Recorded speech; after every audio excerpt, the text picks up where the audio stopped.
deep roster. Yeah, it's a luxury these days, honestly. Resting stars, truly trusting your second unit, all keys to a successful and well-rested squad. Here are the 5 for Philadelphia. Maxey and Oubre pair up at the 1 and the 2. George out there with Joel Embiid. And it's Grimes in at the 3, the small forward. Now here's Suggs. Pass to Wagner. Back to Suggs. Wagner in the high post. Philadelphia grabs the miss. You can't ask for a cleaner look than that. He just couldn't deliver. Embiid with it. Fires from the wing. It's good. Set up beautifully by George. Obviously, this guy has a talent for scoring, able to problem solve for whatever the defense tosses at him. Wagner with a screen on George. Wagner outside. Banchero outside. No good on the 3. And so George will bring it up for Philadelphia. Here in the first, a little over a minute played so far. Embiid from outside. He drops it from range. Embiid's got 5 now. Well, this is a big part of Embiid's game, a very good three-point shooter. And Grant, I know you played a part in Embiid's decision to join Team USA. Yeah, B.A., I spent a lot of time talking to Joel Embiid and convincing him to play for us in the U.S. men's national team. And Caldwell Pope gets it to go. And hitting from the mid-range here and early. I mean, really gives the defense just another thing to worry about. And you don't see many teams take these shots as often anymore. It's nice to see them take advantage in this area. Oubre against Suggs. Isaac outside. And the dunk by Isaac. And that was a big man play by Isaac, going in with intention and dunking it. Philadelphia has gone 1 of 2 from three-point land so far. Pass to Grimes. Now Embiid.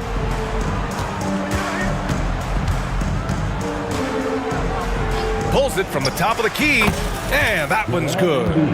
He's got 7. Starting to find his rhythm. He's cooking, and he knows it. Yeah, when he gets engaged this early in the game, it's bad news for the defense. He can roll this start throughout the rest of the game. Now here's Suggs. Banchero in the post. Embiid's there. Isaac finds Banchero. Can't tie it up. That one misses. The Sixers lead by 3. Outside Maxey. George against Caldwell Pope. Lets it fly. George's shot is off. That was a good look for him from mid-range, but just couldn't make the defense pay. Banchero passes to Caldwell Pope. It's stolen by Maxey. Let's check in with our reporter, Allie LaForce. When you have an MVP talent in his prime, the focus has to be on winning the title. The Sixers' Joel Embiid said, quote, "The only thing I care about is winning. That takes a lot, and everybody has to contribute. I'm always going to believe in myself. I love the guys that we have. We are going to go and fight every single night." Great perspective there. Thanks, Allie. Man, Suggs can really move. And once he sees he has a clear path, he launches up for the dunk. Back to Maxey. And here's Oubre from the arc. Connects from downtown. Hey, good to get him going right away. I mean, those are the shots that really boost confidence. It makes a difference for them if he can establish his three-point shot as a weapon. Now here's Suggs. Banchero in the post. George defending. Philadelphia leading by 7.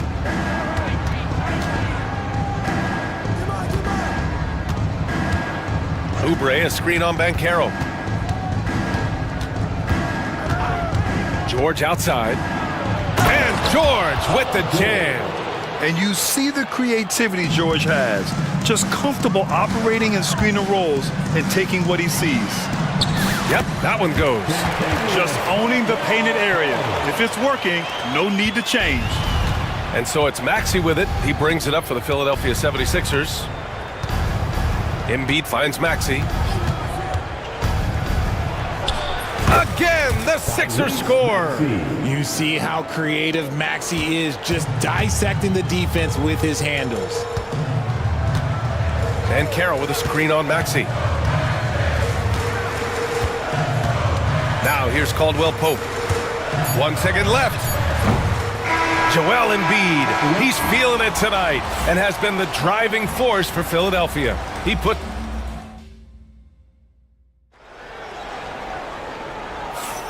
And if you're just tuning in, we've got a wide margin on the scoreboard, but plenty of time left for a comeback.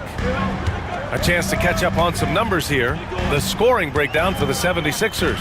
Well, so far, their long-range shooting has been the story, doing damage from deep. Another thing they're doing well early on is passing the ball, spreading it around the floor and feeding guys who are well set up to score. Taking a look at Philadelphia. Maxey and Oubre pair up at the 1 and the 2. Joel Embiid is out there with Paul George. And it's Grimes in at the 3 slot. George outside. Into the lane. Okay, look out! Man!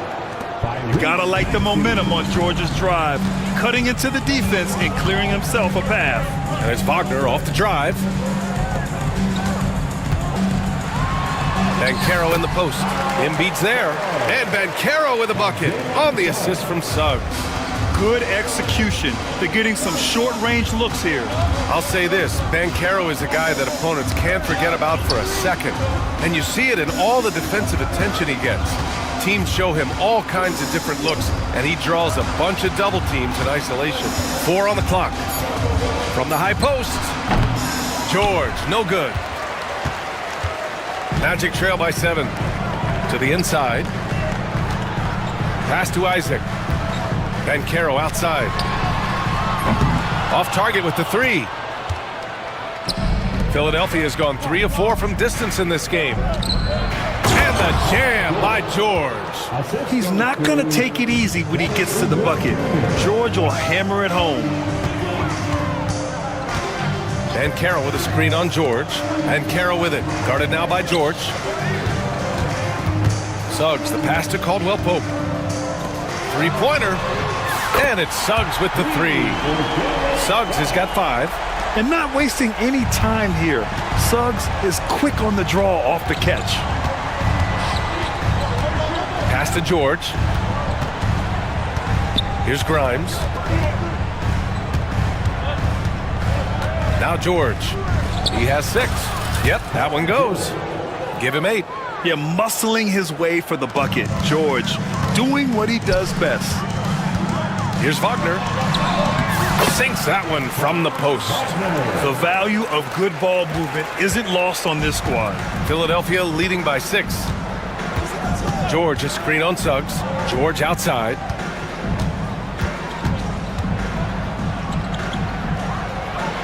Pass to Grimes.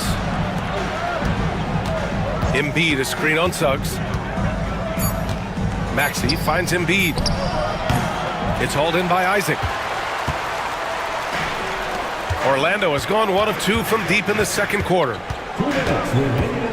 Suggs, the pass to Isaac. That 3's off the mark. That was a good possession. They got a clean look. The shot just didn't fall. Maxey with it. Caldwell Pope covering. Top of the key. And the 76ers tack on 2 more. And the league has cut down on back-to-backs, but some pushback for a surprising reason. Richard, teams need multiple days off in order to practice. Yeah, that's right. With only 1 day off between games, teams don't usually practice on those off days. It's not as simple as it looks. And so Jamal Mosley calls for the timeout. He'll take the opportunity to regroup.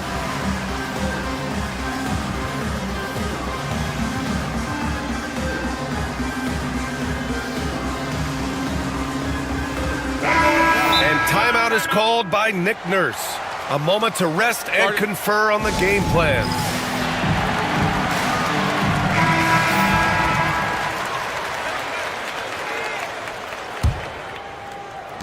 Magic trail by 8. Just under 3.5 minutes played here in the second quarter. The 3 from Banchero. From distance, Paolo. And Banchero has some range already. I mean, I want to see him continue to drain these shots. Maxey passes to George. Back to Maxey. Yes, and it's George picking up the assist. George has got 4 assists in the game. And he gives up some size inside, but makes a great adjustment on the finish. Yeah, you can give up some size, but that shows you how fearless he is, willing to attack the basket no matter who is in front of him. Caldwell Pope, the pass to Isaac. The 3. Rebound by Philadelphia. Oubre on the wing. Lets the 3 fly. Philadelphia, the rebound. George feels it out a bit. Back to Maxey. Screen by Embiid. Late clock, the Sixers need to put one up here. And he can't extend the lead to double digits. And this is exactly who you want taking that shot. He just missed it. And for some reason, he decided to foul there. Yeah, B.A., that's an odd move. Maybe there's something else behind it. On defense, the Sixers. 7-point differential. Yeah, good to see Suggs bury the triple. This will only help with his confidence. Just 2 seconds between the shot clock and the game clock. George, a screen on Suggs. Maxey against Suggs. Here's George. Caldwell Pope pulls it in. Ben Carroll left side. Pass to Suggs. Back to Ben Carroll with 1 on the clock. And that's not gonna go. And so a close game as we wrap up the first half of play. Philadelphia on top, leading by 4. And join us right back here after the break for the start of the second half.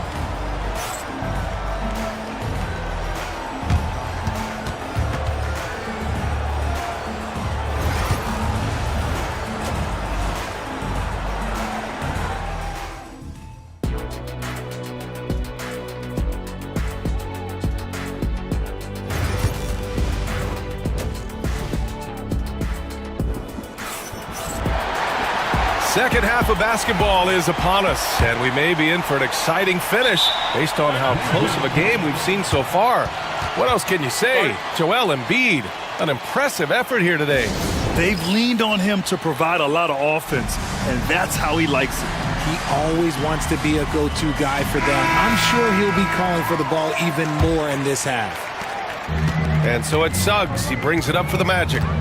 Trailing by 4, the backcourt is Suggs and Caldwell Pope. Isaac and Wagner make up the forwards. And it's Ben Carroll in at the center, locking down the middle. So that's the lineup on the floor for the Magic. Maxey passes to George.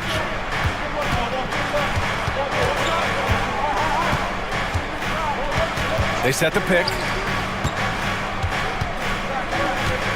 Pass to Grimes. George outside.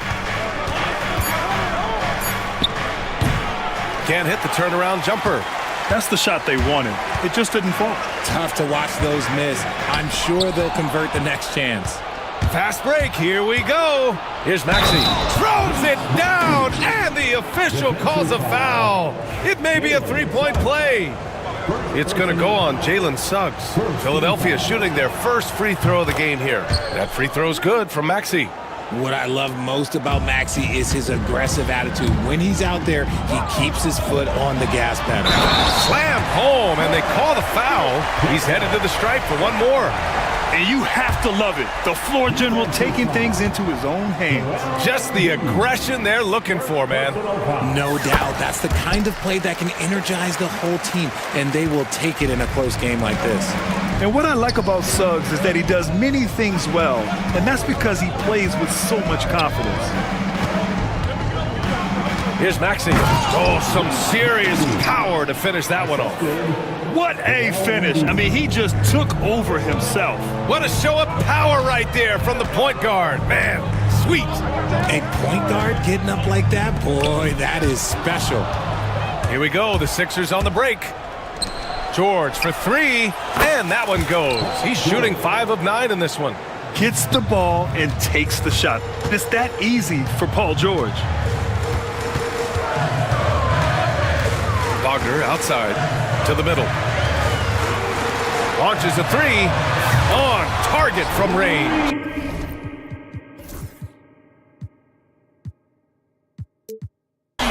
Wagner's got 7 points. That's how you up the ante. Come right back at it. Yeah, I love the competitive fire right there. You drain a triple on us, and I'm coming for my revenge.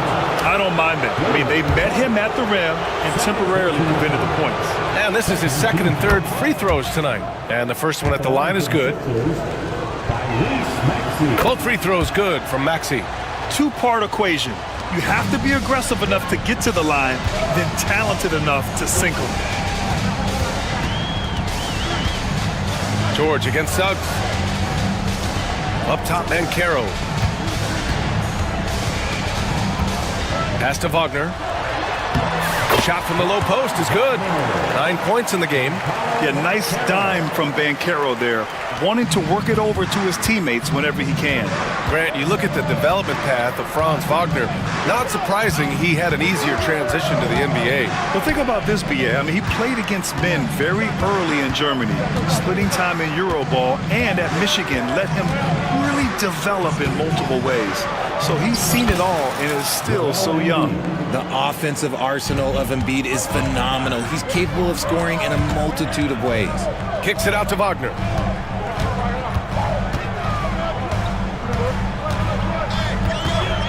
Picked by Isaac. And Wagner gets it to go. It's not easy to work the ball inside in this league, but they've done it all night. The Sixers lead by 4. Pass to Oubre. And the dunk to finish it off. A beauty. He's been playing great unselfish basketball, really putting the rock in the hands of the right shooters. His court vision has been on display in this one. He's doing a tremendous job just orchestrating the offense beautifully. Here's Embiid. Finished off the break. And it's an 8-point 76ers lead. Great teamwork on that drive, punctuated by a strong finish. Yeah, that's nice execution, running with purpose and creating an easy scoring opportunity off the break. Caldwell Pope, the pass to Bancaro. And slammed it home, and a foul! A chance at another point at the line. That's on Joel Embiid. Yeah, that play shows Bancaro's strength and his determination. Second team foul. The free throw drops for Bancaro. There's a minute 12 left in the third. Embiid, a screen on Suggs. Maxey passes to Embiid. Maxey against Bancaro. George outside. Clock at 6. Embiid, a screen on Caldwell Pope. Pass to Embiid. And it's blocked by Isaac. We talk about Isaac's reach often, and they're using it to send the shot back. And timeout is called by Nick Nurse. Coach wants to speak to his guys, maybe alter some of the game plan. Please give a big round of applause.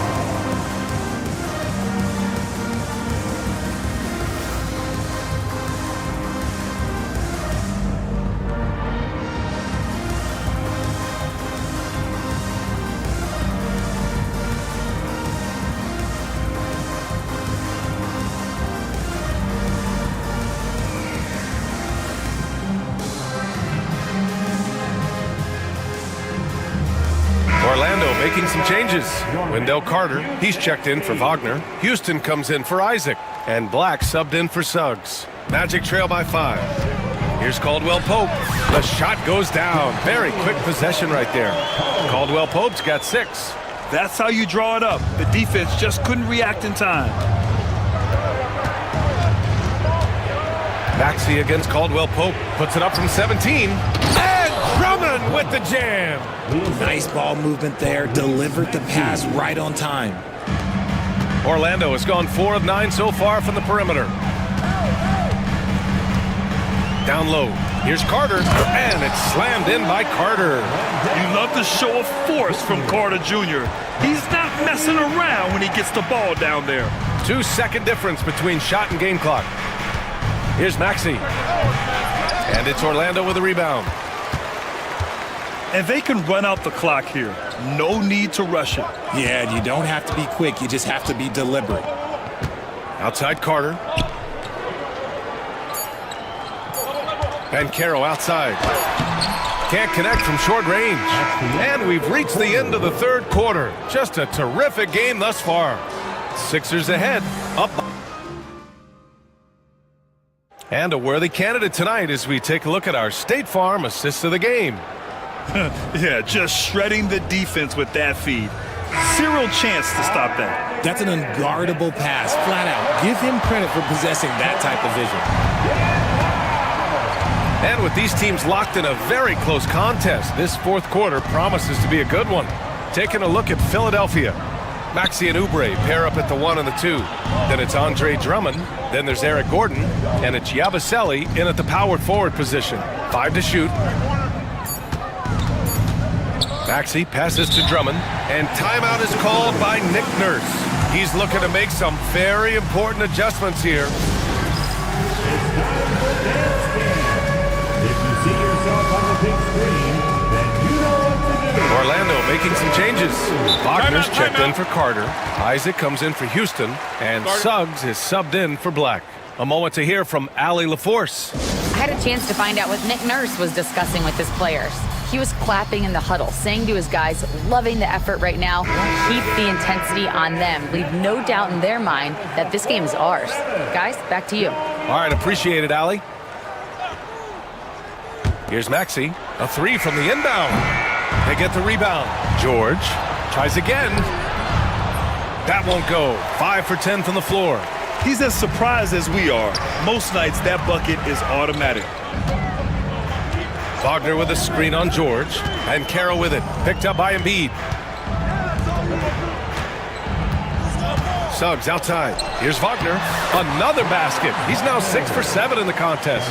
And you want him taking good shots at this point in the game. And that one was easy. Yeah, it's clear why they go to him in these moments. They know he's going to deliver for them. And that one drops. And the 76ers lead by 3. With how good PG-13's jumper is, that is an easy make. Suggs against George.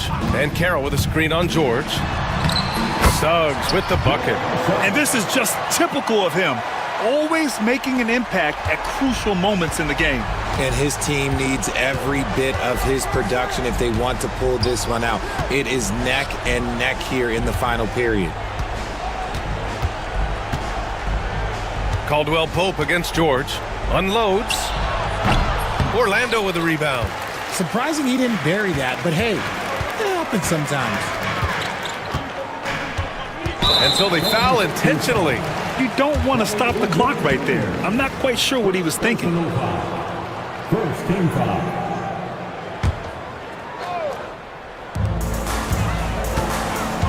Wagner with a screen on George. Here's Suggs.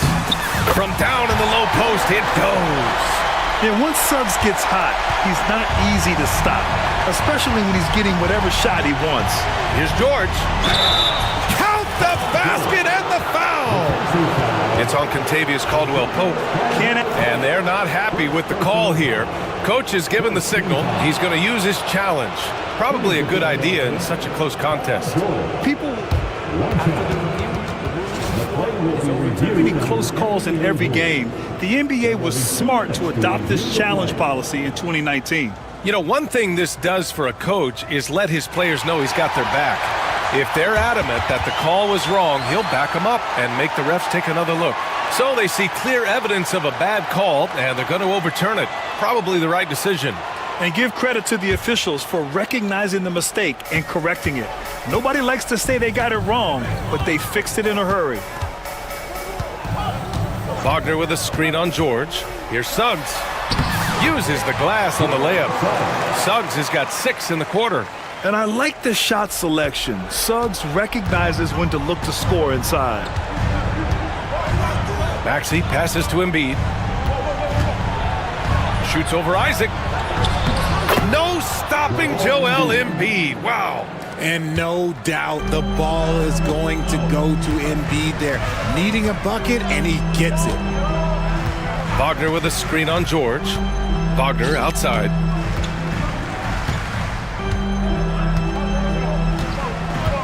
Caro outside.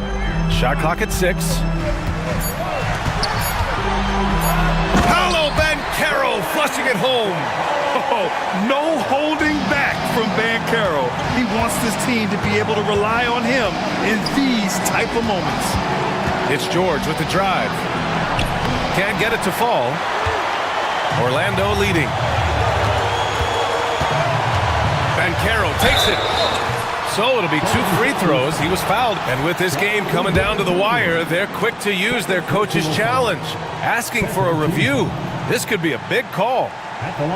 People were worried that this would slow the action down. But with so many close calls in every game, the NBA was smart to adopt this challenge. He has let his players know he's got their back. If they're adamant that the call was wrong, he'll back them up and make the refs take another look. So they see clear evidence of a bad call, and they're going to overturn it. Probably the right decision. And give credit to the officials for recognizing the mistake and correcting it. Nobody likes to say they got it wrong, but they fixed it in a hurry. And the shot goes. And the 76ers lead by 1. This team counts on George to deliver points. His consistency under pressure is key to their offense. Suggs finds Isaac. And the foul called on Paul George. That's his first foul.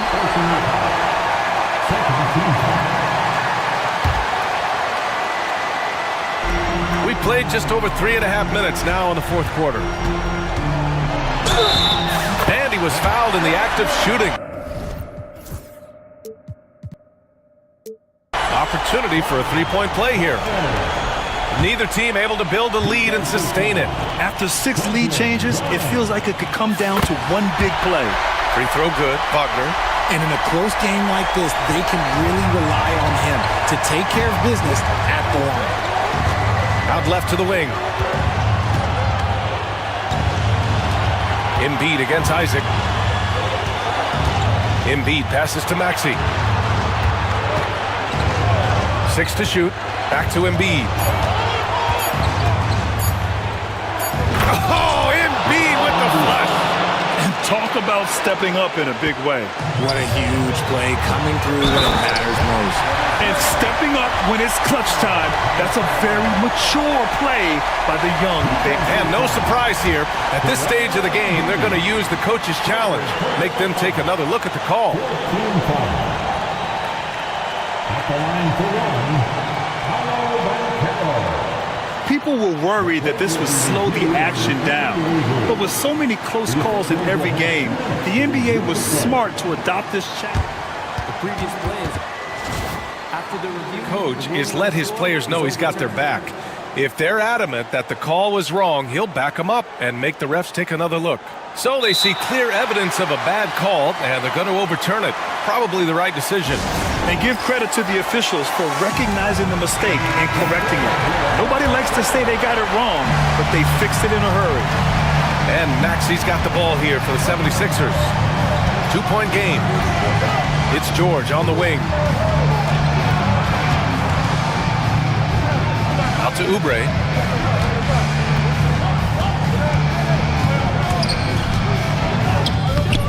It's rebounded by Caro. Orlando with the ball. And I think we'll see him milk the clock a bit. Yeah, seems like the heady move right now. Here's Suggs. Cash! They have a relentless mentality, even with the game in total control. No let up with these guys. They're going for the throat now.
Ahead in this one, Brent, what will you keep your eye on in that matchup? Well, Kevin, you're pointing out the guard play, so this is when they have a chance to go one-on-one.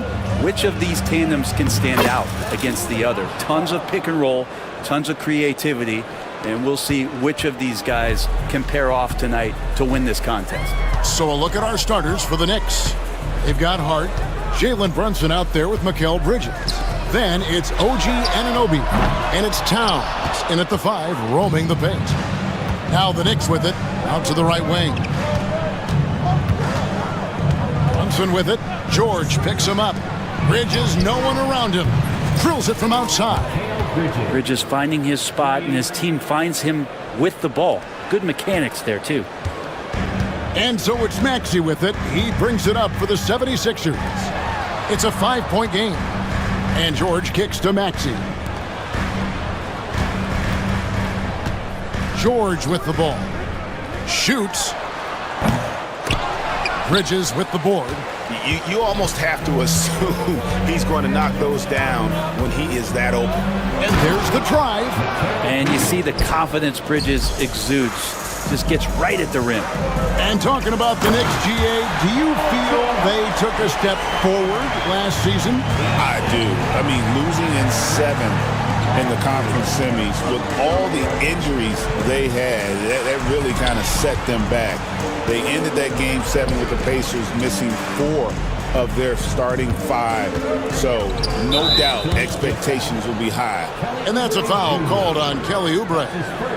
That's his first foul. First team foul. So first quarter just over a minute and a half in. Brunson right side. Clock at 6. Fires from deep. Paul George instincts right there, just taking over that possession. He's using his length right there to take away a lot of airspace for the shooter. Hart the pass to Brunson. Second chance shot. And Embiid pulls it down. 76ers have gone 1 of 3 from the field to start this one so far. The shot by George, no good. A lot of defenders choose to just back up off of him when he's in that tight, try to avoid the and one, and this time they're not backing off. The 76ers off to a slow start, trailing by 5. Love when PG's just aggressive in close, just punishing the rim that time. All right, now let's find out what head coach Nick Nurse had to say to David Aldridge. David. Now, coach said they need to take away Jalen Brunson's weapons and make him make plays, especially from outside. Coach said Brunson is a great distributor. He gets all of his teammates involved. We need to take away his weapons and make him shoot the 3. We'll see if the defense can do that. Back to you. Okay, David, thanks. Here's Anunoby. Jalen Brunson picking up that last basket. 2 minutes remaining in the first. Here's Bridges. Whistle blows, basket is good. So a chance here for a 3-point play.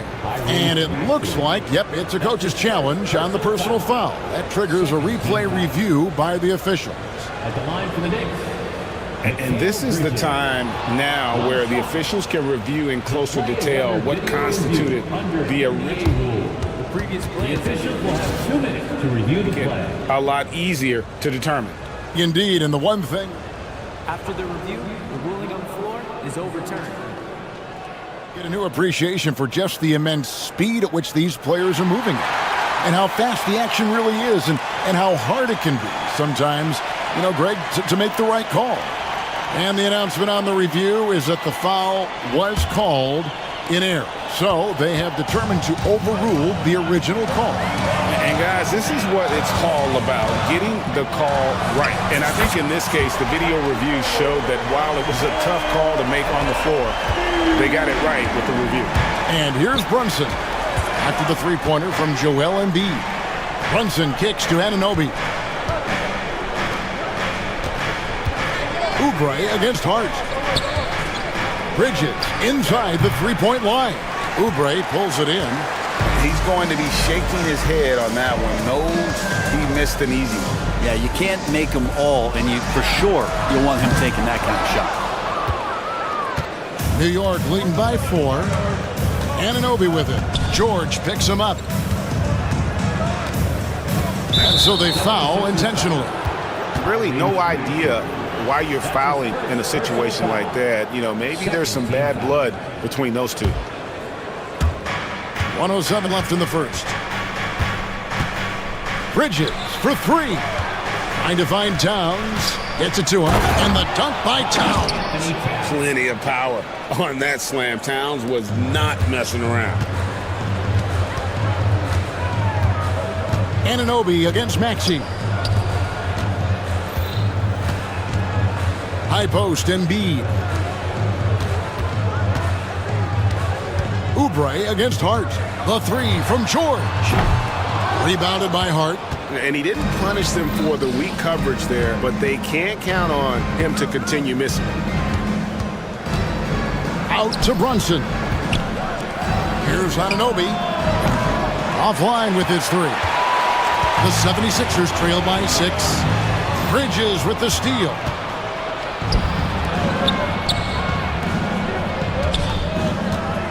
Towns finds Hart.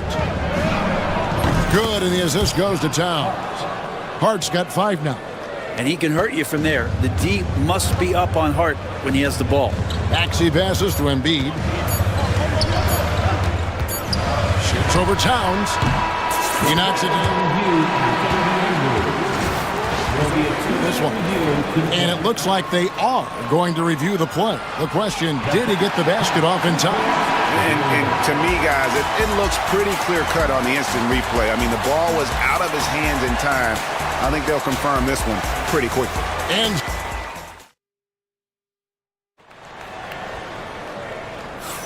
And hope you've enjoyed the broadcast so far. Halfway through the first half in this one. And a chance for just a second now to check out the scoring breakdown for New York. And, guys, they've done a great job feeding their bigs inside.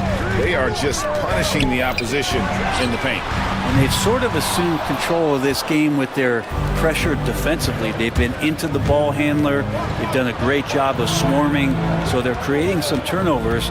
They're capitalizing on them. And New York, looking at who they've got. They've got Towns. Hart is out there with Anunoby. Then it's Mikal Bridges.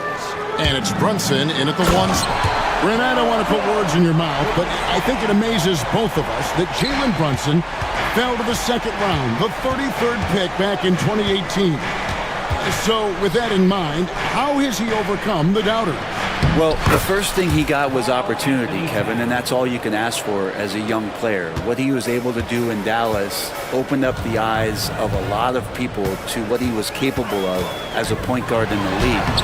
But trust me, Jalen Brunson has never stopped believing in his ability and confidence to dominate a game the way that we've seen him do that in the past couple of seasons.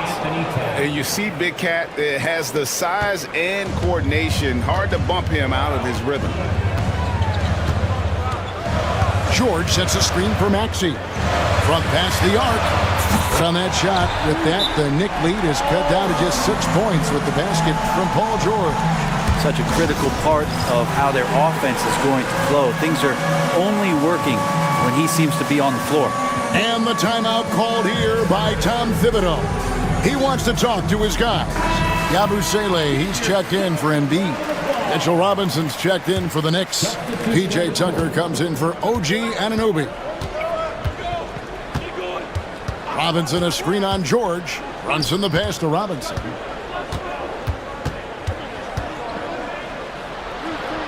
Off to a good start as he hits his first shot attempt. Some footwork and some finesse from Mitchell Robinson. And it's Maxey with the ball for Philadelphia. 8-point game. And slam dunk by Maxey. Oh, that's a major league throwdown. Keeps a tight grip on that rim, too, after the finish. Brunson kicks it to Tucker. Out to Brunson. There's Brunson from deep. We know the 90s were a different era, Greg. Either win the game or win the fight. Remember that? Do you miss that physicality? Well, I will say, Kevin, it made for some great stories, but I don't think we're missing much without all the extracurriculars. And I think we have a beautiful game now. And credit the screen for giving him the space he needed to get to the rim. For sure, GA allows him to come in with the sledgehammer. Yeah, why settle for the layup when you can attack the rim and rise up like that? Yabusele passes to Maxey. Inside, stolen by Robinson. Here's Bridges.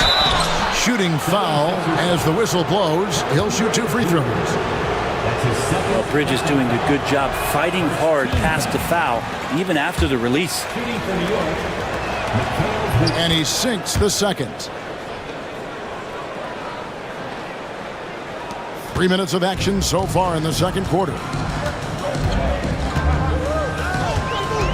Maxey looking it over. And he converts the layup. Maxey's got 6 points. And Maxey's guys encourage him to attack whenever he can because his first step is so explosive. Brunson kicks to Robinson. Bridges outside. It's deflected. Here's George, and it's George finishing it off. Man, he sure can get off the floor. He's one of the best in the business, absolutely. Now here's Brunson. Tight defense on him. That's going to be out of bounds. The Knicks will retain possession. A split second late, but almost came up with a steal there. Real close, and I'm sure next time you might time that a little bit better and get a hand on it. One tough customer. Bridges fighting for the basket in close. And we will have a timeout called by Nick Nurse. He wants a minute here to get things straightened out with his team.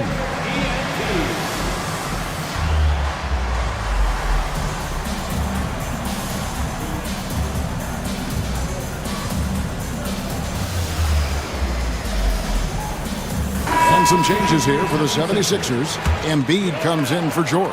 And it's Kyle Lowry in for Maxey.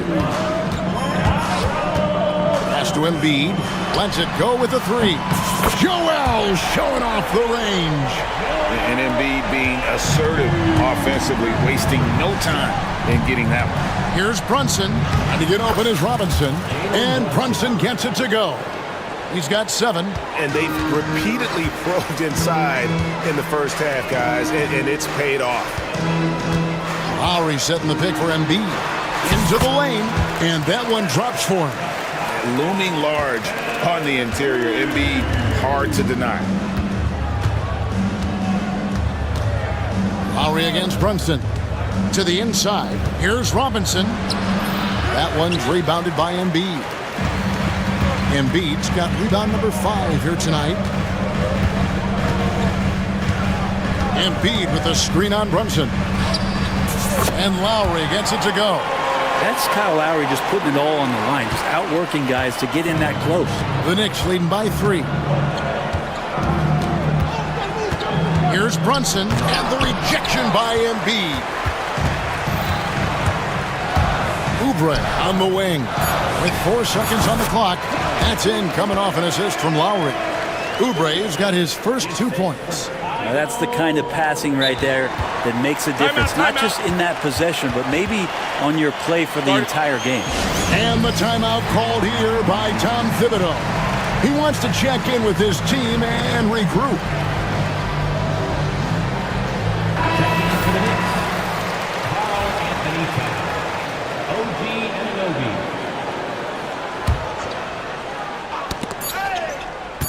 Puts it up off the inbound, and he got that one up in time, but doesn't go in. So that'll be it for the first half. Fairly even battle underway in this one. Knicks out front, leading by just 1. And now let's catch up with David Aldridge, who's standing by. Thank you, David, for that interview, and we'll see you back here after the break for third quarter basketball.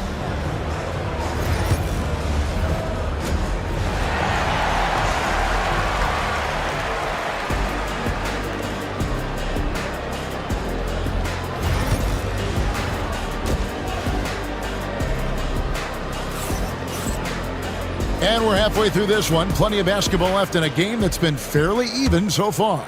Paul George really making a difference here. Yeah, and through the first 2 quarters, he has been the offense for this team. Yeah, he's shouldering the load right now and looking really comfortable while he's doing it. Embiid is out there with Yabusele. Then there's Lowry. Then there's Oubre. And it's Grimes in at the 3 spot. That's the group in the game for the 76ers. Here's Bridges with plenty of space.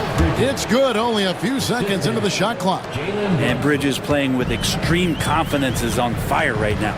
Lowry passes to Embiid. Outside for Lowry. Oubre sets the screen for Lowry.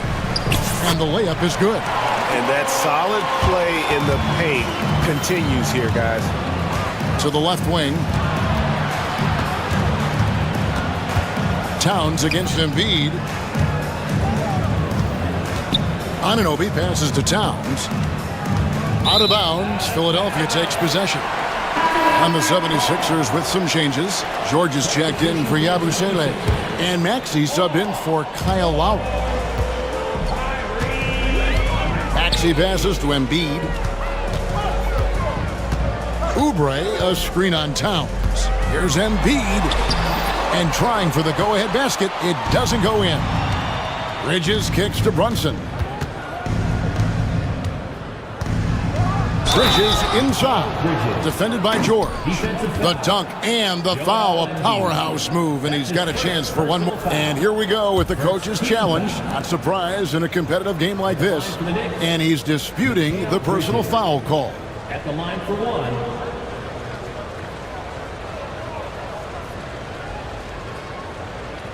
And this is the time now where the officials can review in closer detail what constituted the original personal foul.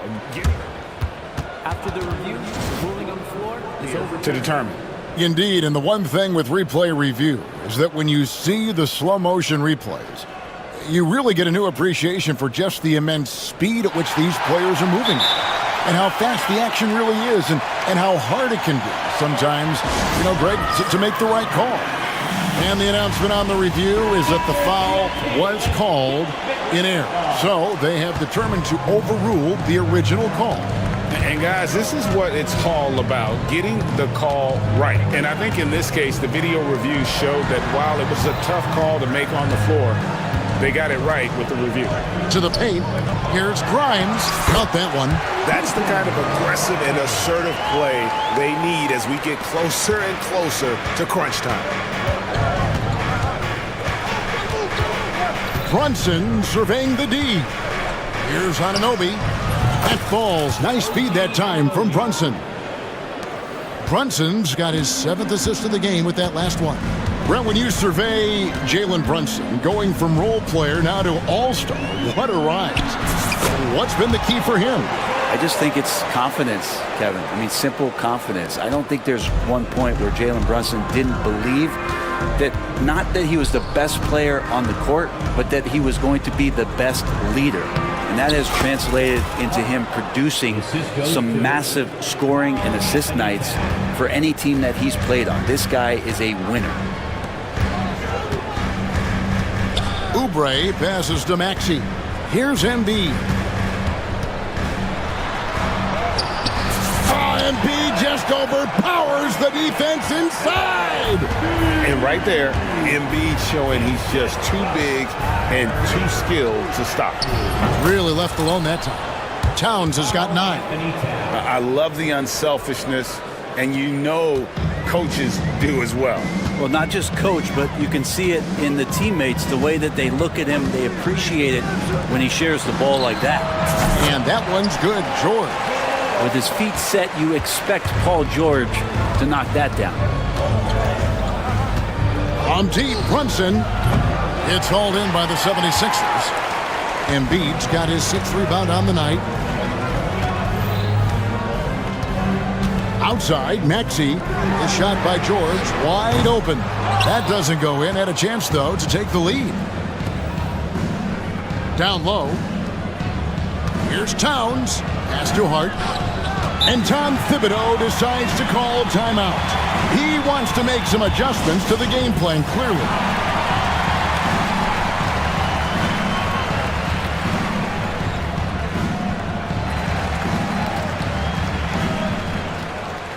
Yabusele, he's checked in for Philadelphia.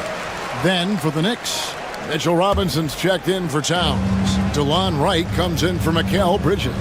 And Miles McBride subbed in for Jalen Brunson. They get it back. Hart. Back to McBride.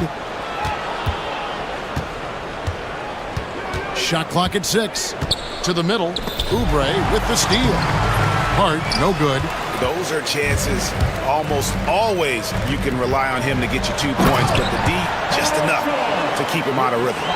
So impressive, the fortitude, the will to battle back, but it did take a lot of energy to get here. Well, they didn't really have a choice at the position that they were. They had to fight hard. They've gotten that. They've outworked the other team, just fighting tonight. And it's Maxey with the ball for the Philadelphia 76ers. Trailing by 2, driving the lane, lays it up off the glass. Maxey's got 8. And with how explosive Maxey is, he's not your average guard in the paint. McBride passes to Robinson. Carries it down low. And the Knicks lead by 2. Now, I don't know if you would consider this, but he's got such a nice touch around the rim. Maybe you foul him there? And we will have a timeout called by Nick Nurse. He's going to have a discussion here on the sideline. P.J. Tucker, he's checked in for New York. Bridges comes in for DeLon Wright. Here's Maxey. He's got 8. There's 25 seconds left in the third quarter. Pass to Grimes. Oubre outside. Here's Grimes. No luck that time on the shot that would have put them on top. And the timeout called here by Tom Thibodeau. Looking for a breather and maybe just 1 or 2 things to talk about.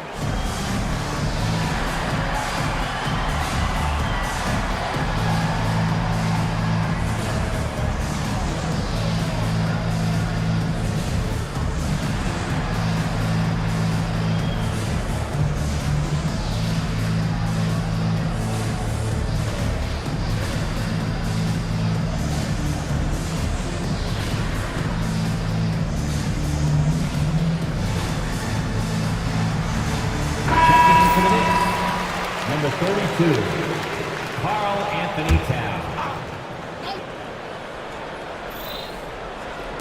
Got it up. And the last shot before the buzzer is off. And as we finish the third quarter, it's still close. Both teams trading baskets. Knicks lead by 2. Live from Philadelphia, you're watching. Now let's take a look at our assist of the game presented by State Farm. And, you know, you can always count on him for at least a couple of these pretty assists over the course of a game. And this one, a thing of beauty. Sometimes it happens when the offense is struggling, but every now and then this helps with the offensive uptick right there. Great job of setting his teammate up. Well, this has been a great contest so far, and I imagine the fourth quarter could have even more action in store for us. Time now to turn to our sideline reporter, David Aldridge. David. Hey, Kevin, well, let's summarize what Tom Thibodeau went over with his guys during the break. Now, they preached the little things in the huddle. They asked their team to battle on those 50-50 balls. One extra possession could be all the difference. Back to you, Kevin. Thank you, David. Setting the floor for the Knicks. What a chance! You knew something good was coming, Kevin, right? Well, not only looking at Paul George get up, look at the guys on the bench loving it from PG. Brunson kicks to Towns. Back to Brunson. Hart with a screen on George. Brunson. It's hauled in by the 76ers. Embiid's got his 7th rebound of the game with that last one. Bridges with the steal. Towns, high post. That one is good. He's only missed 1 shot of his 6 taken on the floor. And guys, let's get your take on the hustle stats for the Knicks. And they've shown great focus on the defensive end, putting constant pressure on the ball and really disruptive in terms of what they've done defensively. You also have to admire the way they've gotten out and run in transition. And they've run wide, they've run their lanes, they've been doing it with a great pace. And that's produced some easy scores. Better than most centers from the line. Embiid exceptional with his hands. Makes it pretty tough on the defense. Who are you going to pick to send to the free throw line? I mean, he's hitting the free throws right now. Form looks good. Final quarter of play, about a minute and a half off the clock into it. George against Towns. Picked off in midair. It's Hart on the wing. Brunson outside. And Anunoby slams it in. Brunson with a great job of just the setup on that play. The 76ers trail by 4. We're about 2 minutes into the fourth quarter in this one. Embiid wide open. Traps in the tray. He's a guy that lives for a big moment like that. Great focus and courage in the clutch. Runs in the pass to Bridges. Trying to answer back, but that three is off the mark. And so George will bring it up for Philadelphia. Oubre outside. A miss that time would have put him up. Looks like the game plan is they're willing to give him that kind of shot. It worked out for them this time, but if they give it to him again, I bet 3 points are coming. Here's Hart out to Brunson. And it's Philadelphia with the rebound. Whoops.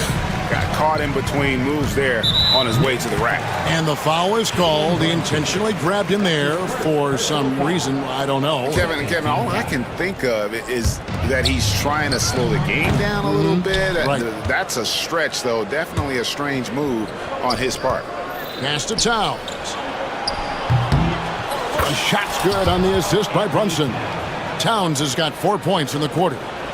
And this is why he's a go-to option. Towns enjoys getting a chance to come up big for his team.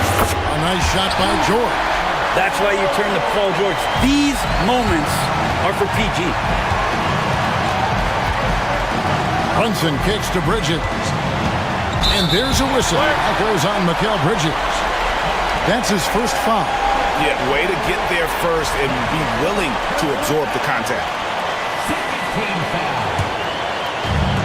For Philadelphia, they've gone 3 of 5 here in the fourth quarter. Pretty good numbers coming out of the break.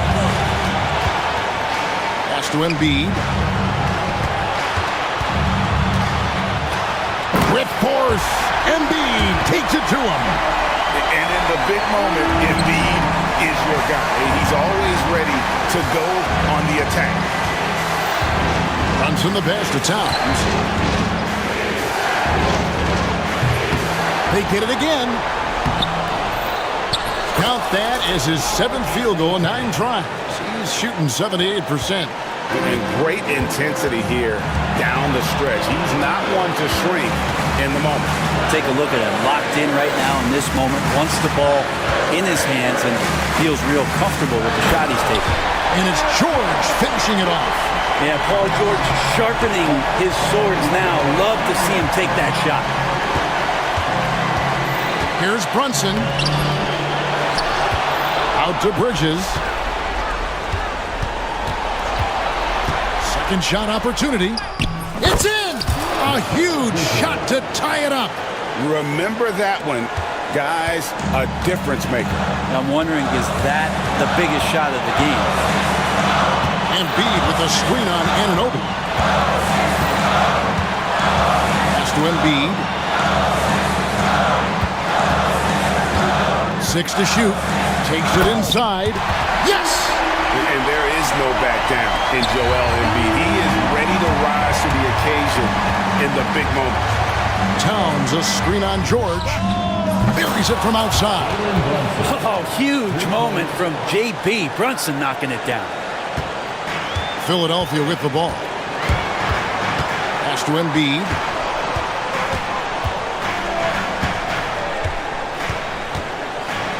Kicks it out to Maxey. Stolen by Brunson. And it's Paul George with the foul.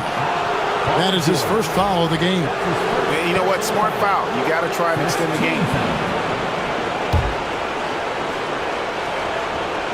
And an intentional foul right there. Paul George. That's his second personal foul. Good on the first, and that will put them up by 2. At the line for the Knicks, Jalen Brunson. So he gets them both, and it's a 3-point game. Huge free throws, bumps the lead up to 3, and now they simply have to guard against the 3 ball. And we will have a timeout called by Nick Nurse. This is a huge moment, folks, in this game. And he wants to be prepared. What do you think we're going to see here? And only one choice here. They need a 3. I'm sure he's going to sub in all of his best shooters. Under 2 seconds remaining. It has to be a catch-and-shoot 3 if they hope to tie it. So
Grab some popcorn for this face-off at the center position tonight, Grant. Oh, no question, B.A. I mean, these bigs bring the size and skill. Who has more tools in their toolkit? I mean, we're about to find out. And a look at Minnesota's opening lineup. Rudy Gobert is out there with Julius Randle. Then there's Edwards. Then it's Nickeil Alexander-Walker. And it's McDaniels in at the small forward position. Picked by Gobert. Here's Edwards. Gets some space and parries the jumper. Well, if you find yourself in between in that mid-range area, Anthony Edwards so confident. Rise and fire, young sir. Brunson finds Towns. Yes, and a nice assist from Brunson. Towns has got 5. Don't want to let him get into a rhythm from out there. Gobert with a screen on Anunoby. And here's Edwards outside. He can't hit that time. Bridges against McDaniels. Pass to Brunson. The 3 is up. And the Knicks, another 3. What a confident stroke from Jalen Brunson. This guy doesn't have to dominate with the ball in his hands. Doris, you look at the shooting of Karl Anthony Towns. A 7-footer. He's as good as it gets. He is, B.A. He has been verging on the 50, 40, 90 efficiency type numbers in recent years. He is right there with Dirk Nowitzki when you talk about the sweetest shooting big men of all time. Here's Brunson, following the score by Minnesota. Pass to Anunoby. Perfect pass to set up the lay-in. I'll tell you, it's 6'8" with elite athleticism. Good luck checking OG Anunoby on the interior. Gobert with a screen on Anunoby. Here's Edwards. Here's Gobert. And Gobert with the stuff. Second chance points are always painful. Have to make the effort to box out. No doubt those extra possessions can really add up against you when you do not take care of the defensive glass. And the basket by Bridges. You've got to be aware and stay attached to Mikal Bridges beyond that arc. This guy's dangerous as a shooter. Gobert with a screen on Anunoby. And here's Edwards outside. Buries it from 3. He's got 5. Both teams are starting to find a rhythm here. And this is partly what the game has become, right? A matter of dueling three-point opportunities. Now here's Edwards. 5 points in the game. Inside, here's Gobert. Towns with a rebound. Knicks leading by 4. Here's Brunson outside. It's rebounded by Rudy Gobert. Minnesota's gone 1 of 2 from three-point land so far. Gobert with a screen on Bridges. Here's McDaniels. Basket's good. How about Gobert with the find? On time and on target. Nicely done, Rudy. This one for 3. And Anunoby gets it to go on the assist by Brunson. Anunoby's got 5 now. Well, Grant, all the high hopes Knicks fans have had in recent years, they have finally come to fruition. Yeah, it really was good to see the Knicks have a great campaign last year. From the players to the coaches to the front office and the fans. They've pressed all the right buttons. And the Knicks with the possession here after the Timberwolves picking up a basket a moment ago. Back to Towns. Out to Bridges. Pass to Hart. 4 on the clock. He's off on the layup. I'll tell you, most of the time this guy's going to finish that, but that was tremendous defense that prohibits him from completing the play. Edwards, the pass to McDaniels. Ooh, can't tie it up as that one's no good. Knicks leading by 3. Anunoby with it. Now Alexander Walker defending. Here's Towns. It's rebounded by Rudy Gobert. Gobert's got 4 rebounds in the game. Gobert with a screen on Brunson. And here's Edwards outside. Sinks the tray. 10 points for him. Edwards, such an explosive scorer. You don't want to concede that three-point shot. Boy, that's going to make him feel good. And we'll have a timeout called by Tom Thibodeau. He's going to gather the troops and talk it over. Robinson, he's checked in for New York. Mitchell Robinson. 50 seconds left in the first quarter. Bridges, a screen on Edwards. Bridges outside from downtown. And it's Gobert with a rebound. Gobert's got 5 rebounds tonight. Here's Edwards.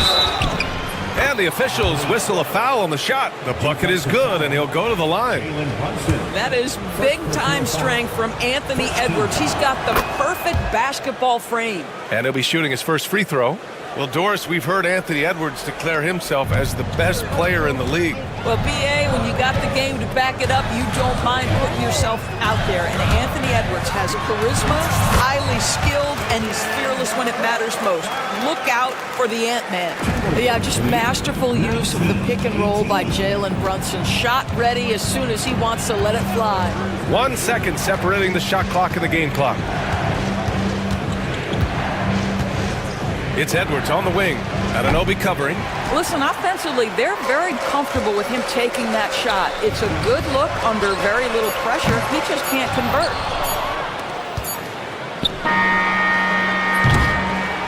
And that concludes a back-and-forth, high-scoring first quarter of play. It's Minnesota up 1. After the...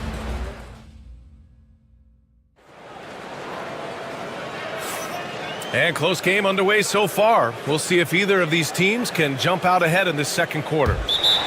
And some stats here, guys. The scoring breakdown for the Timberwolves. Well, they found their offensive openings in the mid-range, and they continue to find ways to open up those jump shot opportunities. I think the other thing they've done a great job of is making their presence felt inside, converting tons of paint opportunities. On the court for the Timberwolves, Julius Randle out there with McDaniels. Then it's Nickeil Alexander-Walker. Then there's Anthony Edwards. And it's Gobert in at the 5. New York has got 4 of 7 threes to go so far in this game. Brunson, so confident at the rim. Superb touch on the teardrop. Jalen Brunson so good with the floater. Anunoby against Edwards. Launches it. And that basket makes him 6 for 11, shooting a good percentage. Defensively, you can't afford to get stuck on the pick. You know exactly what that takes. It takes energy, it takes activity, it takes intensity. And here's Brunson from the arc. The three-pointer is down. Jalen Brunson. This guy won't give an inch. Brunson answers back with a 3 of his own. You've got to love it. And here's Edwards outside. Again, the miss by Edwards. New York has gone 5 of 8 from outside the three-point line in this one. Three-pointer, Bridges. It's rebounded by Minnesota. That's his shot, and one I'm sure he wants back. Gobert with a screen on Anunoby. And here's Edwards outside. Anthony Edwards rains one in. Yeah, put your head down and go to work. That's what they need to do. Boy, the tide is running one way and then shifts back in the other direction. I've lost count of how many lead changes we've had here tonight. Well, despite the effort to create super teams, the league has a lot of parity right now, Grant. It really does, and I like it. It's not quite like the 80s Celtics and Lakers or the 90s Bulls, partly because of the salary cap. It's so hard to pay more than 2, maybe 3 stars at a time. Back to Brunson. And the layup is good off the glass. Brunson's got 12 points in the game. Jalen Brunson right now attacking without hesitation. His foot is on the gas pedal. Gobert with a screen on Anunoby. Edwards, the pass to Gobert. Gobert showing his skill inside. Getting enough shots in close to play inside out. To the paint. Anunoby against McDaniels. Anunoby passes to Towns. Back to Anunoby. And he slams it in one-handed. Let's remember, this is 6'8" with some hops. OG Anunoby with the dunk. Anunoby against Edwards. Over Anunoby. Here's Gobert. Second shot opportunity, and it's New York with a rebound. Towns down low. Check by Randle. Towns, that's good. Inside, Towns can be so physical, guys, and that makes him tough to cover. Gobert passes to Edwards. Gobert with a screen on Anunoby. Edwards. Edwards, no problem with the contact. This team looks to him to score the ball. They feel good when he's taking the shots. Brunson on the drive. And down it goes. 2 points. Brunson's got 9 points in the quarter. Boy, Jalen Brunson just reads what the defense concedes, and on that one, it's a drive. Well, when Mikal Bridges was drafted in 2018, his hometown team, the Philadelphia 76ers, elected to trade him after selecting him. And B.A., he made no secret of the fact that that was a heartbreaking moment at the time. Consider that his mom actually worked in the Sixers front office in those days. But in the end, he has carved out one heck of a career. Taking it right down the lane. Edwards. Well, in pick and roll action, you've got to be aggressive as a scorer. Anthony Edwards with the bucket. Here's Brunson. It's blocked by Gobert. Edwards against Anunoby. Edwards, the pass to Gobert. Gobert with a screen on Anunoby. And Minnesota again with a bucket. I think his teammates understand that Anthony Edwards has every aspect of his offensive game working, so let's make sure he's got the basketball. Towns for three, and the three-pointer goes. Towns has got 10 points in the game. Well, more and more you see big men working on the outside shot, and this guy has one of the better ones in the league. Edwards for three. Edwards can't get that one to fall.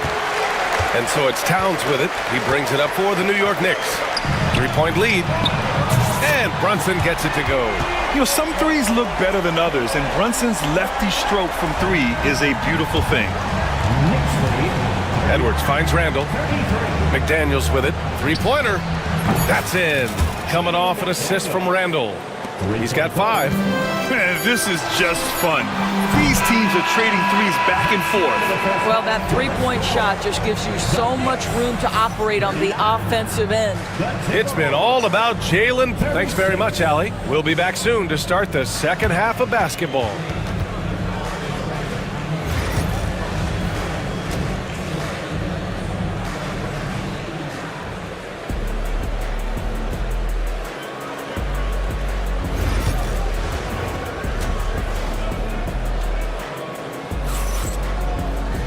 And we're halfway through this one. Plenty of basketball left in a game that's been a fairly even one. And you know, Anthony Edwards has been really making it happen, guys. Well, if he's hit threes like he did in the first half, he's going to have a monster night. What I love is they've continued to feed this guy. Ride the hot hand until the defense does something about it. Jalen Brunson is out there with Mikal Bridges. Then it's Josh Hart. Then it's OG Anunoby. And it's Towns in at the center position, filling out the middle. That's the 5 for New York right now. And we'll have a timeout called by Tom Thibodeau. He wants to make sure everybody's on the same page. Mitchell Robinson, he's checked in for New York. Tucker comes in for Anunoby. The Knicks with the lead. Robinson, a screen on DiVincenzo. The kick out to Brunson. The rebound by the Timberwolves. Well, we didn't see the same kind of control we're used to seeing from him. This guy is usually a tremendous finisher. Here's Alexander Walker. A chance there to take the lead, but a miss. New York has gone 7 of 13 from downtown so far in this game. Poke loose. Back to Bridges. Pass to Tucker. Ooh, McDaniels with a steal. And here we go, the Timberwolves on the run. And a minute played as the second half gets going. Randall, good. Well, you cannot sleep on Julius Randall. Catch and shoot jumper. Okay, Julius, we see you. Hart passes to Robinson. And a big finish by Robinson. I just love the aggressive finish. I'm thinking he's sending a strong message with that jam. Pass to Reed. DiVincenzo against Bridges. An open look for Reed. And there are the Timberwolves with another bucket. You have to have the vision to find the open man. Beautiful pass. And Naz Reid has proven to be a matchup nightmare for opposing big men doors. He has, B.A., and the reason is he's bigger and stronger than most 4 men. Traditional 5s are too slow to stay with him. He can space you out to the three-point line, or he can punish you on the inside. Naz has got big-time game. And you have to love it. The floor general taking things into his own hands. Just the aggression they're looking for, man. Boy, and not just the aggression, the ability to get to the rim, but how about the finish with intention? Oh. These are his first free throws of the game. Doris, how about the evolution of Jalen Brunson's career? From role player to star player. Yeah, B.A., he begins his career as a backup point guard to the great Luka Doncic. But when given an opportunity to thrive without Luka in the playoffs, he did just that. Then he gets his own team and takes his game to an MVP level. Incredible evolution. From behind the arc. And Tucker gets it to go. You know, guys, that's the selfless attitude of Mikal Bridges. So willing to give it up to an open guy. And Mikal Bridges picks up the foul. That's his first foul. Mikal Bridges. First personal foul. First team. Here's DiVincenzo. Reed, a screen on Bridges. Nice shot by DiVincenzo. Both teams are starting to find a rhythm here. And this is partly what the game has become, right? A matter of dueling three-point opportunities. Brunson passes to Tucker. Back to Brunson. Out to Bridges. Oh, and Reed with a block.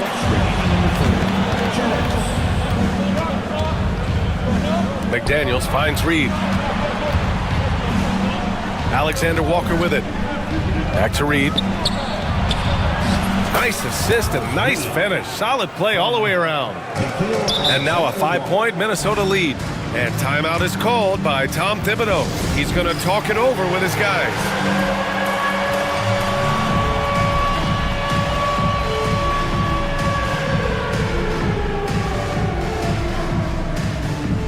A big group substitution here for New York. Karl Anthony Towns is checked in for Robinson. Anunoby comes in for Hart. Wright's checked in for Mikal Bridges. And it's McBride in for Jalen Brunson. Here's McBride. And such a nice move to make that bucket possible. Good job attacking. Those restricted area shots are what every NBA team is looking for. And he got the whistle on the way up, so he'll be headed to the line for a pair. Well, that was clearly a foul. Minnesota is shooting their second and third shots at the line here.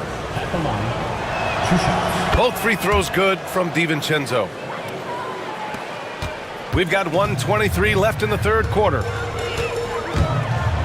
High post Towns. Knocks it loose. Randall with a steal.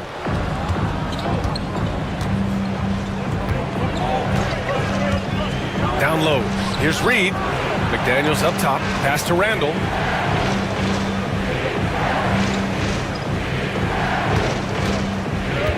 Six on the shot clock. The Knicks pull it in. Towns has got 9 rebounds in the game. Boy, he's getting it done. Tucker, the pass to McBride. There's 39 seconds left in the third. Now here's Wright. Defense is right there. A nice shot by McBride. McBride's got 4 points now in the quarter. DeLon Wright proving that he is an excellent decision maker on the offensive end. He made open, let me find him. And Chris Finch has called timeout. He wants a few moments to regroup with his players. Gobert's checked in for the Timberwolves. Edwards comes in for McDaniels. And Chris Finch has called timeout. He wants to review the game plan.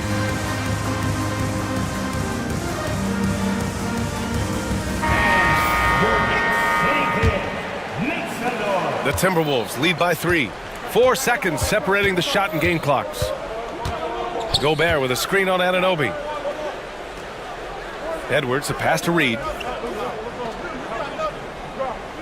Gobert with a screen on Anunoby. Edwards for 3. The Knicks with the rebound. Towns has got rebound number 10 tonight with that last one. Back to Tucker for the tie. That misses. Would have counted had it gone. And at the close of the third quarter, still a close game. Both teams putting up points in a hurry. It's Minnesota up by And it's time to bring up the State Farm assist of the game. And he definitely deserves the award. Reading the defense like a point guard. He's got the size to survey over the top of the defense and find the open man. That was beautiful. Well, this has been a great contest so far. I imagine the fourth quarter could have more action in store for us. And from the sideline, let's catch up with Allie. I was able to listen in on what Chris Finch was going over with his team. He applauded their shooting and their shot selection, saying, "We're taking the right threes, not forcing anything. Keep doing that, and they'll continue to fall." Makes the game easy, doesn't it? Okay, thank you, Allie. And a look now at the 5 for the Timberwolves to start the fourth quarter. We've got Julius Randle, Nickeil Alexander-Walker out there with Anthony Edwards. Then there's Rudy Gobert, and it's McDaniels in at the small forward. Towns a screen on Edwards. Towns outside. The basket drops, and he gets fouled on the shot.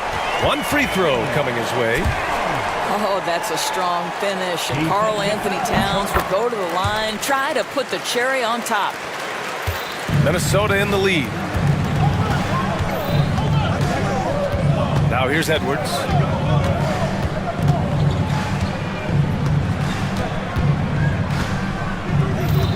Gobert with a screen on Anunoby. Edwards. Towns with a rebound. Towns has got the glass covered here tonight. That's 11 boards for him to tie it up.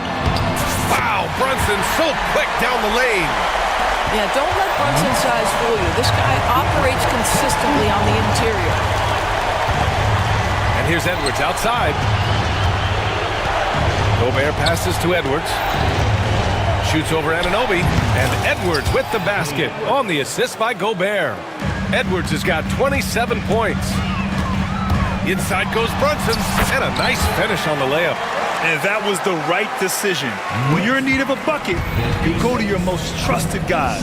Well, you've got to earn trust and equity by making shots. Nice delivery there. Oh, and Gobert powers it home. Boy, that's a dunk we'll see for a while. Rudy Gobert, a little sauce on that one. And we'll have a timeout called by Tom Thibodeau, looking to get everyone dialed in and engaged. Once again, for your next breaker dance crew, show them some love. Here's Hart. Oh, a dunk and a foul! A powerhouse! And here comes the coach's challenge. He disagrees with the foul. He does not hesitate to ask for a second look. It's a pretty heated game. Every call matters. People were worried that this would slow the action down. At the line. Smart to adopt this challenge policy in 2019. You know, one thing this does for a coach is let his players know he's got their back. If they're adamant that the call was wrong, he'll back them up and make the refs take another look. So they see clear evidence of a bad call, and they're going to overturn it. Probably the right decision. And give credit to the officials for recognizing the mistake and correcting it. Nobody likes to say they got it wrong, but they fixed it in a hurry. Picked by Gobert. Edwards for three. Oh, ferocious from Gobert. Listen, at just over 7 feet, we know Gobert's going to be terrific on the glass. Brunson against McDaniels. Bridges outside.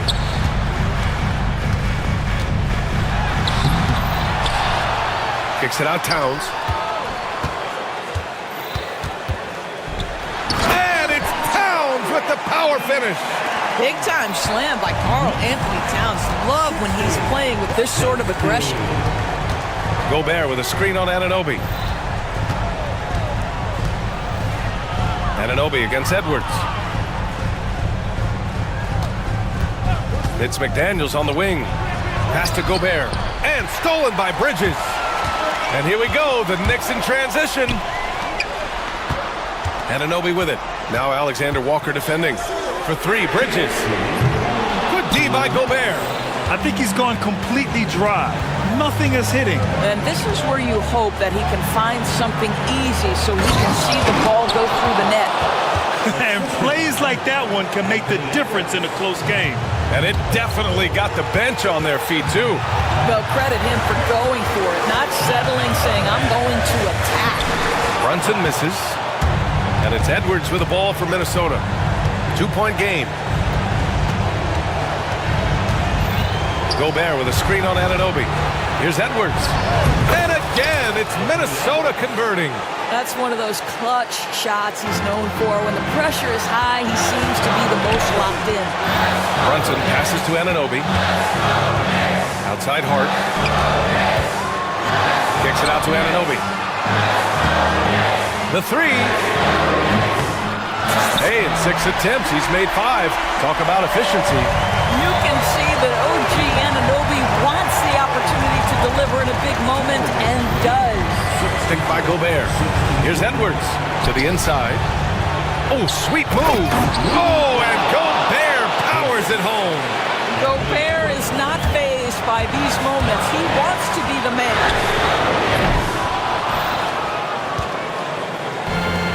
Minnesota has gone 7 for 17 from three-point range so far in this matchup.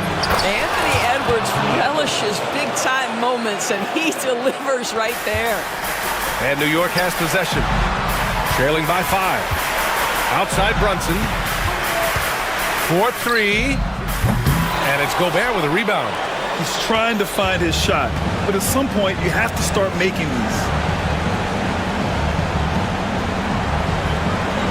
And we've got 28 seconds left in the fourth quarter. Here's Randall. Here he goes. Soft touch off the glass. And it's a 7-point Timberwolves lead. Guard him big, guard him small. Julius Randle is so crafty on the interior, it matters not. He's going to finish.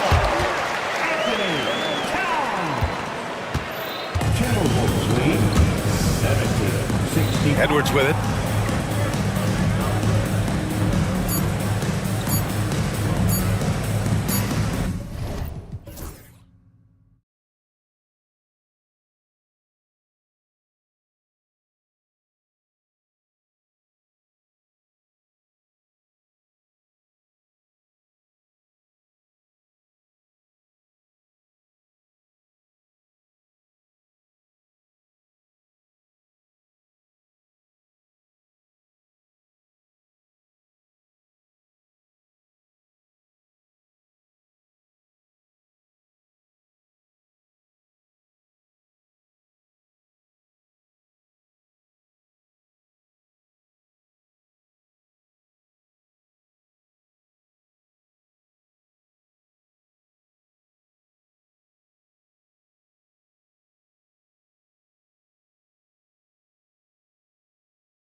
look at how these teams play, is it fair to expect a slower pace of the game? I certainly think so, partner. I mean, both teams are extremely disciplined. They're not really interested in going up and down in a windshield wiper fashion. They value taking care of the ball and playing in the half court. So with Vucevic on the bench, here's the group that Billy Donovan has on the floor. Buzelis out there with Smith. Then it's White, then it's Ball, and it's Giddey in at the 3 spot. Edwards' shot is good. Nice mid-range J from Edwards there. He's obviously not too concerned about what the analytics say about that shot. Here's White, and the layup's good off the glass. And once he got to the 10, I think he was surprised to find himself that wide open. Well, this early, they should be showing a lot more energy on defense. It's not there. Now here's Edwards. Inside. Here's Gobert. Outside for Randall. Sinks the triple. You know, he's evolving his offense over time, Julius Randle, and I think the coaching staff is happy to see it. They like to see him take and make these shots. There's always a surprise, isn't there, Clark, in the offseason? Let's go back to 2022. That offseason, the Timberwolves going all in on Rudy Gobert.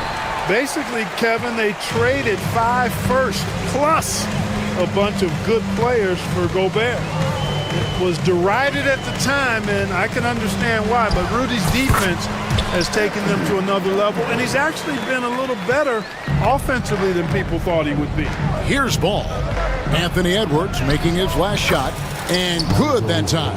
You know what? The size Ball possesses, guys, as a point guard is really a nice asset, especially when the defense tries to be physical.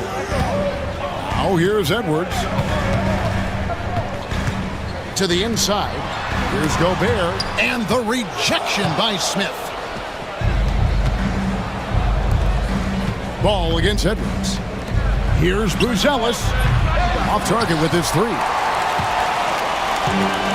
Timberwolves have gone 3 of 4 from the field to start out the game. Edwards. Buzelis grabs the board. Here's White. Banked in off the glass. Yeah, attacking the interior is something White does well. He's crafty, and he makes good adjustments against the defense. Now here's Edwards. Launches it. Rebound by Smith. And here's White. He'll bring it up for the Chicago Bulls. And it's out of bounds. Last touch by Edwards. Great instincts from him to get a hand on that pass and tip it out. And, you know, even though they didn't come up with the steal, that's still a nice defensive play. Here's Giddey.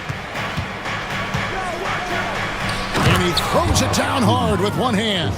Taking matters into his own hands. Yeah, we didn't expect to see that kind of finish. And, you know, guys, when your point guard is making explosive plays at the rim, I really do think it sets the tone for the rest of the team. Bulls leading by 4 from outside the arc, and it's Smith missing. 1:51 left to play in the first quarter. Randall from outside. White with the defensive effort. Chicago's gone 1 of 3 from beyond the arc so far in the game. And then Buzelis with the dunk. Look at the moves from Buzelis. The big fella showing great quickness on the attack. Gobert with a screen on Ball. The Timberwolves again can't hit. The Bulls have gone 6 of 9, shooting it well. Pass to Giddey. To the right side. Now Buzelis. Out of bounds, Bulls ball. Chicago keeps possession. Love the way Gobert goes after shots. He blocks quite a few and alters many more.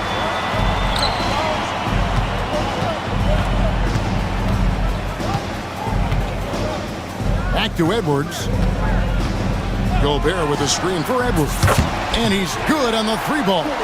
Edwards got 7 points. Well, that was a bomb from Edwards, showing off that deep range. Out to Smith. Pass to Giddey. Back to Smith. Some nice ball movement by the Bulls. 6 on the shot clock. And it's White missing. That's exactly the look they wanted, guys. Right guy, right play. Oh! Show us what you got, young fella. Anthony Edwards, love to see you operate like that. Nailed from three-point land. He has 7. Watch out now. When this guy gets into a rhythm, it is something to behold.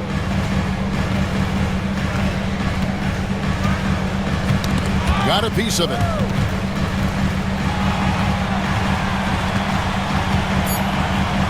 Here's the 3. The shot, no good.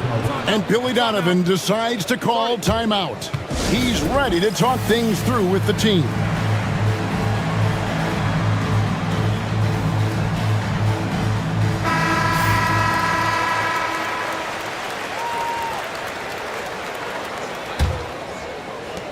No shortage of scoring here at the end of the first quarter.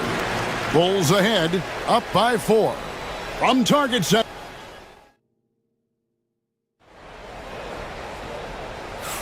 And if you're just joining us, we've played through one quarter in this one. And a moment now to quickly take a look at the offensive approach for the Bulls. Straight away, they've opened things up offensively with skillful passing, running smart plays, and just setting guys up for success. And, you know, in no time at all, they've also started finding points inside, already taking apart that interior defense. So with Vucevic on the bench, here's the group that Billy Donovan has on the floor. Buzelis out there with Josh Giddey. Then it's Ball, then it's White, and it's Smith in at the 5. Anthony Edwards is a classic 2-guard, Clark, a spectacular player. What has impressed you most about his development? Well, he's got a great body. He had it when he got into the league after just 1 year of college. Tremendous basketball body, strength and length and bounce. Now he's worked on refining his skill. I think the biggest thing that's impressed me is not only his work ethic, but his poise. He's not a guy that plays frantically. He plays with intentionality and purpose, and that's a tough thing to do when you've got his athletic ability and you're as young as he is. Shot clock at 5. Here's Giddey, and the call on the shot that sends him to the line. Greg, you know this. Good coaches give their players confidence. But what's the balance there between affirmation and accountability? Well, when you believe in a player, that also comes with expectations. So a coach has to boost them up and also demand that they deliver. Gobert with a screen for Edwards. Misses the 3. And here's White. He'll bring it up for the Bulls. They lead by 4. Pass to Smith. Now Ball. Back to Smith. And he commits the intentional foul. Yeah, not sure what that was about. I mean, talk about a brain cramp. Yeah, yeah, completely a brain fade. I don't know where that came from. Just lost sense of time and the situation. That's a 2 from Smith. Minnesota with the rebound. Second quarter, we're a little over a minute and a half in. McDaniels finds Gobert. Giddey against Edwards. Here's Gobert. It's hauled in by the Bulls. Smith's got his 5th rebound in this one. Ball dishes to Smith. Pass to White. Ball up top. And here's Smith. Lets the 3 fly. And another miss by Chicago. Now here's Edwards. D right on him. Randall no good. Bulls leading by 4. Ball, the pass to Smith. Back to Ball. Pass to Smith. Beyond the arc. He makes that one drop, only a second and 5 tries. Not sure what the defense was thinking. I mean, you can't leave this guy open from deep. And the call will be against Lonzo Ball. That is his first foul of the game. First team foul. Chicago on defense. 7-point game, the biggest lead in the game. Didn't take Edwards long to get those 3 points back. Right back at you. White goes in. Great D that time from Edwards. Timberwolves have gone 2 of 6 from the field in the second quarter so far. Knocked away. It's stolen by White. Oh, he really broke up that transition opportunity. Looks like it'll be a transition take foul. The Bulls have converted 1 of 2 free throws so far today. Yeah, and 79% from the line as a team a season ago. Pretty reliable in that regard. And you can't take those numbers lightly, fellas. I mean, their free throw shooting made a difference for them in a lot of their games last season. White, wide open, he fired. Buries it from three-point range. White's got 11 points. And White understands his role on this team. They look to him to drain that jumper. The real, come at us, and we're coming right back at you. A little back and forth from long range. I love it. That's a terrific answer there. Here's Buzelis. He's defended by Randall. The shot by Buzelis, no good. Timberwolves trail by 5. Edwards passes to Randall. He takes it in.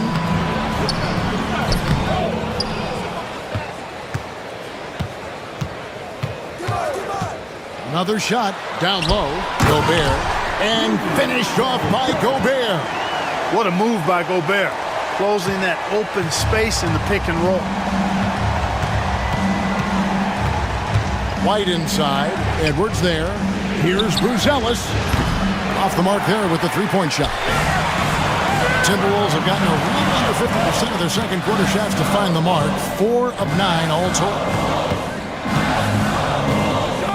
Gobert with a screen on White. Edwards drives in, and Edwards with the stuff.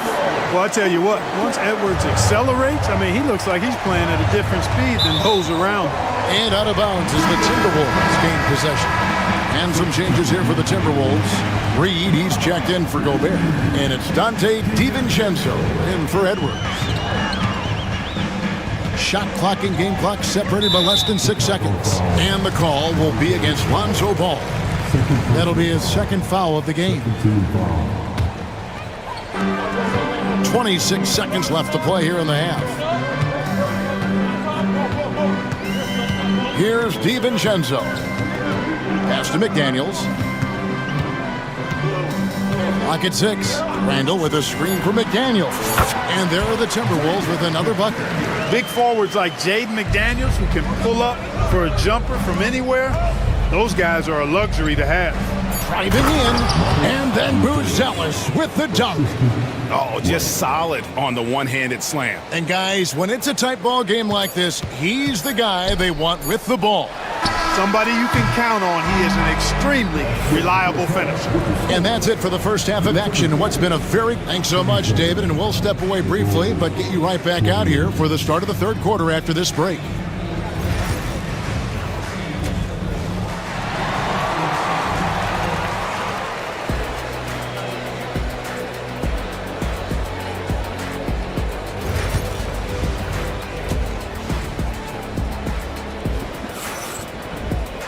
And if you're just joining us, we've played through the first half in a game that's been fairly even so far. You know, Anthony Edwards has been exceptional here, guys. Man, he's been running wild on them through that first half. Absolute dynamite on offense. And you know what? I'll be interested to see just how much he's got left in the tank. That first half had to take a lot out of it. We've got Nickeil Alexander-Walker. Randall out there with McDaniels. Then it's Naz Reid. And it's DiVincenzo in at the 1 spot. So that's the Timberwolves 5. When Naz Reid is out there, Clark, spacing the floor is a real asset for him. For sure, and you know, he really puts a lot of pressure on the defense because he can score from anywhere on the floor, and he's got great size and strength. And he does the little things too. I mean, you look at his points and rebounds, but this guy gets deflections, he goes after loose balls, he gets you extra possessions on the glass, he steps in and takes charge. I mean, he does all the little and big things. Randall with the bucket. Randall's got an unorthodox game, but he's got a good, strong upper body, which makes him a very consistent scorer inside. Here's Buzelis, and then Buzelis with the dunk. And we've seen several lead changes tonight, neither team giving an inch. Yeah, and the lead has changed hands, and it just hasn't stayed in those hands very long when it's changed. Back and forth we go. Reed gets the bucket. A versatile guard, DiVincenzo is excellent at hitting his teammates in their spots.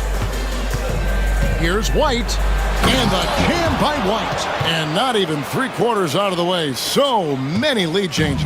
The fans, guys, are getting their money's worth. Heck, I should have paid to watch this one. It's been a nail-biter. And the call will be against Lonzo Ball. And that'll be his 3rd foul so far. Just over a minute and a half have passed here in the 3rd quarter.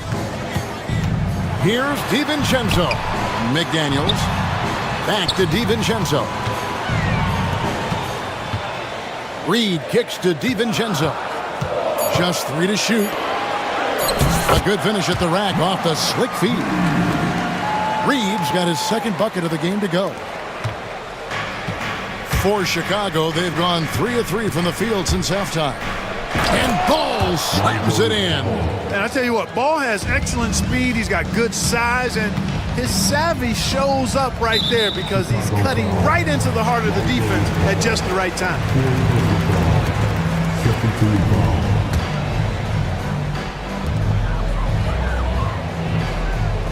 Now here's DiVincenzo. Pass to Reed. Back to DiVincenzo. And here is McDaniel. He's defended by Herter. 4 on the shot clock. The Timberwolves need to get a shot off here. And Randall throws it down. And rolling with such quickness. There's just no way to keep Randall from scoring that. And the jam by White. And some hang time on. And yep, we thought we might see it. And the coach's challenge.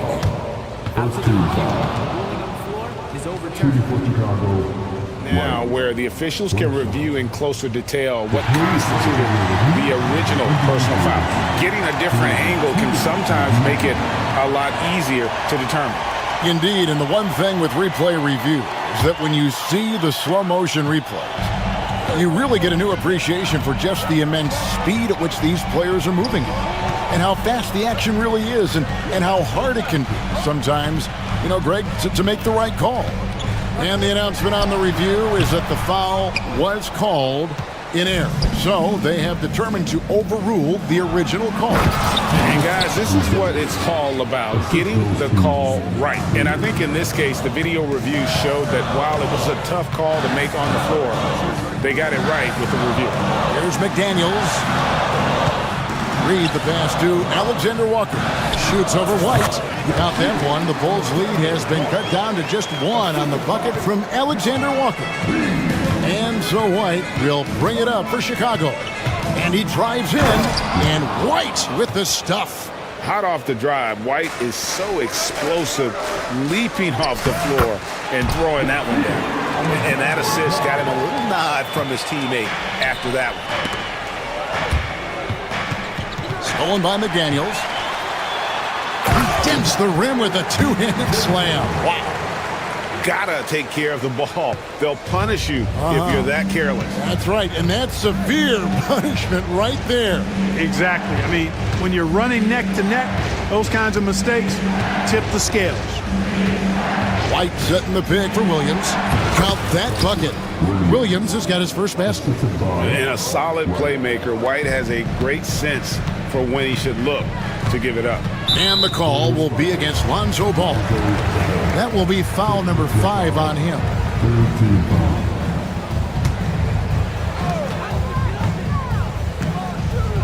DiVincenzo against Ball.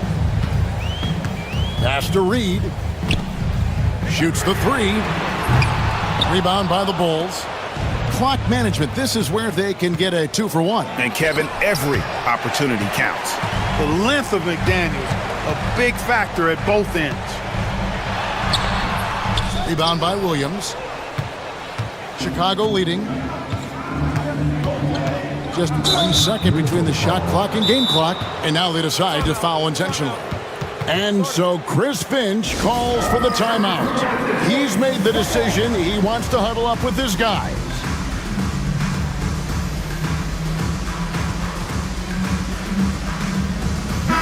And we've got a timeout called from Chris Finch.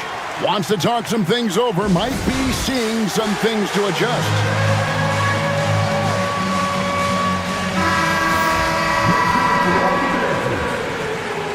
Substitution report.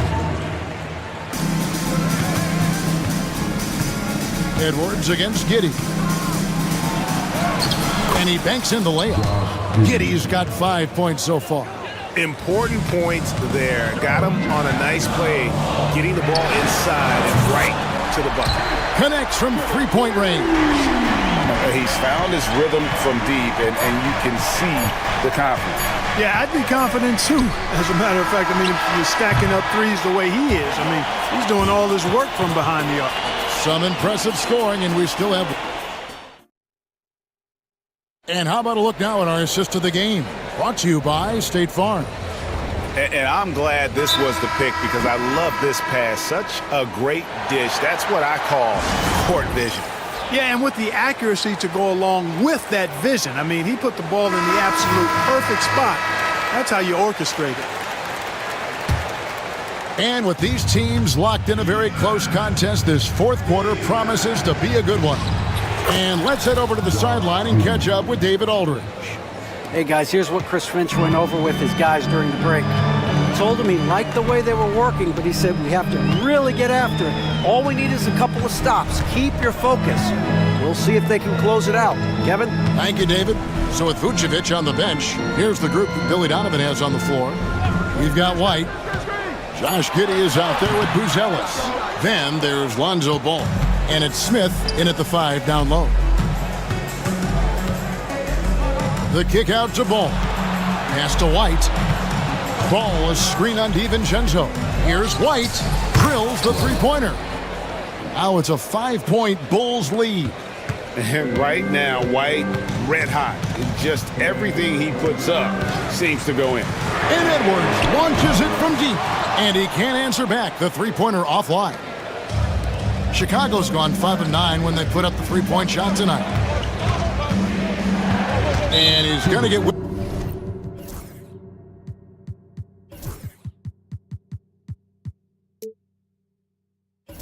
Whistled for that foul, G. That was intentional, but not exactly logical. How about pointless to foul there? I mean, I don't know where his head is, but it's not in the game. Here's what Minnesota's going with right now.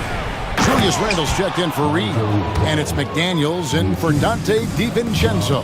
Well, you can't let Ball get this deep. I mean, once he's this close to the rim, that far inside, he's ready for the throwdown. Here's White. Lays it up and in on the nice reverse. White's got the lead up to 9 now for Chicago. Nice play, and you can see they're gathering momentum. You know, and now, yep, this will be a coach's challenge. We thought that might happen, triggering a review of the personal foul. Number 25,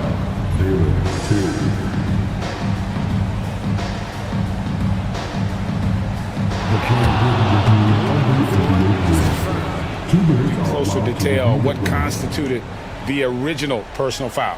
Getting a different angle can sometimes make it a lot easier to determine.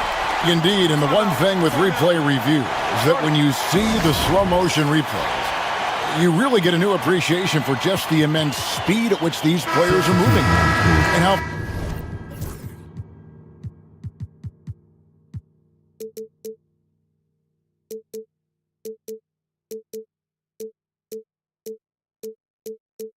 fast the action really is and how hard it can be sometimes, you know, Greg, to make the right call. And so the word is in. They've decided that the call stands as it was made on the floor. And, you know, even if a coach still feels this wasn't the right call, you got to acknowledge the effort being put in to reviewing it. The double-checking, and the game continues on. Edwards on the bounce. Here's Randle. Pass to Alexander Walker. Now Edwards. 6 to shoot. Gobert with a screen on Williams. Edwards. Yes, that goes in. Now just a 4-point Chicago lead. And this is the effort you want to see out of your guys, win or lose. Yeah, you know what? I agree. I mean, they're showing a bunch of fortitude here, keeping this game tight. Now Buzelis. White setting the pick for Buzelis. Rebounded by the Timberwolves. McDaniels got his 4th rebound with that last one here tonight. Giddey against Edwards. Oh, he clock getting deflects off the backboard. Here's Buzelis, and then Buzelis with the dunk. And how about that finish by Buzelis, the rookie, getting it done. Edwards looking it over. Edwards with another miss. Oh, it's been a turbulent quarter, really rough for him. Nothing going his way. And he seems determined to shoot his way out of it. Timberwolves trail by 6. Takes the 3. The Timberwolves again can't hit. You know, the ill-advised threes isn't how you want to close the gap. They've got to have better shot selection. Yeah, he's shown terrific control of the pace and the rhythm of this offense. You know, numbers don't always tell the story, guys, but his assist totals do paint the picture here. I mean, he's got everybody involved. Second chance points always hurt. Just not enough effort to block out. Hey, guys standing around spectating, I mean, you got to get in there and get tough. Minnesota's gotten some tough luck from three-point range. In the fourth quarter, they've hit just 1 of 6 from deep. And here's Edwards from the arc. Hands it from downtown. And now just a 3-point Bulls lead. Pass to Buzelis. Here he goes. Goes straight through the defender for the dunk. Draws the foul. The coach's challenge has been issued. Post game like this. Now, where the officials can review in closer detail what constituted the original personal foul. Getting a different angle can sometimes make it a lot easier to determine.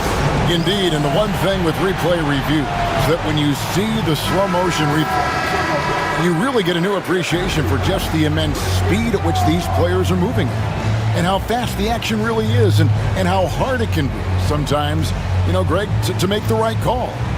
And so the word is in. They've decided that the call stands as it was made on the floor.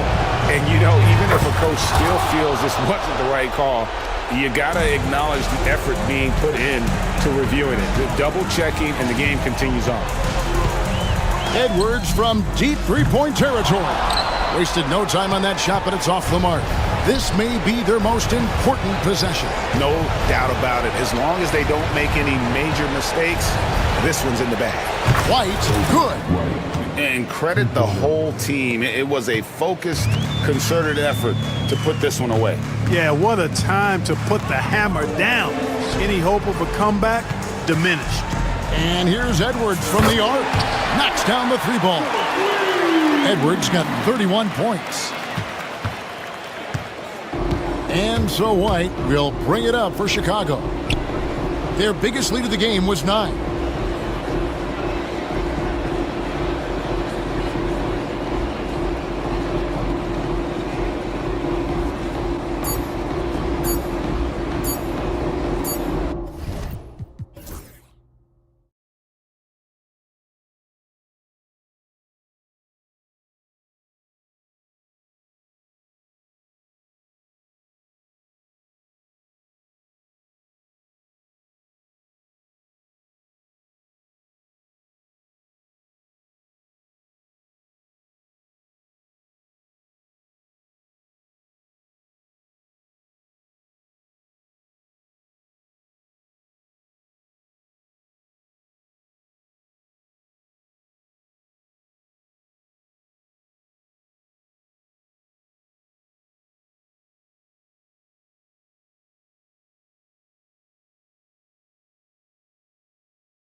like to play at their pace.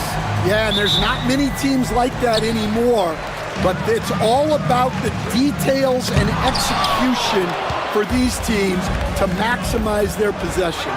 A look at the opening lineup for the Orlando Magic. The backcourt is Suggs and Caldwell-Pope. Isaac and Wagner make up the forwards. And it's Ben Carroll in at the 5, roaming the paint. So cunning and effective in screen and rolls. I really like watching Suggs operate in these sets. Here's Buzelis. He takes it in. Great job on the back end of the play. Yep, finished with both hands, making sure of it. Here's Suggs. Ooh, excellent D there from Ball. Well, they know he can finish at the rim, but the defense did just enough to force the miss. I'll tell you, those finishes are always extra special when they come from your point guard. Oh, forget about his passing. Can we see more dunking? Wow, that is an impressive vertical for a point guard. My goodness. Caldwell-Pope's shot is off. Those are precisely the looks this team is trying to create. Yeah, quality offense will serve you well in the long run. You can't settle for bad shots. He's consistent from out there, especially when you give him that kind of room. Now here's Suggs. And we're about a minute and a half into the first quarter. And that time also a missed shot. The Bulls have gone 3 of 4, off to a nice start. You know, Stan, for a team with such a proud history, the last decade has been a tough one for the Bulls. Yeah, Brian, it really has. They've had competitive teams, but they haven't won a full playoff series since 2014. And for such a dedicated and passionate fan base, that's been really difficult for them, let alone the front office and people that want to turn this thing around as quickly as they can. Here's Ben Carroll, takes it inside. Oh, and makes it with the kiss. He will muscle his way down the lane. Watch out when Ben Carroll comes tumbling by. Here's Ball, and he converts the layup. Ball's got 5 now. And setting the tempo with an assertive move. Like, where was the defense on that play? Well, when you are the aggressor this early, it is intimidating. How about the bounce? We can call that bounce per ounce. Can't be denied. Magic trail by 4. Pass to Isaac. Here's Wagner. Takes a 3. Gets the 3 to fall. Well, when you have a scorer as skilled as he is, you do everything you can to get him the looks he needs. Giddey finds Ball. 2 minutes remaining in the first. For 3. They get it again. 3-pointer, Buzelis. That one no good. The Magic have gone 4 of 8 and looking in control. And Josh Giddey is going to pick up the foul. That's his first foul of the game. First team foul. And Carroll left side. Isaac for 3. Rebound by the Bulls. Smith's got 4 rebounds now. White against Isaac. Pass to Smith. And he drops it in from the low post. Too easy for a guy of his caliber. The D must put up more of a fight down there. Yeah, they can't let him even get into that space. If he gets good position on the block. And in a game this close, they're going to challenge the call. Coach does not agree with it, and he wants him to take another look at the monitor. Shooting for Orlando. Paolo Banchero at the line for 1. Still disputed even after the video review. There's no doubt there's going to be a gray area in a lot of these calls. But at least we have the option to take a second look, so the officials can be sure they get it right. So they see clear evidence of a bad call, and they're going to overturn it. Probably the right decision. And give credit to the officials for recognizing the mistake and correcting it. Nobody likes to say they got it wrong, but they fixed it in a hurry. White with it. He's picked up by Ben Carroll. A longer guard, the 6'5" White, doing a nice job inside. First trip to the free throw line for him in this one. The first one falls. At the line for 2. White hits them both. I'm sure they don't want to send him to the line. That has to be in their scouting report. Suggs, the pass to Caldwell Pope. Back to Suggs. Ball with a steal. And a fast break now for the Bulls. And Ball throws it down. A menace defensively. Ball with the steal. The bucket. Just a great few seconds there. Ball against Suggs. And it's Isaac with the basket on the assist from Suggs. Well, when you take it to the rim, good things happen. Sometimes you just got to keep it simple. Here's Smith. Orlando with the rebound. There's 37 seconds left to play in the first quarter. Suggs, the pass to Banchero. He got a piece of it. When it comes to contesting shots, Buzelis is showing us that he's got great timing. Pass to White. Let's go with a three. Pure from three-point range. White's got 5. Assisted buckets. Every team wants them. They show you're running effective team offense. Really left him alone that time. And both teams running long-range plays that are working. Well, you know it's become a three-point shooting league. Teams shooting a steady diet from outside. Rips down the breakaway slam. And you can tell they're in sync right now, expertly turning the steal into fast break points. Three-pointer, Buzelis, and that's not gonna go. Misses at the buzzer. The first quarter all wrapped up. And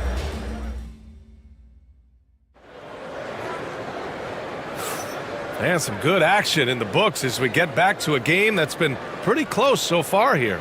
And guys, what's your take on the Bulls so far? Oh, what I love was that first quarter was all about leaking out and capitalizing in transition. Yeah, they gave the other team no time to breathe. Every time they got the ball, they were off to the races. And you see how effective this aggressive mindset can be. They've got Lonzo Ball, Smith out there with Buzelis. Then it's Josh Giddey, and it's White in at the point. That's the 5 out there for the Bulls. White finds Ball. Back to White.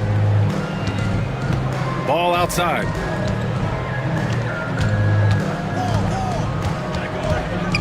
Pass to White. 5 on the clock. Here's Smith. Count that bucket. Great timing and coordination. Lays it in coming off that pick. Suggs against Ball. Suggs, the pass to Isaac. Misses the 3. Chicago leading. Here's Buzelis. Pass to White.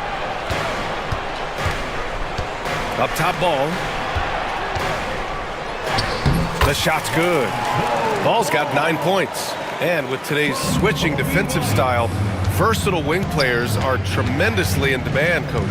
Yeah, well, position now, Brian, comes down to who can you guard.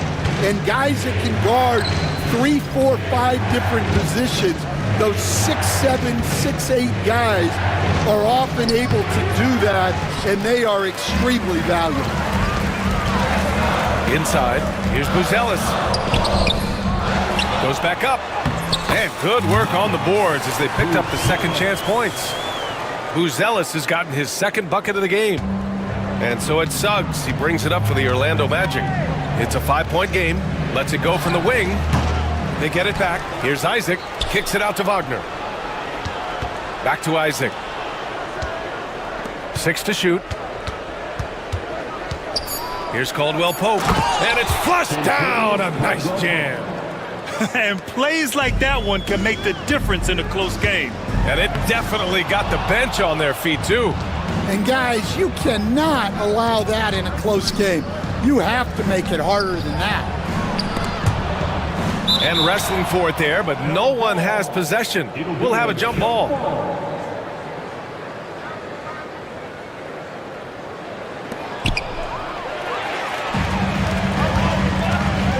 Here's Ball. And Ball throws it down. You're taller than you think. Lonzo is a sneaky 6'6". And so Jamal Mosley calls for the timeout. And we might see some changes. Coach potentially looking to adjust.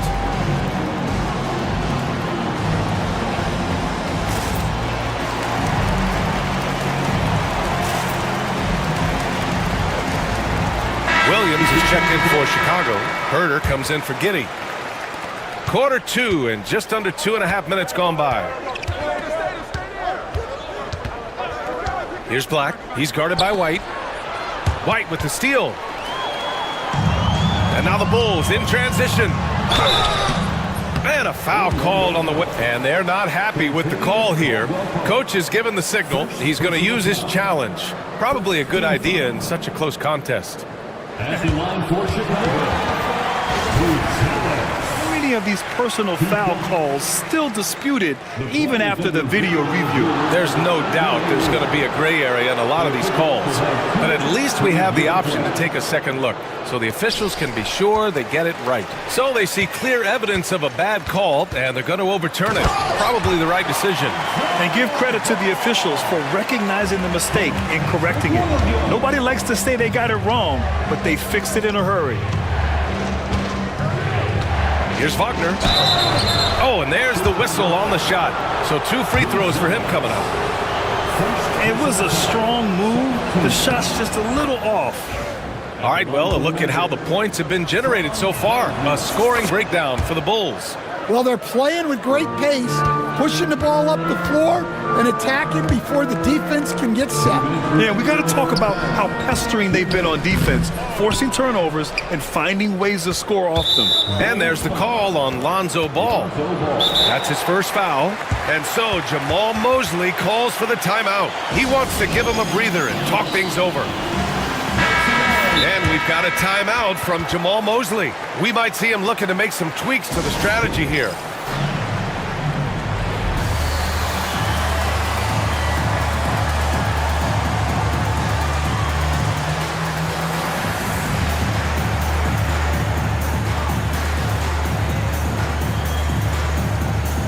For Chicago, Smith, he's checked in for Williams, and Giddey's subbed in for Herder. Magic trail by 5. A minute 50 left in the first half of basketball. Carter finds Caldwell Pope. With the drive. And he makes it on the layup. Caldwell Pope's got 7 points in the game. Bulls leading by 3. It seems like every team in the league could use a player like Contavious Caldwell Pope. Yeah, Brian, look, the term 3 and D at times seems like a backhanded compliment, but not with KCP. He does both the 3 and the D at elite levels. Always takes the toughest backcourt assignment and more than holds down his own. That one goes in. Yeah, that's a great find by White. He's such a clever and deceptive combo guard. Carter can't get it to go. Well, that one should be in his wheelhouse, but just off the mark. Back to White. There's the triple. Perfect night so far, 2 for 2. Well, it's a three-point shooting league. Guys like him are so important for spacing. To the left side wing. Bancaro flushing it home. And this is why you must push Bancaro out of the paint, or else he'll slam it all over you. Here's White. Count it. All 3 of his attempts have gone in. They're punishing those late defensive rotations, getting good looks inside throughout the half. Shot and game clock separated by 5. Pass to Caldwell Pope. There's the block. And so it looks like it'll be Orlando's ball still. Orlando ball.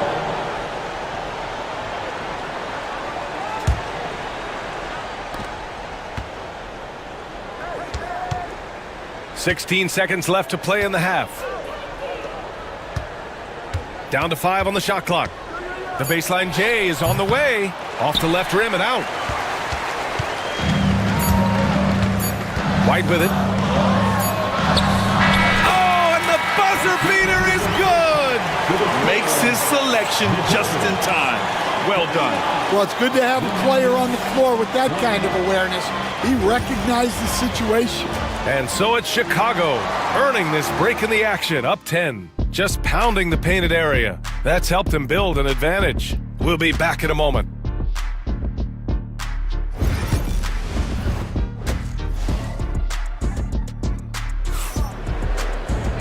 Well, for those just tuning in, thanks for being with us. Second half of this game still to play. Boy, it's been quite a game for Lonzo Ball. I like how they control the tempo and play to his strengths. Yeah, he's found his spots, been patient with his shot selection, and it's paid off for himself and the team. So for Orlando right now, Banchero and Carter Jr. make up the front court. The backcourt is Suggs and Caldwell Pope, and it's De Silva in at the 3 slot. To the wing on the left. Banchero against White from outside the arc. Rebounded by Suggs. And Suggs has got the ball here for the Orlando Magic. Trailing by 10. Banchero against Ball. And Banchero with a bucket on the assist by Carter. Banchero's got 10. Yeah, this is a part of Banchero's game they'd like to develop here in the league. White, the pass to Giddey. And that one drops for him. And the Bulls lead by 10. Probably a play they drew up in the locker room at half. Yeah, I like how they're establishing their interior presence right away. That's going to collapse the defense and create other opportunities. And Kentavious Caldwell-Pope picks up the foul. That's his first foul of the game. And the rate of player ejections going up in recent seasons, Stan. Well, Brian, players these days certainly have a voice in a lot of things. And when it comes to critiquing officials, they're not shy. We see complaints on virtually every call in games now, and the referees seem to have had enough of it. Oh, he powers right through the defender for the dunk. Draws the foul, too. And he'll go to the line. That's on Jalen Smith. For Chicago, Williams comes in for Smith. And Herter's subbed in for Giddey. Coach, you look at someone like Jalen Suggs. Man, has he improved his shot. Yeah, Brian, I think you've always loved the effort that he brings at the defensive end of the floor. But now he's a much more efficient shooter, much more decisive, and really understands his role. Time now to hear from our reporter, Allie LaForce. When it comes to winning big, basketball acumen is the difference. LeBron James said, quote, in the final 2 rounds of the playoffs, what's going to separate teams is IQ. There's moments in the game that a coach can't prepare you for, where you have to make adjustments right away. It's not experience, it's IQ. He would know, Allie. Thanks. Putting in work. Carter Jr. is a lunch pail guy who just goes about his business. Magic trail by 8. Here's Suggs. It's hauled in by White.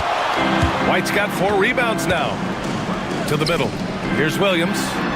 Herter from long range. Drills it from deep. Willing passers, unselfish play. You have to appreciate this kind of offense. Pass to Carter. Just over 2.5 minutes gone by in the second half. Inside. Here's Banchero. Oh, Banchero throws it down. I mean, it's incredible. Banchero can be so dominant.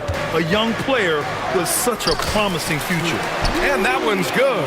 And I love how he's pushing the tempo and creating for others. He does this game in and game out. Incredible. Yeah, when you're moving the ball like that, it just keeps everyone engaged in the game. Here's Suggs. No good. Good work defensively by White. Bulls leading by 11. Herter from long range. It's rebounded by Banchero. For Orlando, they've gone 4 of 8 in the third. Carter, the pass to Banchero. Kept alive. On the wing, Suggs. Back to Carter. Banchero in the post. The Magic need to put one up here. De Silva. Outside, Caldwell Pope. The 3 ball. Hits the trifecta. Caldwell Pope's got 10. Already an excellent passer at his position. Banchero just loves showing off his court vision. They grab their own miss. Williams from long range. That shot off the mark. And we've got a timeout from Jamal Mosley. I think right now he must be looking at some adjustments. Protecting the rim has to be their top objective right now. Well, if you're just going to let them score inside at will, you might as well pack your bags.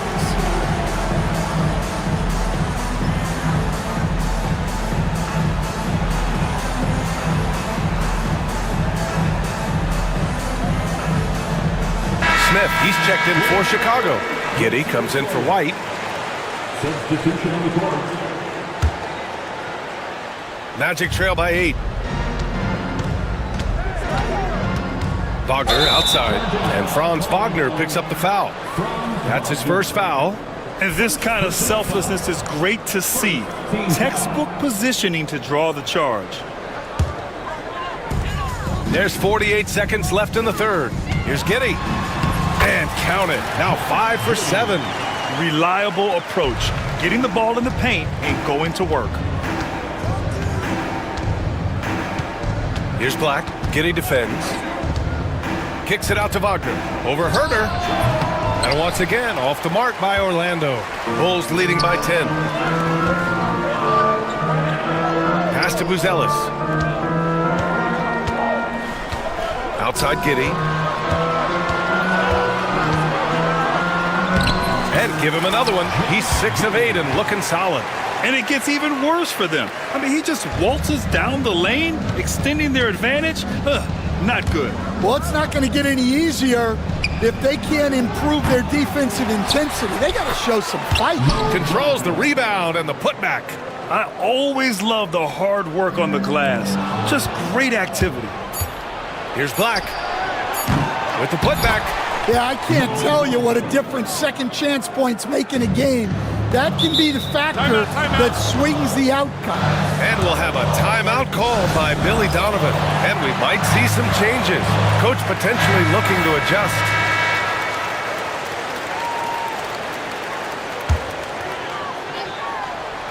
Wagner with a steal.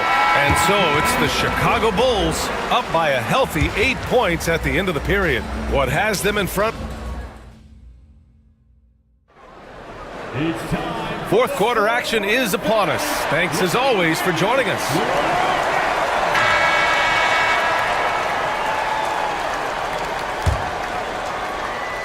Chicago leading by 8. Kevin Herder out there with Buzelis.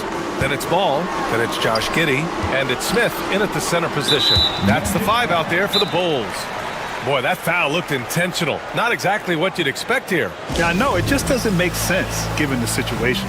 And so Jamal Mosley calls for the timeout. He is not messing around, calling them into the huddle. The Bulls making a switch here. White's checked in. All right, let's get a report from Allie. Thanks, guys. I got a chance to hear what Jamal Mosley was saying to the team. And a big reason their team is down, the three-point line. Coach saying in the huddle, we have to battle on the perimeter. They're outplaying us from the arc. Guys? Thank you for that, Allie. Well, you see, the ability to get the ball where it needs to go is what really stands out regarding Buzelis. And White has got the ball here for the Bulls. Pass to Smith. Fires from deep. And again, it's Chicago with a 3. Here in the second half, they're really focused on stretching the floor. Yeah, and where has the defense been? They've been content to let them fire away. They've got to close out to the arc. Chicago has gone 2 of 2 from outside so far in the fourth. And he gets it to go as they call the foul. He's on his way to the line for one more. And they're refusing to take a break, even with a nice lead. They just continue to attack. You have to love it. Yeah, to put together this kind of performance at both ends of the floor on the road, it's impressive. Outside, Caldwell Pope. And there's the foul. It's on Kobe White. That's his first foul of the game. First personal foul. First team foul.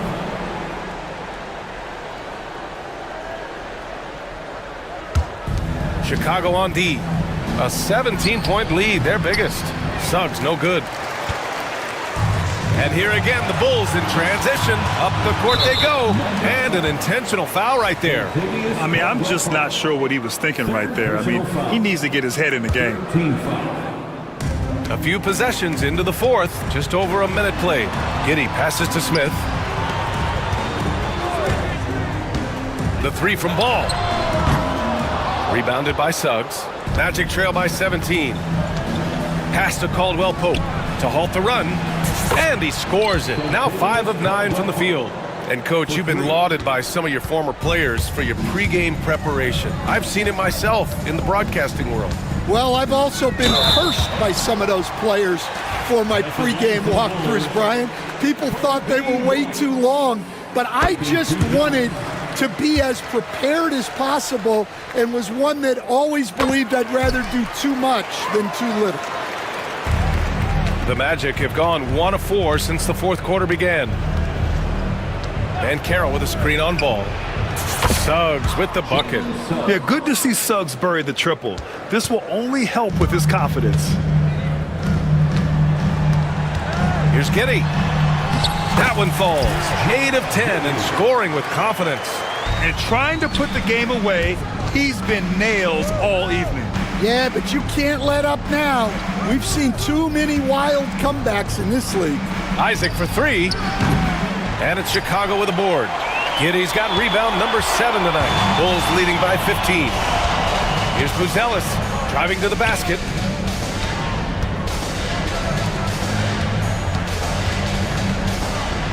Ball outside. To the paint. Shot clock at 6. Pass to Buzelis.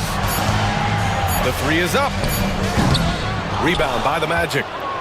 Ben Carroll's got his 4th rebound in this one. Suggs with it. Now guarded by White. A bigger guard. Suggs fearless inside. And a chance for just a second to check out the scoring breakdown for Chicago. Well, look, you have to be able to count on energy and effort every night, and they're showing a lot of it with their transition buckets. And they've also been so active defensively, getting deflections, forcing turnovers, and scoring off of them. The kick out to White. There's the drive, and he goes up strong with a one-handed jam. Well, at first, White shows the burst, then the control off the drive. Ben Carroll finds Isaac. Now Wagner. Here's the 3. Smith with the rebound. Smith's got rebound number 8 now. Three-pointer, Buzelis knocks down the triple. And the Bulls lead by 18. Gotta love how they've just maintained their intensity, even when they're this far up. Yeah, and at this point in the game, just protect the ball, make smart decisions, don't give them a chance to get back in the game. Here's Wagner. Uses the glass to finish the layup. It looks like it'll be a big win for them here. Time to just cruise to the end of the game and chalk up the victory for the Bulls. You love how they push the ball at every opportunity. Yeah, they really dictated the pace, and it really paid off. And as it was happening, as it was building, you knew this was a monster game for Kobe White. Well, what an unselfish display from him tonight. Sharing the ball, creating for others, just beautiful basketball. And a smart feed from Suggs. The defense making it easy, leaving his teammate open. Now White. They set the screen. Pass to Buzelis. The kick out to Ball. White on the wing. Oh, and he brings it down with a two-handed jam. This is what winning is all about. Playing your best when it matters most. Yeah, they've got clutch guys on this team, and they never let up. Suggs against Ball. And Suggs, here we go. And he says right back at you with a big dunk of his own. And so it's White with it. He brings it up for the Bulls. And he goes in for the dunk. Impressive job by this team. And you really can't discount the impact of this crowd here. No, I'd be lying if I said the crowd doesn't have an impact. It's certainly felt from the head coach all the way down.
coaches, each team with a formidable front court.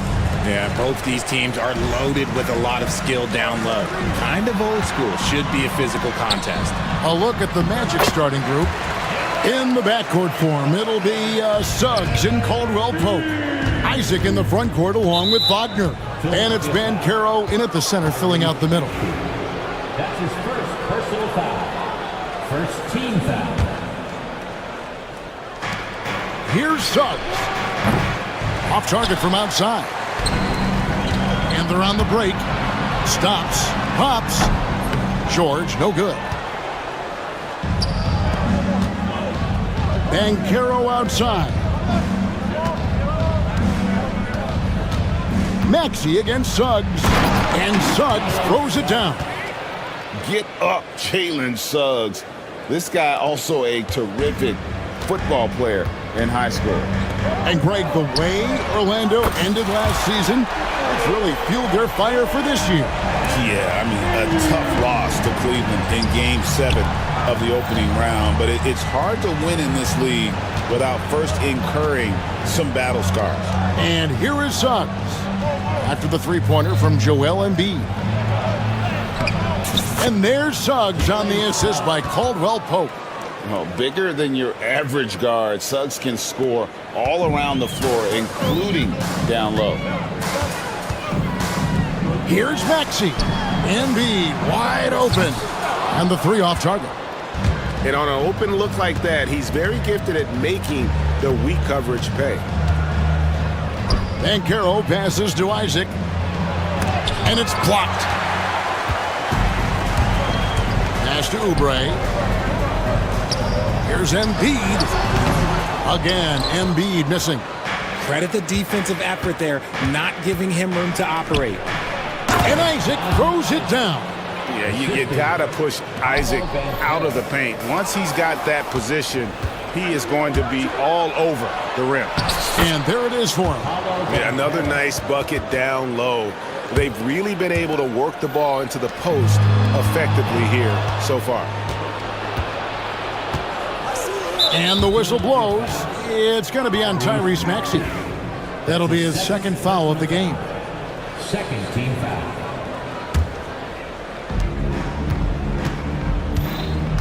Isaac a screen on Embiid. Bancaro. Embiid with no problem getting in your grill defensively. And it's Bancaro missing. Maxey kicks to Embiid. Trains the three-pointer. Embiid's got 8 points. Boy, he is looking confident. Love how they're using him so far. Yeah, when he gets engaged. Look out! Look out! Now that's how you finish. And you can just see how that motor never subsides. Isaac always looking to put on the show there with his dunking ability. And once he got to the 10, I think he was surprised to find himself that wide open. Easy possessions like that literally are just a gift. You just dream of them. He'll gladly take those. And while Embiid was on record praising the importance of continuity, I don't know that, Richard, the 76ers front office felt the same way. Oh, yeah. What you say out loud versus your actions can be very, very different in this game. When you have a chance to go big game hunting, you do. The goal was to bring in some hope for Embiid and Maxey, and they accomplished it. And with his strength, George is not your average swing player. He can get his in the paint. Bancaro finds Wagner. Pulls up on the wing. And it's Bancaro missing. You're not going to see that very often. Plenty of space, but he just, let's face it, he whiffs on that. And that one's good. Maxey. A physical scoring guard. Maxey is at home on the inside. Bancaro outside. And he uses the glass on the layup. No, it's just ridiculous. He is just an absolute surgeon when he has the ball. This man is surgical. There is no way to slow him down when he wants to score. Here's George. Bancaro grabs the board. The Magic trail by 3.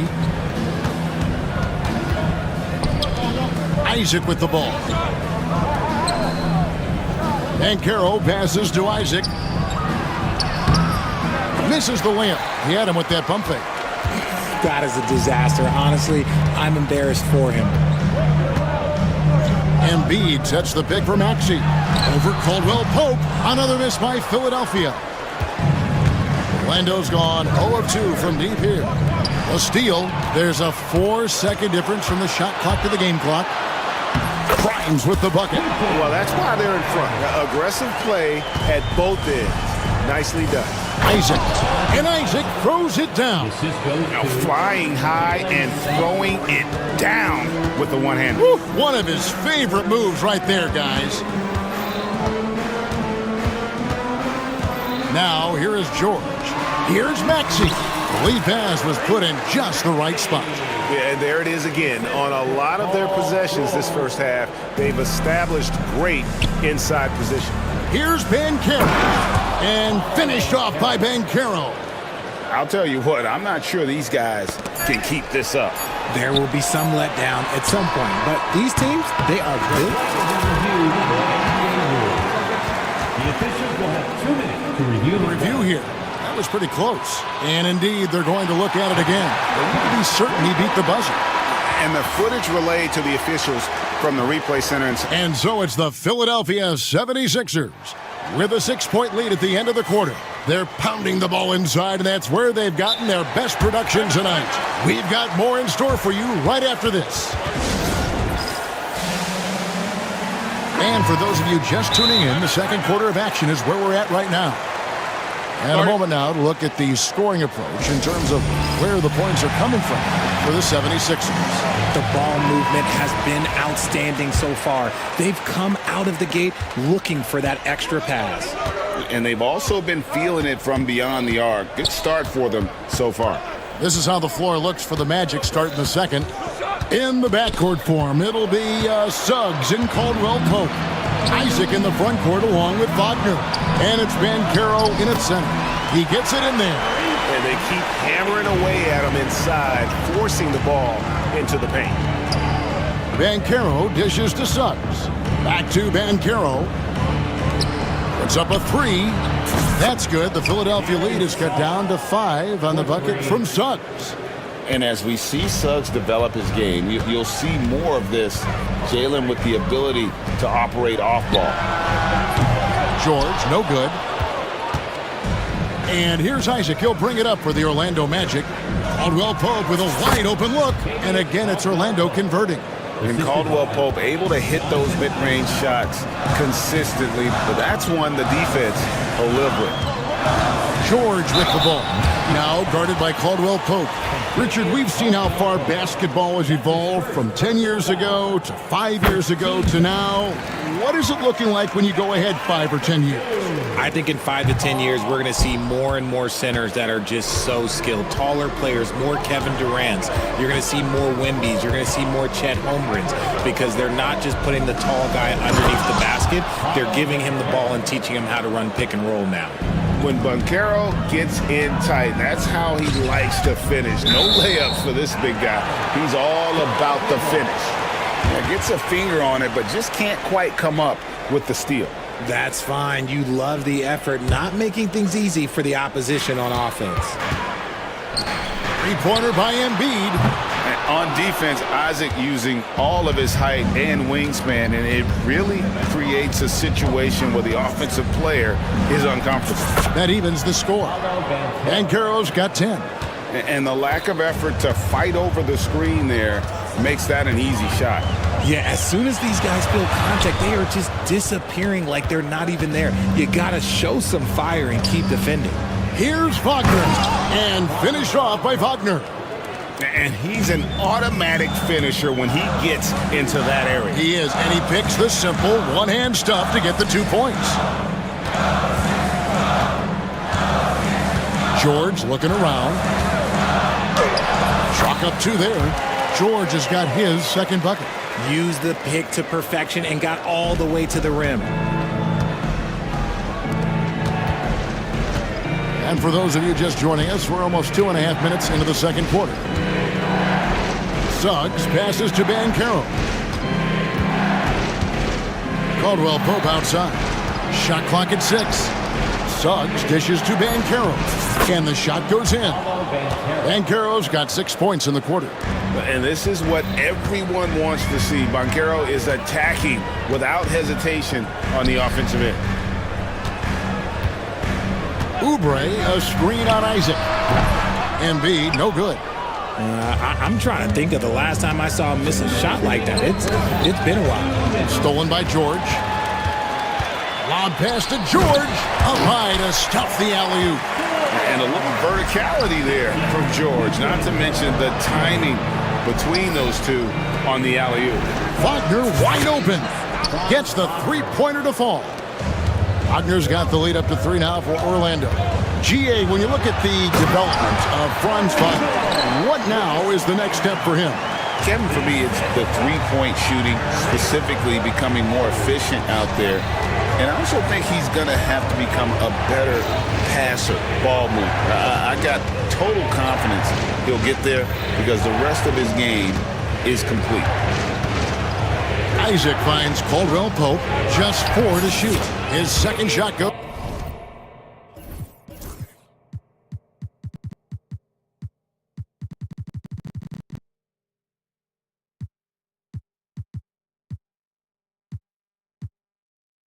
In off to a good start, 2 for 2. And part of an overall effort for Kentavious going for higher percentage shots. That time working inside. George with no one around. And it's George again missing. On offense, here are the Magic. They're on an 18-7 run. Now, here's Suggs. He's covered closely. And that one's good, Wagner. And I've been impressed with the unselfishness, but also getting guys the ball where they can do something with it. His court vision has been on display in this one. He's doing a tremendous job just orchestrating the offense beautifully. And the speed of George on the drive, amazing at attacking the rim. Over in the corner, Caldwell Pope. Pass to Isaac. Caldwell Pope against Maxey. The basket counts and 1. He'll go to the line with a chance to make it a 3-point play. Yeah, shaky defense there, giving up the bucket plus sending KCP to the line. The Magic shooting their first foul shot of the game. And if we want to take a look back, they converted about 76% from the line. And it goes out of bounds. Last touch by Embiid. Yeah, and I think he was surprised to see that pass coming his way and just really reacted too late.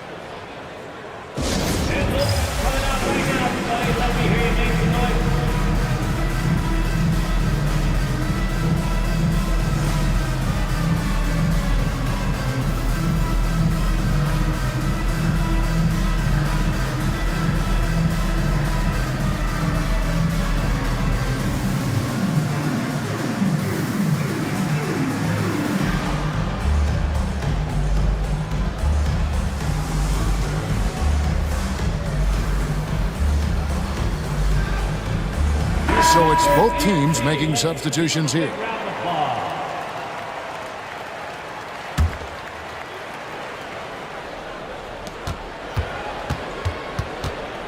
Caldwell Pope feeling it out a bit. Shoots over Oubre. Nice shot from the wing. Caldwell Pope's got 9 points. Give them credit. Offensively, they've been the more efficient team. Yeah, coach has to be thrilled. You can draw up all the X's and O's you want, but guys have to go out there and execute with enthusiasm. And so it's the Orlando Magic holding on to an 8-point lead heading in. Thank you, David. And we'll be back for the third quarter of action following halftime.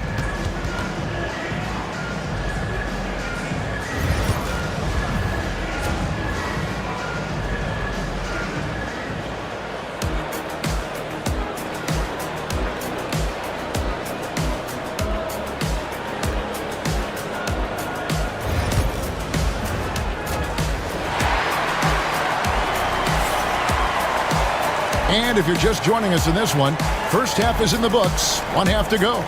You know, Paolo Banchero, guys, has been exceptional. Man, how about the amount he's contributing in the scoring column? Through 2 quarters, he has been terrific.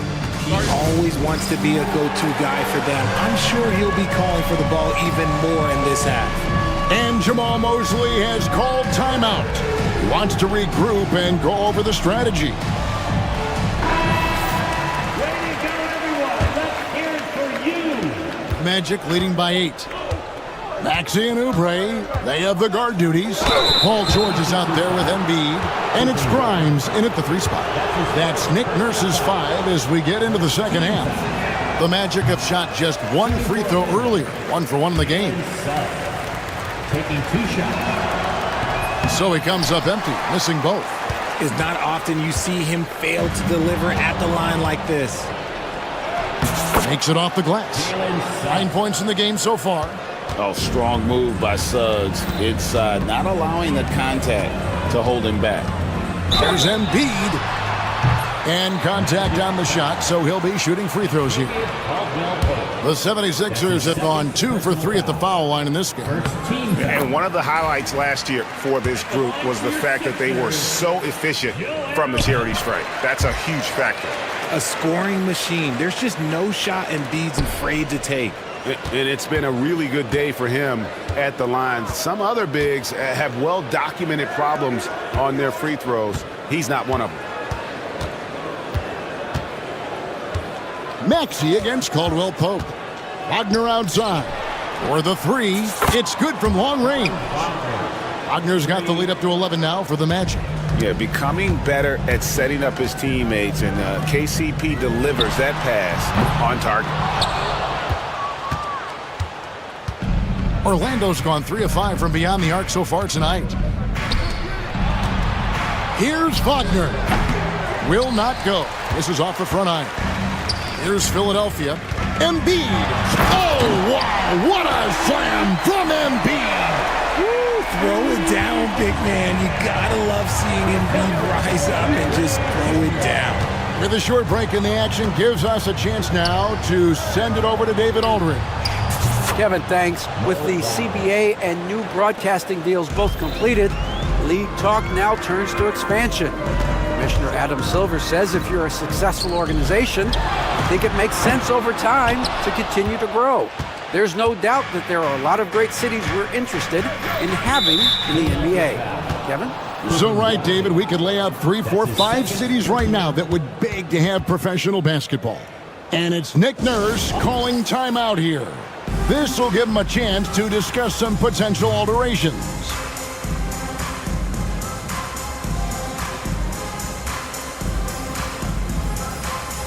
So for the Magic, Paolo Banchero's checked in for Franz Wagner. And it's Anthony Black in for Jalen Suggs. And it's Nick Nurse calling timeout here. And coach has decided they need a moment to talk things over.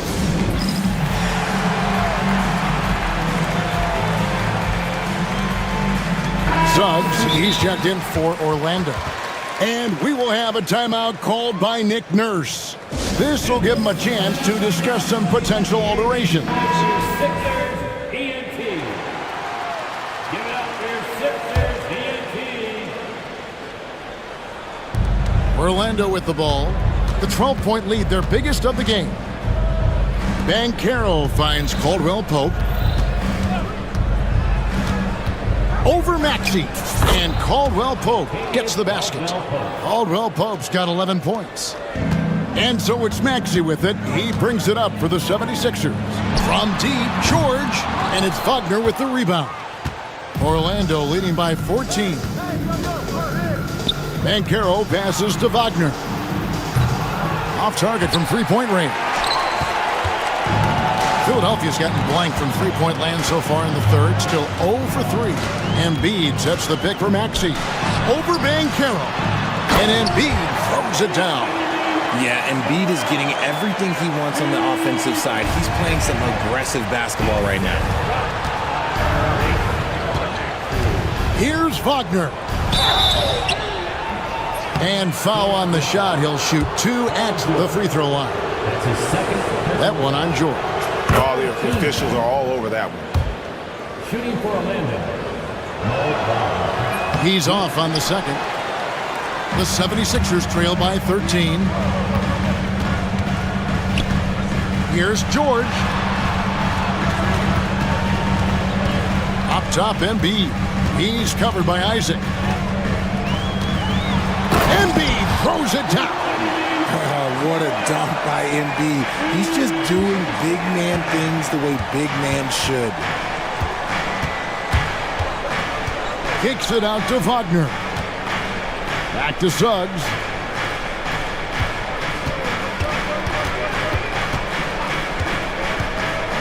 Down to 5 on the shot clock.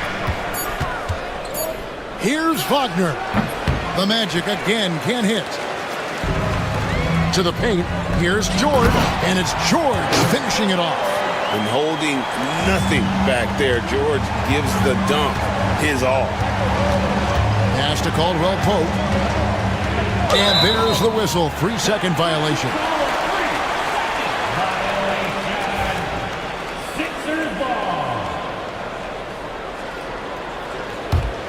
The 76ers trail by 9. And here's Oubre. He's covered by Banchero. You can't miss those, but even the best do on occasion. Caldwell Pope against Oubre. And shot by Caldwell Pope, no good. The 76ers have gone an even 50% from the floor here in the third quarter. 4 of 8. And George, here we go. It's hauled in by the Magic. They've led by as many as 14 points. Suggs kicks to Wagner. Suggs looking around. Here's Banchero. It falls for his 7th bucket.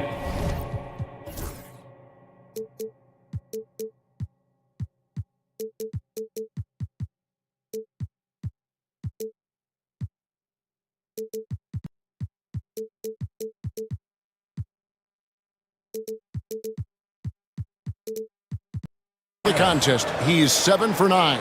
And I know Coach loves to see Banchero get rolling out there. He is capable of some serious production.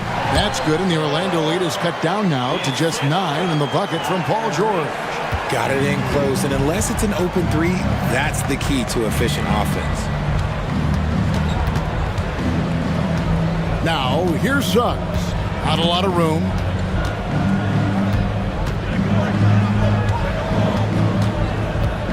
Five to shoot.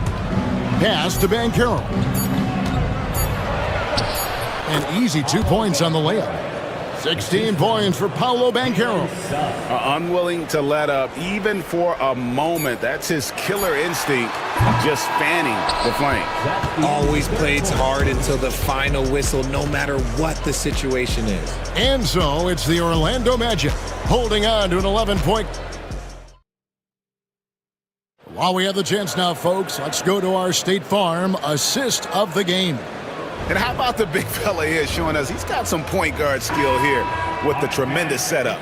And for the defense, it's so tough to guard a big man with that kind of court vision and dime dropping ability. And we reach the fourth quarter in a game that may be already out of hand. Fourth quarter on the floor for the Magic. In the backcourt form, it'll be Suggs and Caldwell Pope. Isaac in the front court along with Wagner. And it's Banchero in at the 5, roaming the paint. And now we've got some time to check in from the sideline. You got for us, DA? During that last break, I got a chance to hear what Jamal Mosley said to his team. Now, Coach told his team, we're up. Take care of the ball. Don't give them the game. Playing smart basketball will clinch a victory for us. Guys? Thanks, David. Wasted no time on that one. Maxi's got the first field goal of the fourth quarter here for the 76ers. Now, here's Suggs. He's guarded close. And the whistle blows. It's going to be on Tyrese Maxey. That's his third foul of the game. First team foul.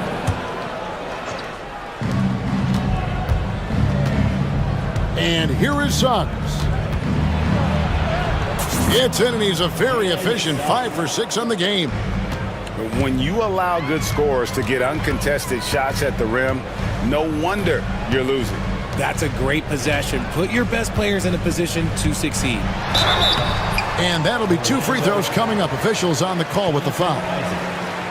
And you know, George is a tough cover. The length, And here we go, coach's challenge happening right now. This one in regards to the personal foul, seeing if that was the right call. And this is the time constituted the original personal foul. Getting a different angle can sometimes make it a lot easier to determine. After review, the ruling on the floor stands. You really get a new appreciation for just the immense speed at which these players are moving and how fast the action really is and how hard it can be sometimes, Greg, to make the right call.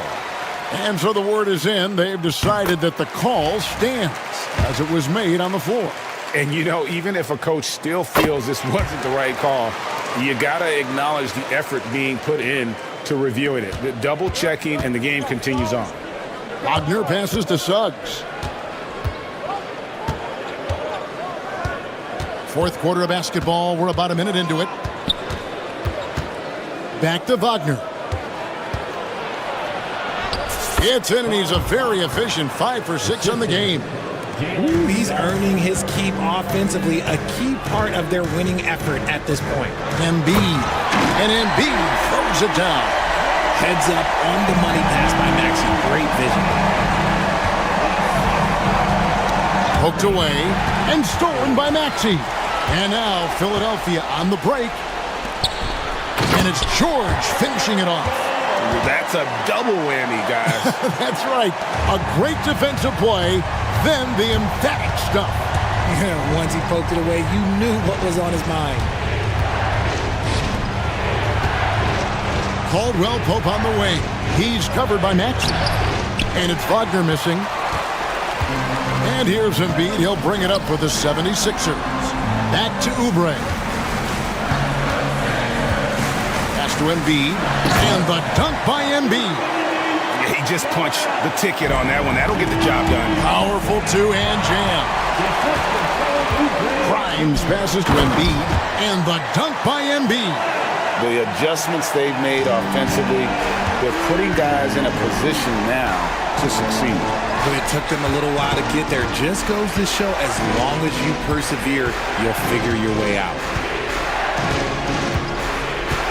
Here's Wagner.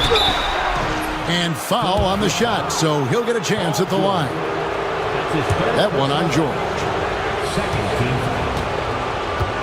At the line for the man, Wagner. 2 shots. That's good from Wagner.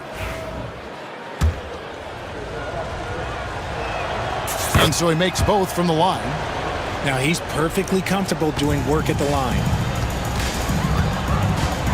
Pass to George. For those just joining us, fourth quarter here. We're just over 2.5 minutes into it. Lob pass to George. Banchero grabs the board. Banchero's got 6 rebounds in the game. Caldwell Pope right side. Once again off the mark, Orlando. The 76ers trail by 5. And it's George finishing it off.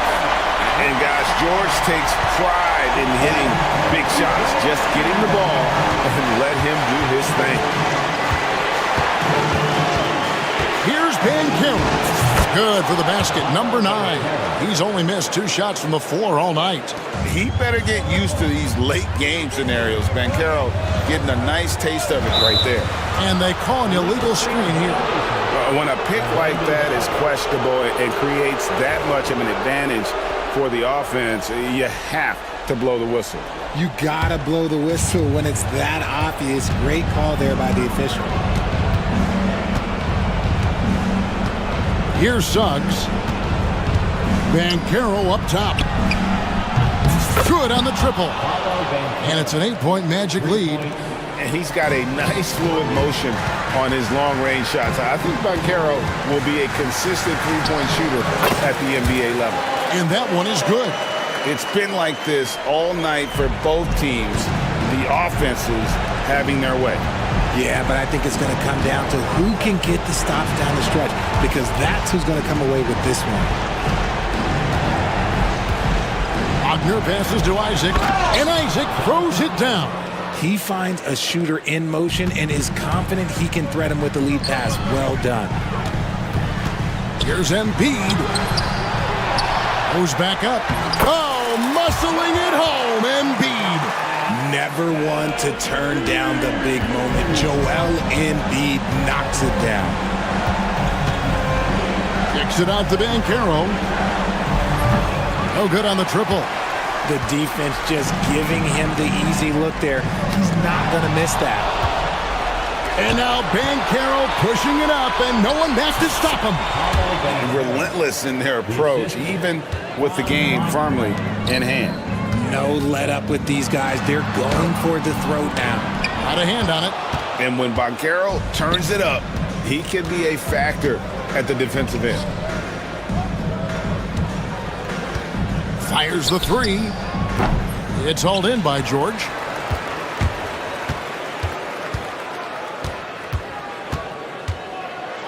And George with the stuff.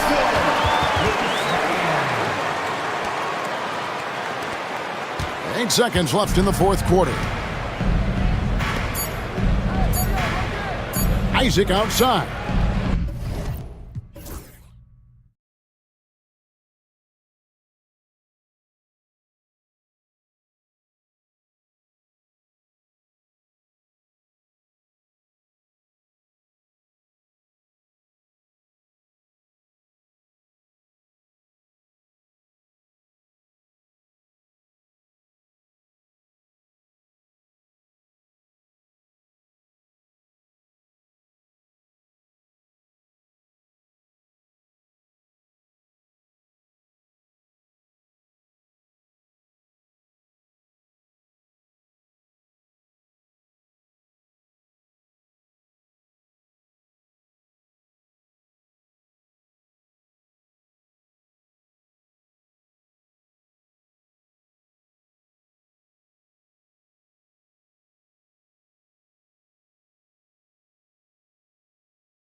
Point of strength for both of these teams, Brent. Do you believe, BA, that these guys are coming in and not thinking about that very same thing? These guys want to test each other tonight. And you wonder, whoever gets the best of the other guy, will that elevate the next couple weeks of play for them in terms of their confidence? So a big man battle.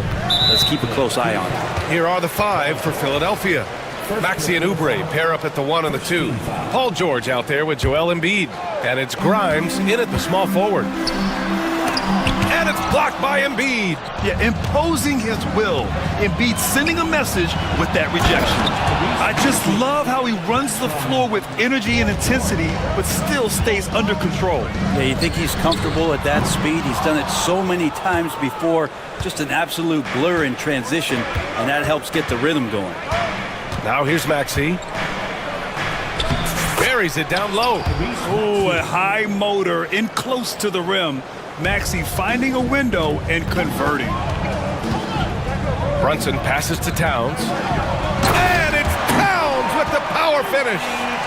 Look at the power on that. He has to be one of the top dunkers in the game today. A nice shot by Grimes. This team trusts Maxey to make good decisions with the ball. The Knicks have gone 1 for 3 so far. Towns passes to Brunson. Back to Towns. Out of bounds. It'll be Philadelphia's ball. Well, I don't think anyone predicted that Jalen Brunson would become the player he is today, Grant. Yeah, that's for sure, B.A. Or he definitely wouldn't have been a second-round pick. He's a hard worker, a competitor, and an elite offensive player. Oubre can't hit. And Towns has got the ball here for the New York Knicks. 6-point game. Drives to the hoop, and it's powered home by Towns. Fantastic use off the bounce by Towns, getting all the way to the rim. A chance here to catch up with Allie from the sideline. I briefly spoke with Tom Thibodeau. Talking about Tyrese Maxey, he voiced how crucial it is to make sure that his defense doesn't allow him any breathing room.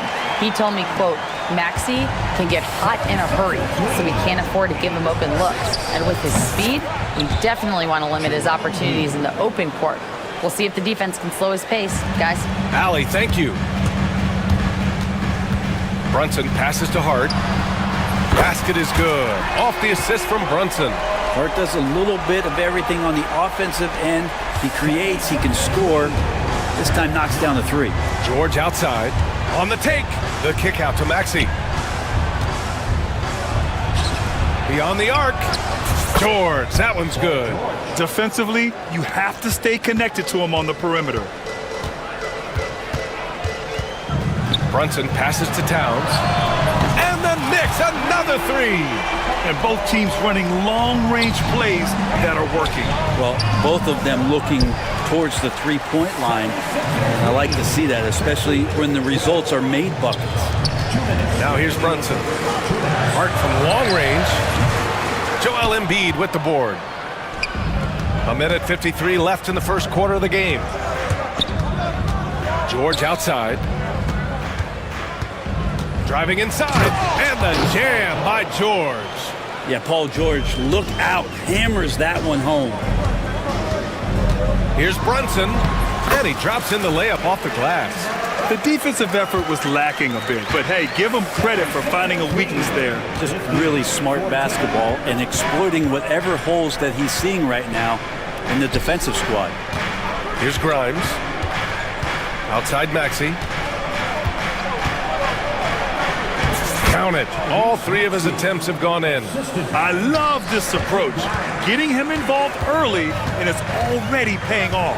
Well, he's going to just keep going now. That's early confidence for him. Brunson with the bucket. And mixing it up down low. Brunson, not the tallest guy on the floor, but he can finish around the basket.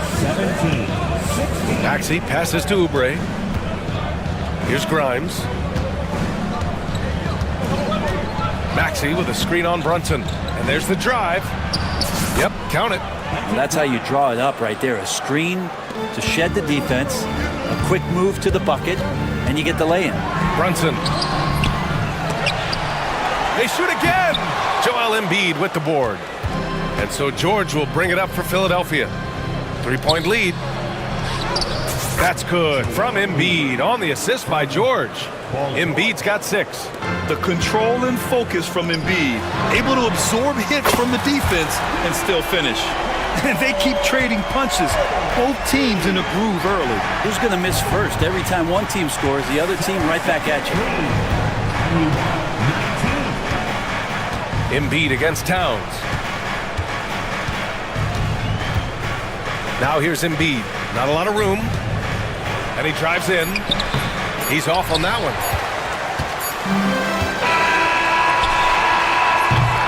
Plenty of offense in this closely contested first quarter of play.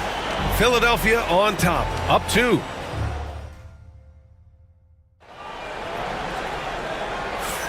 Some good action already in this one, but a fairly even matchup after this first quarter of play. And some stats here, guys. The scoring breakdown for Philadelphia. Well, we've seen them take advantage of the lanes given to them so far. The defense isn't plugging it up, and it's being exploited. Love the passing that they displayed at the start of the game. Great ball movement that's opening up some chances without really getting deep into the execution. So on the floor for Philadelphia to kick off the second quarter. Maxey and Oubre pair up at the 1 and the 2. Joel Embiid is out there with George. And it's Grimes in at the 3 spot. Sinks it from distance. 10 points for him. George with the innate ability and sense, and he has to get it off quick. And timeout is called by Tom Thibodeau. A moment to rest and confer on the game plan. Knicks trail by 7. Inside goes Brunson. Pass to Towns. Outside Anunoby. Bridges with it. Over Maxey. And the Knicks miss again. That's a shot he'd like back. He's usually going to make those. And Brent, this Knicks team, they've taken on the identity of their head coach. Well, BA, isn't it interesting? Tom Thibodeau, lots of scuttlebutt about him as the coach. And then they brought in players that kind of fit the coach. They play hard, they play defense first, they play a ton of minutes, but this team is gritty, and they don't give up. Let's go now to the sideline and catch up with Allie LaForce. Paul George spent some time talking about his idol. He said, the person who motivated me as a kid was Kobe Bryant. Growing up in Southern California, watching him every day, I wanted to emulate him. I attacked the game the same way he did, trying to work on every deficiency, play both ends, and be a competitor. His impact lives on, Allie. Doesn't get much easier than that. Hart was licking his chops when he saw his man wide open.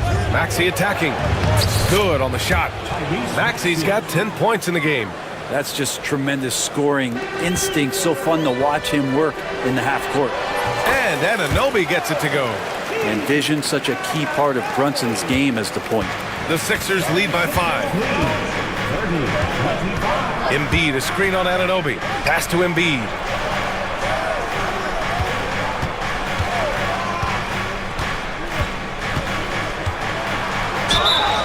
And it's good. Fought through contact, hit the shot, and will go to the line. And he'll be shooting his first free throw.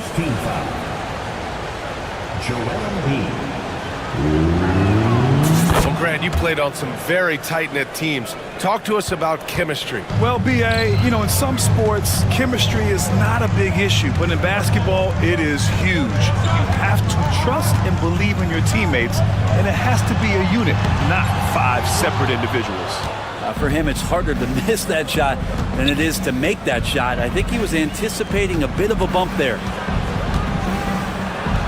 Oh, Embiid packs it down. At 7 feet tall, Embiid looks to dunk often, especially when he's got good positioning. And we'll have a timeout called by Tom Thibodeau. He wants to make sure everybody's on the same page.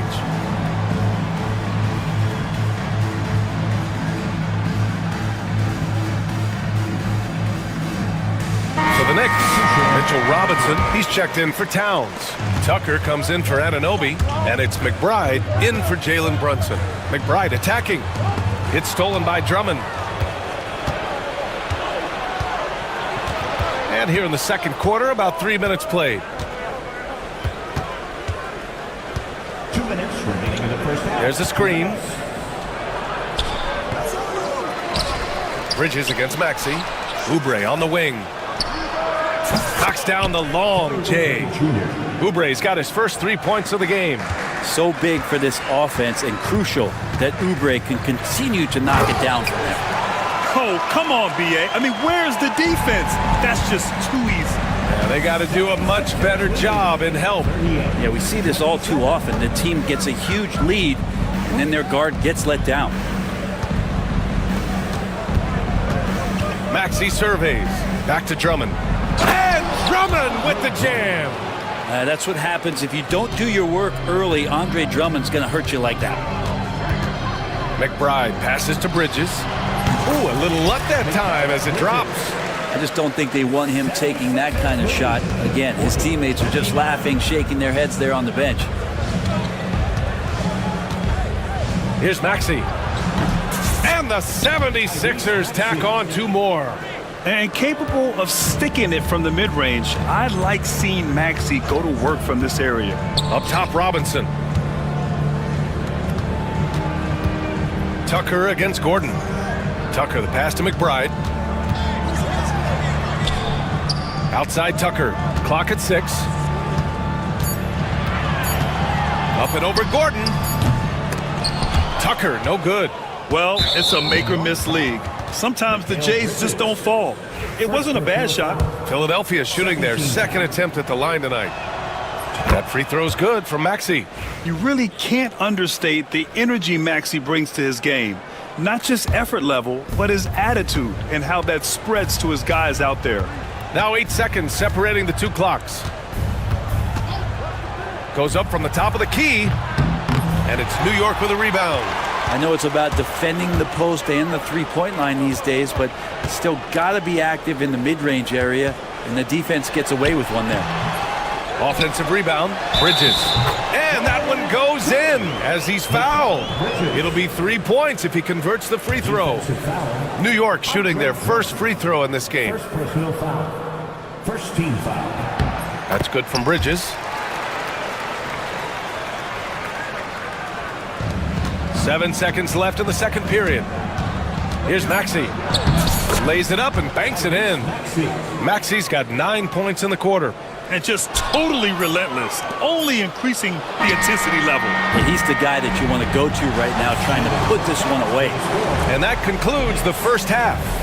The Sixers. Thanks very much, Allie. And folks, we'll be right back to start the second half of this game.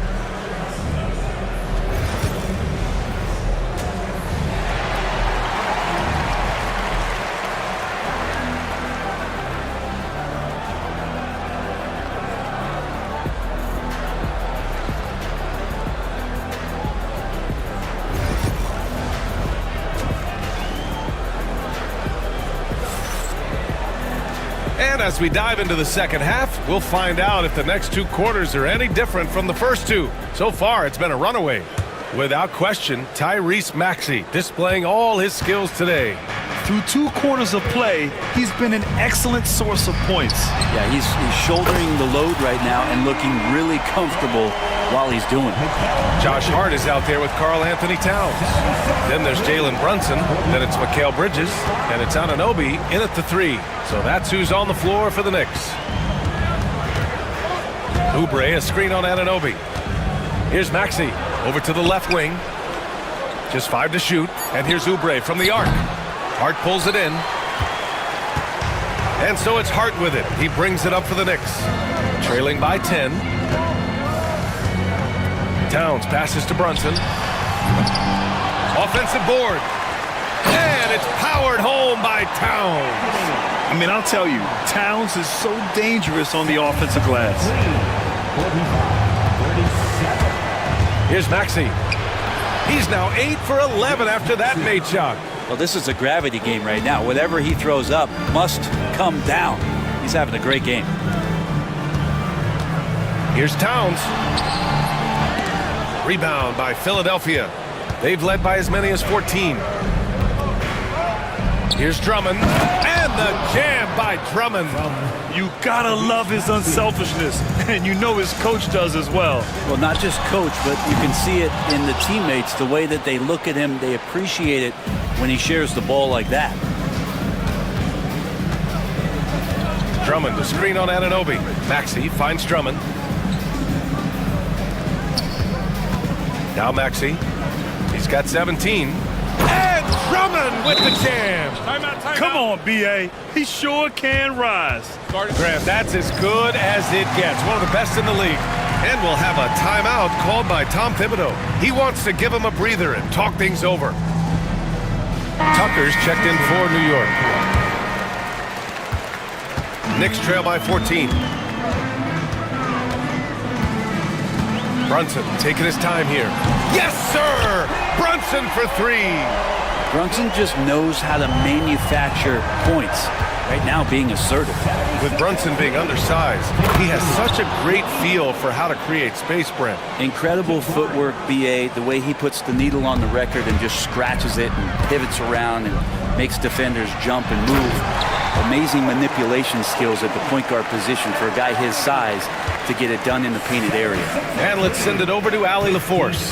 Brian, the NBA draft is now split over 2 days. Commissioner Adam Silver said second-round picks have become increasingly important, and this allows teams more time between those picks, as well as a chance to reassess after the first round.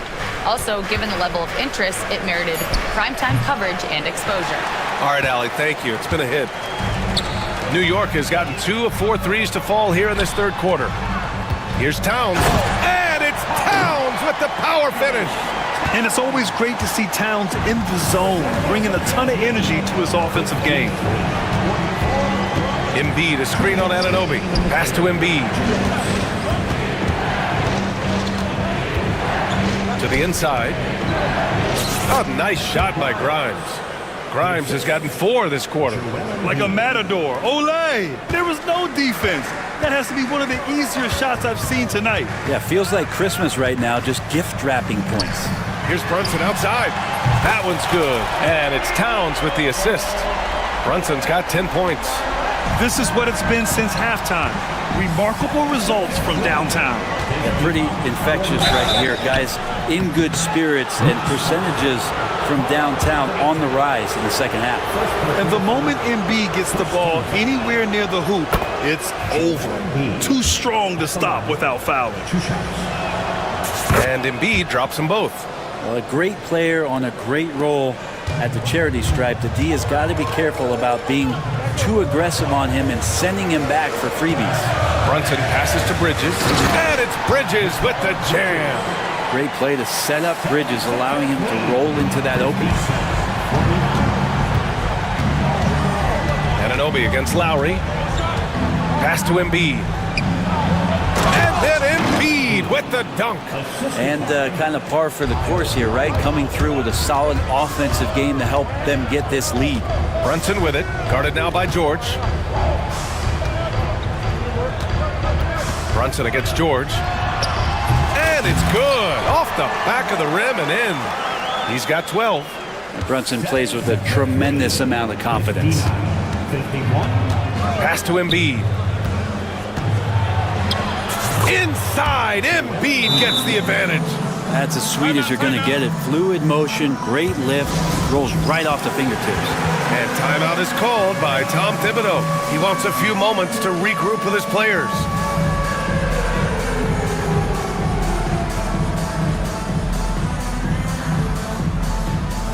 For the Knicks, Achua's checked in for Karl Anthony Towns. Josh Hart comes in for Anunoby. And Wright subbed in for Mikal Bridges. Oubre, he's checked in for Philadelphia. Tyrese Maxey comes in for Lowry. Brunson finds Achua. The kick out to Brunson.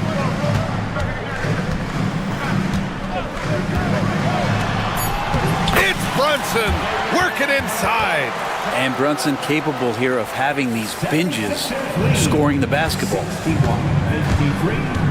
Pass to Embiid. Lets it go from deep. Knocks it down from distance. Embiid's got 9 points now in the second half. Remember when big men shooting threes were as rare as a Sasquatch, and now those big guys are everywhere. Shot from the wing. And no good. Trying to get that one to fall. And so it's Philadelphia. They lead by 11 as the quarter comes to... And it's time now to bring you our State Farm assist of the game. You talk about painting a magnificent picture with that, Don. Just a great decision and a perfect delivery. Yeah, those are the kind of plays that you want to put on a canvas. Just beautiful basketball. And 1 quarter to go in a game that, to this point, has not been an evenly fought contest. On the court for Philadelphia to start the fourth. Maxey and Oubre pair up at the 1 and the 2. George out there with Joel Embiid. And it's Grimes in at the small forward position. Maxey with a screen on Achua. Embiid's shot is good. Yeah, this is what sets Embiid apart from other bigs. That mid-range game is on point. And Brunson, here we go. Achua for 3. Drops in the 3. Achua's gotten himself on the board with a 3 there. Oh, what great action we've seen tonight. Hard to imagine a more entertaining game. No, this is about as high-octane a game as you're going to find. The finish! Flushes it down to finish the break. And that's what happens when you don't take care of the ball. Hey, that makes the turnover hurt even more. And the gamble paying off. Here's Maxey. The shot, no good. Hart with the defensive effort. And so it's Hart with it. He brings it up for the New York Knicks. 8-point game. Embiid against Achua. Back to Brunson. Fires for 3. And the Knicks, another 3. They're doing the job on both ends, getting stops and attacking offensively. Yeah, coaching staff probably loves this, just grinding out defensive possessions, which is helping them get back into their offensive flow.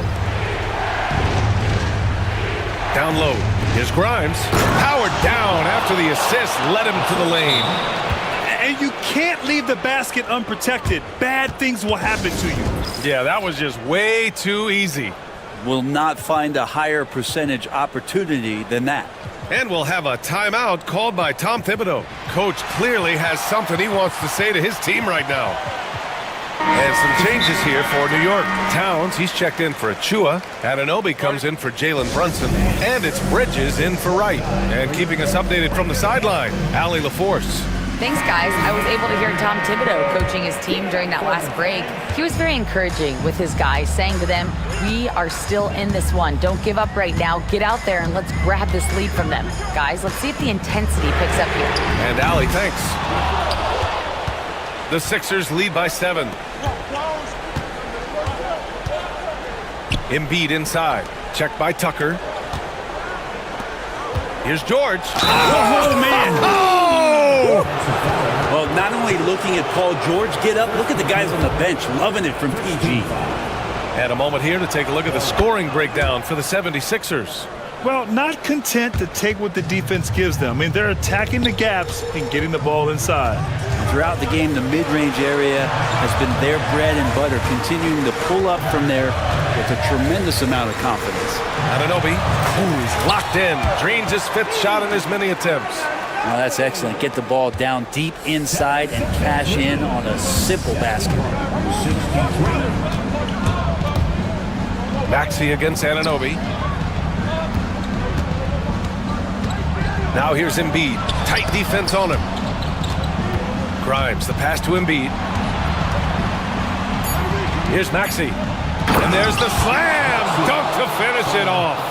Such an explosive athlete. Maxey saw his chance and took it right to the rim. Towns for 3. Rebound by Philadelphia. They've led by as many as 14. Embiid, a screen on Bridges. Pass to Embiid. Back to George.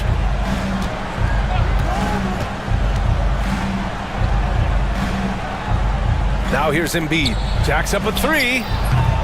Hart pulls it in. Hart's got 5 rebounds in the game. Here's Tucker. Back to Hart. Towns, right side. Outside Hart, puts up a 3. That's in. Coming off an assist from Towns. And their strategy is obvious. Manufacture looks from outside the arc. And I don't know how they keep doing this, but every time down, the resulting possession ends up at the three-point line and a fairly efficient shot attempt at that. Jalen Brunson, he's checked in for Hart. Outside Maxey from the arc. And it's rebounded by Karl Anthony Towns. Towns has got 6 rebounds here tonight. Driving in. And count the basket. He was fouled, and he's going to the line for one more. And the Knicks making a change here. Hart's checked in. And no matter what the chatter is out there, all Big Cat does is produce on a nightly basis. Outside Maxey. Some room here for George. The Sixers with another miss. I admire the play call. They just couldn't capitalize. Yeah, an efficient offensive possession. They found the look that they wanted, just didn't go in. And Anunoby gets it to go. Wow, that takes steady nerves right there. Not backing down from this moment here. When the game is close, he kicks it up a notch. Pass to Embiid from deep. Philadelphia with another miss. Man, you get so caught up in the bravado of someone scoring on you and you wanting to even the score. Unfortunately, he couldn't answer back. Oh, huge moment from J.B. Brunson knocking it down.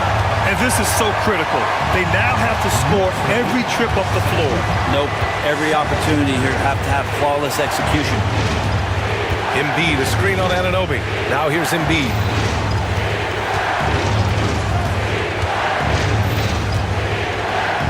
Oh, it falls!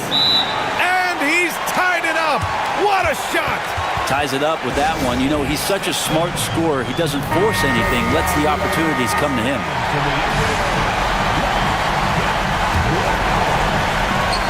There's 6 seconds left in the fourth quarter. Here's Bridges. Ooh, no good there. Potential game winner was off the mark. Time expires. We're going to overtime. We'll get right back to the action when we return. Boy, these teams have battled tooth and nail for 4 quarters. Now we're headed to overtime. This one should be fun. Maxey and Oubre pair up at the 1 and the 2. Joel Embiid is out there with Paul George. And it's Grimes in at the 3. Oh, a guy who loves attacking the rim. Hart putting some muscle on it. Embiid, a screen on Bridges. Oh, and he got fouled on his way up. He'll head to the line to shoot 2. That's on Mikal Bridges. I like that. I mean, some physical play inside. He's not about to give up any easy baskets. Now, Paul George, really a true two-way player in the NBA. He gives you so much on both ends, so you get all-star value offensively and defensively. There's a screen. Brunson with it. Oubre picks him up. Brunson to the basket. It's good. And coming down the stretch, you just can't afford that type of defensive breakdown. Yeah, breakdowns like this are only going to hurt you moving forward and late in the game. Establish some trust and make the defense come together. Here's Embiid. Well-timed pass, and he goes straight to the bucket for the layup. Embiid's got 26. And so it's Brunson who brings up the ball for New York. Towns on a screen. Brunson passes to Towns. Yes, and a nice assist from Brunson. Taking his shot, and Towns doesn't think, he just acts. Maxey finds George. Now Embiid, covered by Towns. Maxey with a screen on Towns. And it's out of bounds. Last touch by Maxey.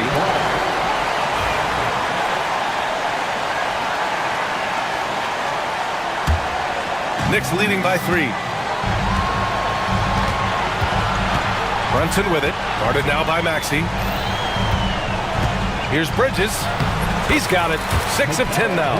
Well, Bridges is down low, doing a great job of just pounding the defense. Makes the shot. And there's the screen. And Maxey, here we go. And the powerful one-handed slam. Oh, commanding the ball in big spots. Maxey is so fearless. To the paint. It's stolen by Maxey. Pass to Embiid. There's the 3. Hart pulls it in. He had more than enough room to hit that. Just couldn't make it happen. And it's Towns with the power finish. And in the big moments, Towns ups the ante, which allows him to knock down the important shots. Up top, George fires the 3. Count it! And he's brought got them within 2 points now. Man, I'll tell you what, the pressure is cranked up. Who better to call than this guy? Towns a screen on George. Towns outside. Takes the three. Philadelphia grabs the miss. And you just can't afford to give up that kind of look very often. And now we've got an intentional foul. I mean, I'm just not sure what he was thinking right there. I mean, he needs to get his head in the game. Here's Maxey. Pass to Embiid. Plenty of space. Yes! A huge shot to tie it up. These are the moments Embiid loves. Enjoys being the player for this team to take and make clutch shots. Hart passes to Anunoby. Oh, stolen by Embiid. George outside.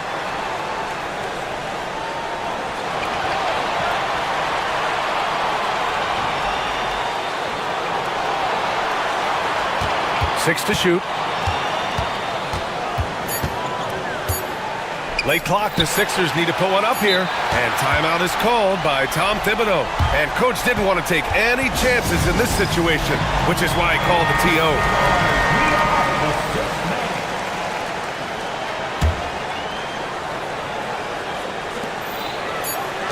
Towns for three. Oh, and a chance to win the game, but the last-minute shot is offline.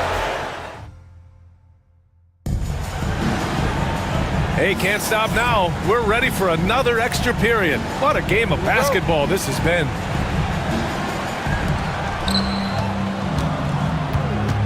Bridges against George. Here's Embiid. And no good. Had a chance to take the lead. And for the Knicks, they're shooting 64% for the game. Amazing.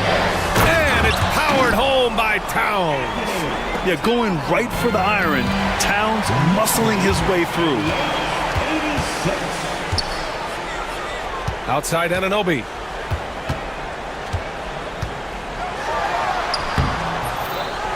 Another shot.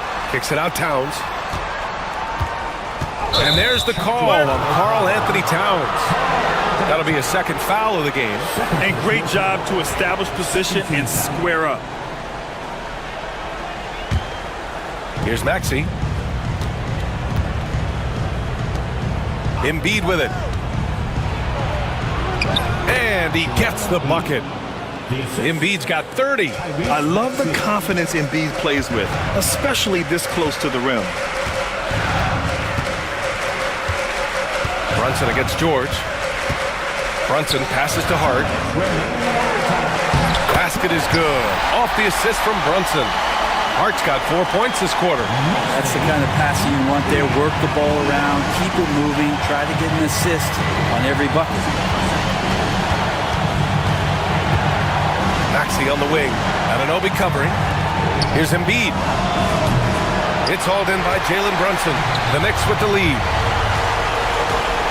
Towns goes in. No, stop it in there. Jams it in, and he's fouled. An opportunity to three-point play. That's on Joel Embiid, and that one falls for Towns. The and one puts a little extra insurance on their lead. What a play. Pass to Embiid.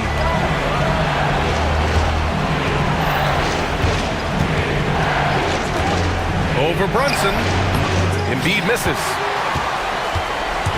And so it's Hart with it. He brings it up for the New York Knicks.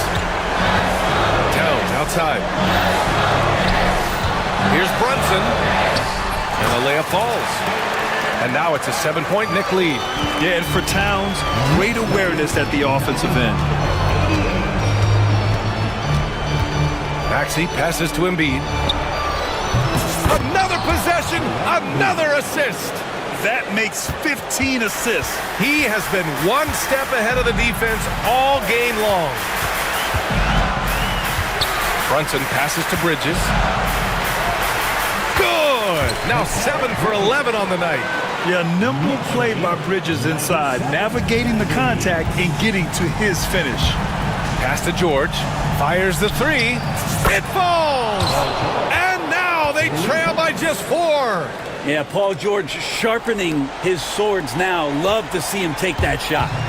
Trying here to put the game out of reach. And that's why it's important to play this one smart. Towns passes to Anunoby. Three-pointer off the mark. And not a moment to lose on this possession. Time is not on their side right now. They're aware. Count it! Tyrese Maxey lives for these moments. Loves coming through in the clutch. Getting a little desperate at this stage. I mean, the clock's the big factor. First free throw is good, and that makes it a three-point lead. So he goes 2 for 2 at the line, and it's a 4-point ball game. And just like that, this game is a two-possession affair. Maxey passes to Embiid. Going inside, and it's good. In the NBA, you just can't let guys get to the rim. Here's Brunson. Money. And the 76ers call time here. 1 second left in the second overtime. All right, guys, what's your take? Trying to extend this one, but it seems futile. This is the classic too little, too late. The effort coming and not enough time for them to get back in it. Grimes. Off target. And so the big win by New York in a tight game. Double overtime games are so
action down in the painted area tonight, Greg, with the big man matchup in this one.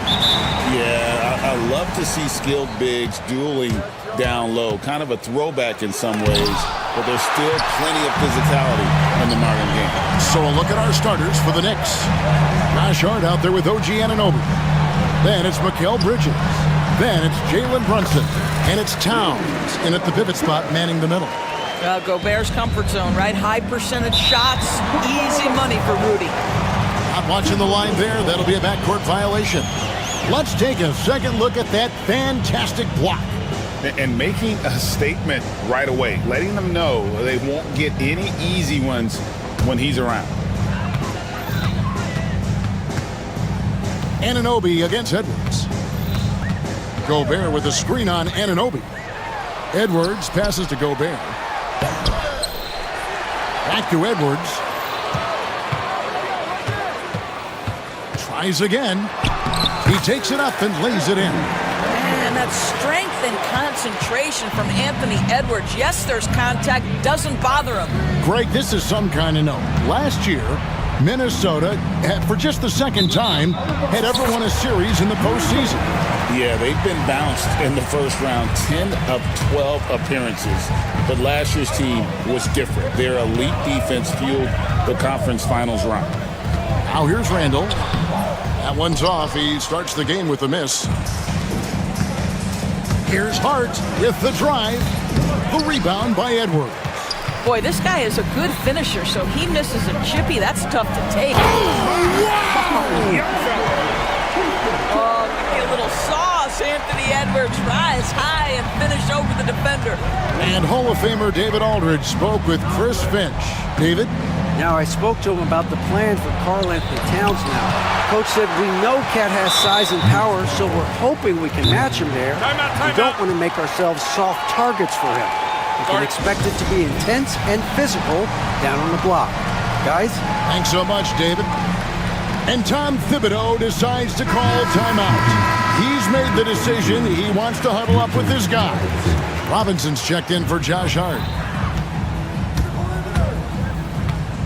Anunoby against Edwards. Pass to Gobert. And the layup falls. Gobert's got his second basket of the game. Boy, drawing the defense's attention, Edwards pays it forward. Nice work on the pass. From deep, Brunson. That one's in. His first bucket of the game. He's 1 for 2. And they don't want to get in a habit of giving him open looks from three. First quarter still, but not who you want to leave open. This guy is so explosive. Anthony Edwards off the bounce. My goodness. And it's Towns penetrating. And Towns throws it down. Oh, that's straight TNT, baby. Explosive. That was pretty, and he just has that effortless knack for getting inside. A nice shot by McDaniels. And they've done well at taking advantage of some late defensive rotations and getting the ball in the paint. Here's Towns, and out of bounds as the Timberwolves gain possession. We know, Doris, that Towns might already be one of the best shooting bigs ever. Well, Kevin, he flat stated and called himself the best shooting big of all time. He has an argument because not only has he shot the ball incredibly well from deep, even as his volume has gone up, his efficiency stays the same. This is a gifted offensive post player. Here is Edwards after the made shot from Karl Anthony Towns. Edwards, here's Gobert, laid in with a nice touch off the glass. And it's 6 points for Rudy Gobert. Well, unselfish play by Anthony Edwards. Teammate is wide open. He puts it right where it needs to be. Brunson goes in. Anunoby has the open look. Hits the three-point bomb. You know, he could have looked to score that himself, but in this particular instance, the advantage is playing inside out. Edwards against Anunoby. Gobert with a screen on Anunoby from 12 feet out. It's rebounded by New York. A minute 20 left here in the first quarter. Towns kicks to Robinson. Back to Towns. The tray. Gobert pulls it in. And I thought that was going to drop. It looked good from here. And there's a whistle. That goes on Mikal Bridges. That is his first foul of the game. .104 left here in the opening quarter. The shot's good from Alexander Walker. How about Gobert with the find? On time and on target. Nicely done, Rudy. And the timeout called here by Tom Thibodeau. Wants to regroup and go over the strategy. And New York making a change here. Hart's checked in. And there's the foul. It's on Jalen Brunson. That'll be his second foul of the game. And really just a great play to sacrifice his body and take the charge. Timberwolves leading by 7. Edwards looking it over. There's 45 seconds left in the first quarter of the game. Good on the bucket. Well, that's one way he can finish, but far from the only way he gets it done. He's got all kinds of tricks up his sleeve. Anunoby. Yep, it counts. Anunoby's got 5 points so far. I'll tell you, it's 6'8" with elite athleticism. Good luck checking OG Anunoby on the interior. Anunoby against Edwards. Here's Gobert, and slam dunk by Gobert. And you can see he just has a great overall feel for this game. Excellent job tonight. And that's been his role pretty much from the opening tip. Get the ball to guys where they can score it. Pass to Randall, and he takes it in for the layup off a very nice feed. Boy, that was quick. Already out to a double-digit lead. Wow, they've come out strong. Control the pace, assert their will. Nice.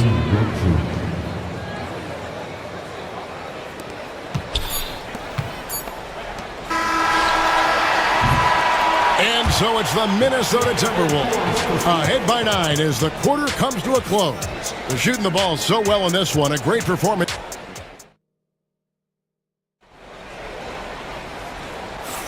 And so far through one quarter, it's been a lopsided game. We'll see if that changes here in the second. And a chance to catch up on some numbers here. Scoring breakdown for the Timberwolves. And they've set the tone from the jump. They're looking to pound it inside and score in the paint. And the other thing I love, how they're making the extra pass. They're not settling for the first shot. They're going from good to great. We've got Randall. Edwards is out there with Nickeil Alexander-Walker. And it's Rudy Gobert. And it's McDaniels in at the small forward. So that's the lineup for Minnesota. Anthony Edwards just reading what the defense giving up. Gets to his mid-range game right there. Knicks trail by 11.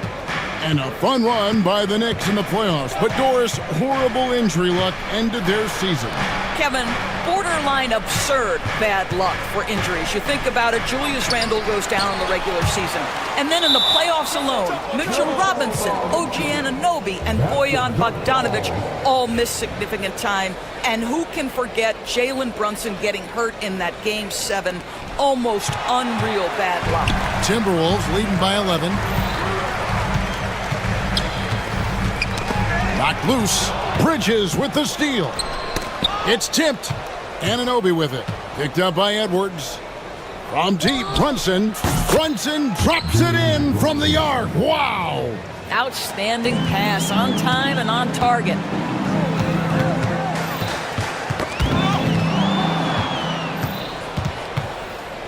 Hard against Edwards. Here's Anunoby. Rudy Gobert with the rebound. Minnesota with the ball. Pass to McDaniels. Yep, that one goes. McDaniels got his second basket. And with the lead, I like the strategy here. Continue to get the ball to guys who can do something with it. One thing we've learned in the NBA, the game is never over. So you've got to continue to score, continue to build your lead. And the rejection by Towns. Out to Edwards. The second chance effort. And the rebound goes to the Knicks. Cannot believe he missed that one. Oh, I'm sure he can't either. Towns, Minnesota with the rebound. Gobert's got 7 rebounds in the game. Edwards. You got to be kidding. Well, Anthony Edwards says, yes, you're playing exceptional defense, but my offensive game is better. I'm a solid 225. Yeah, he just punched the ticket on that one. That'll get the job done. Powerful two-hand jam. And those advanced numbers, Doris, they show Rudy Gobert is historically great. Kevin, I love that you are an analytics lover, but for me, it's about the eye test. Rudy Gobert has won the Defensive Player of the Year on more than one occasion. He's played on winning teams, and he's been an integral part of their success. He is one of the all-time great defenders we've seen. And Tom Thibodeau decides to call timeout. He's ready to talk things through with the team. PJ Tucker, he's checked in for the Knicks.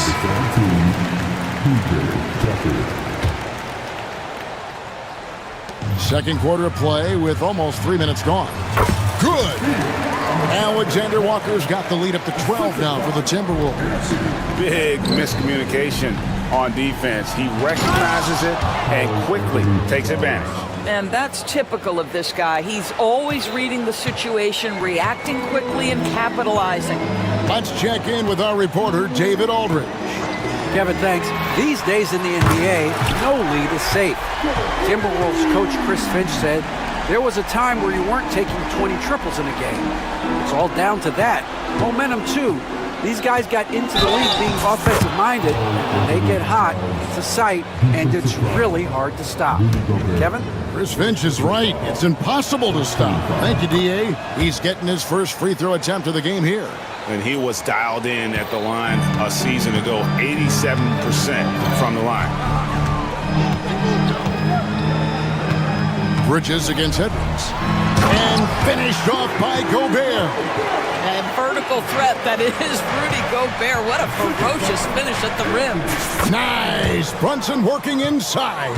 Have to love the ball distribution. Keep everyone involved. And here's Edwards. He'll bring it up for Minnesota. It's a 10-point game. To Gobert, and 2 free throws coming up, unable to get that one to go with all the contact. Doris, the way this Knicks roster was put together, they have a great level of physicality. Kevin, if you think about it, with the way the rules are starting to trend back toward that level of physicality, they've got an opportunity to be successful. They also have a big-time star in Jalen Brunson, so there's a lot to like about the future. And the Knicks making a change here. Robinson's checked in. Well, you love the persistence on the offensive glass, all about effort right now. Gobert with a screen for Edwards. Bridges with the steal. And pushing it up. Here's New York. And to get open is Robinson. Brunson, good. Nice little run here to shrink that deficit, but can they get over the hump? Yeah, it feels like they've ramped up their intensity. They have forced good things to happen. Now they're back in it. Here's Gobert. They can't stop the run with that one. Knicks trail by 5. Here's Bridges driving inside. And rebounded by McDaniels. And he's going to have a hard time shaking off that miss. Everything was going right. The dunk was lined up beautifully, but not to be. 5-second differential between the shot clock and the game clock. Kept alive. Here's Gobert. Whoa, that was a strong dunk. That is nice. How about the splendid concentration from the Frenchman, Rudy Gobert? Excellent at converting while getting hit. This is his 3rd free throw attempt of the game. And you know, you'll take what he can give you from the free throw line. Looking at his numbers, just really not one of his strengths. Shooting in the low 60s last season. Robinson dishes to Tucker. Lets it go from deep. That one misses. Anthony Edwards has been leading the charge for Minnesota. He finishes with 9 points in the quarter. The D is having all sorts of problems with him. And now we'll send it over to David Aldridge, who is... Thank you, David. We'll be back after halftime for the start of the second half momentarily. Get ready for the big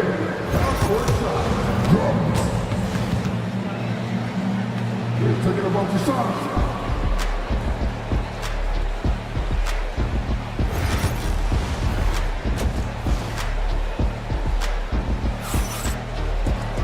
And we've got third quarter of basketball for you. 2 quarters in the books.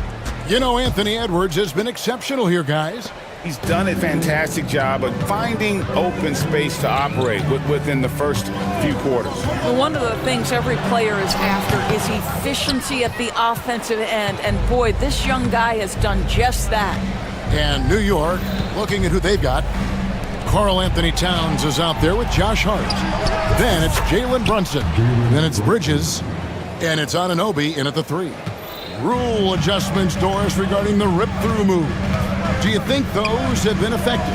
Kevin, I certainly think we've taken a step in the right direction. We have got to give the defense more of a chance at this point, and the idea that you don't get shots on the rip-through is important. Let's remember, Anthony Edwards is 6'5" with a 6'9" wingspan. Those long arms, very difficult to deal with defensively. Draws the contact there. And the Timberwolves making a change here.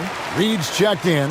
You hear, Doris, people now calling Anthony Edwards one of the faces of the NBA. And I'm assuming you'd agree. 100% agree, because the skills are extraordinary. The development in his decision-making has gone leaps and bounds from where it was.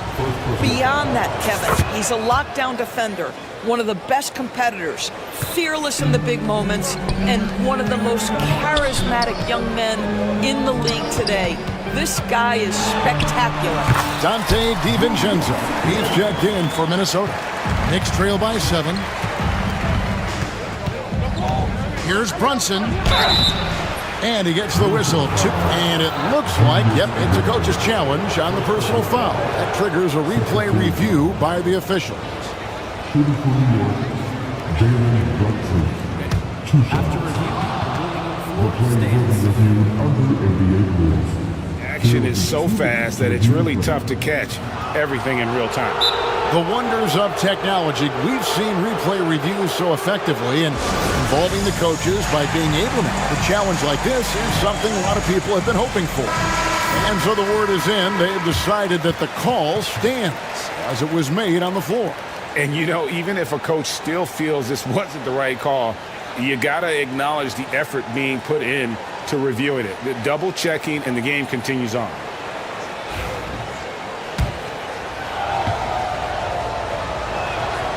That free throw, no good. Now, Jalen Brunson approaches the point guard position as a scorer. And boy, this guy can light you up. Good on the second free throw.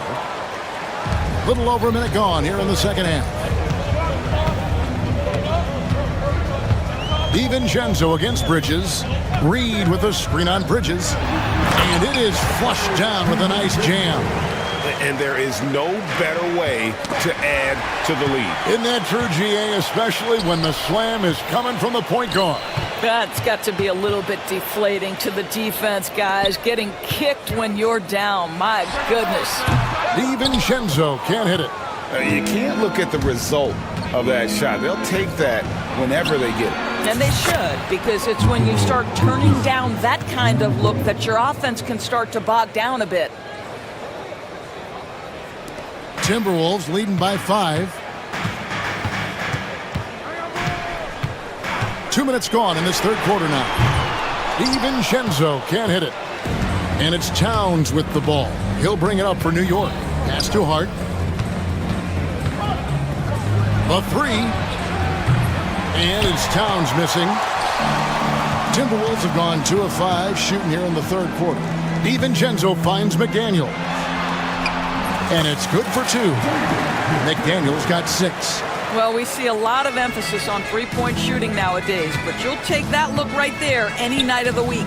Anunoby, a three-pointer is right on target. Nice job by OG Anunoby to be aggressive from distance. Well, we're into the third quarter, just over 2.5 minutes played. Count that one. He has 6. And guys, the D has to show a little more fight on the interior than they did on that trip. And Tom Thibodeau decides to call timeout. Wants to talk some things over, might be seeing some things to adjust. Achua, he's checked in for New York. PJ Tucker comes in for OG Anunoby. From deep, Brunson. Reed with the rebound. Timberwolves leading by 6. There's the drive, and he goes strong with the one-handed jam.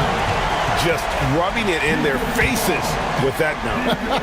He is never going to take his foot off the pedal. Well, you love that he wants to wear out the defense. What a catalyst for his team. Incredible. There's a screen by Achua. Here's Brunson. Reed with the block. And he gets it back. Out to Bridges. Shoots over Alexander Walker. Bridges misses. Listen, he knows he should have made that shot. We'll see if they can work it back to him in that same area. And that one, good. How about the timing? Can be the difference between an assist and a turnover. Nice delivery. 1:32 left in the third. Brunson with it. Now defended by Randall. And it's Brunson missing. For Minnesota, they've gone 6 of 9 from the floor here in the second half. They've got to be happy with that. Whistle blows, bucket is good, and he'll have a chance at the line to make it a three-point play. Well, Julius Randle, we know this, loves to finish despite being fouled. This guy will play through contact, no problem. That free throw good from Randall. DB, ever since winning the most improved player back in 2021, Randall has stayed scoring at an incredible clip. Yeah, Kevin, what makes this guy such a difficult matchup is his size and the ability to drive it. And now what you've seen is this evolution into a legit threat from three-point territory. He is such a difficult cover. Reed with a screen on Bridges. DiVincenzo kicks to Reed. And it's off from three-point range. Knicks trail by 12. Bridges passes to Achua. No good from outside. And we've got a timeout called from Chris Finch. He wants to make some adjustments to the game plan, clearly.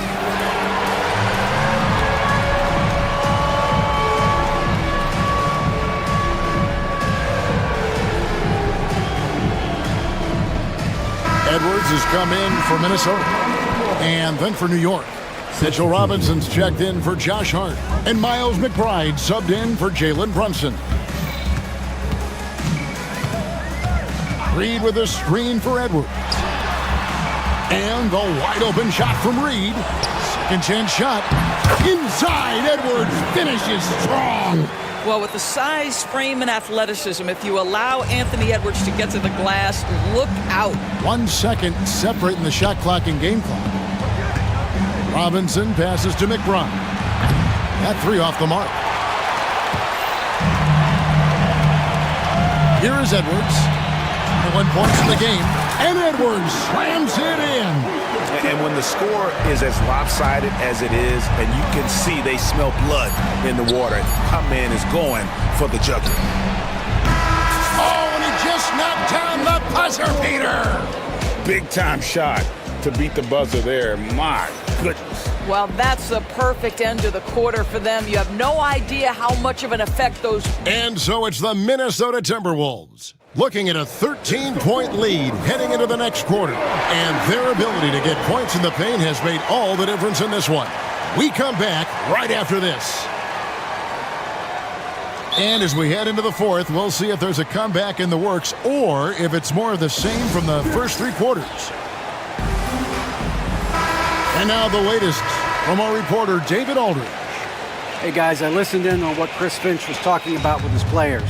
He told them it's all about maintaining the lead. He told them he knows it's easy to get comfortable when you're in this position, but that they need to keep the pressure on. Guys? Thank you, David. They've got Gobert. Jaden McDaniels is out there with Randall. Then there's Anthony Edwards. And it's Alexander Walker in at the two-guard spot. So that's the Timberwolves 5.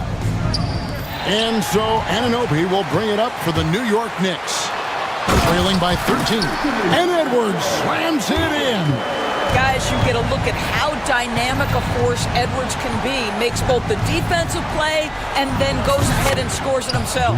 Gets it to go from beyond the arc. And they have been relentless from deep. And you see the defense trying to react, but to no avail. Well, that's the whole point, isn't it? If you space the floor well enough, it's almost impossible for the defense to account for everyone. My goodness, a little athleticism, a little extra on it, Mr. Gobert. Oh, Brunson wheeling his way in there. I love the spirit he's shown tonight, particularly on the offensive end. And to me, he's just playing smart, efficient basketball, really helping his team hang around this one. And he can do a lot more damage to the rim than that when he wants to. Oh, you're right.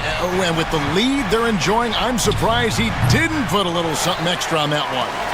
Listen, he can make that shot right there, but I do know they have other options they can go to. Shot by McDaniels, no good. And the way he was able to reach out towards that release had an impact.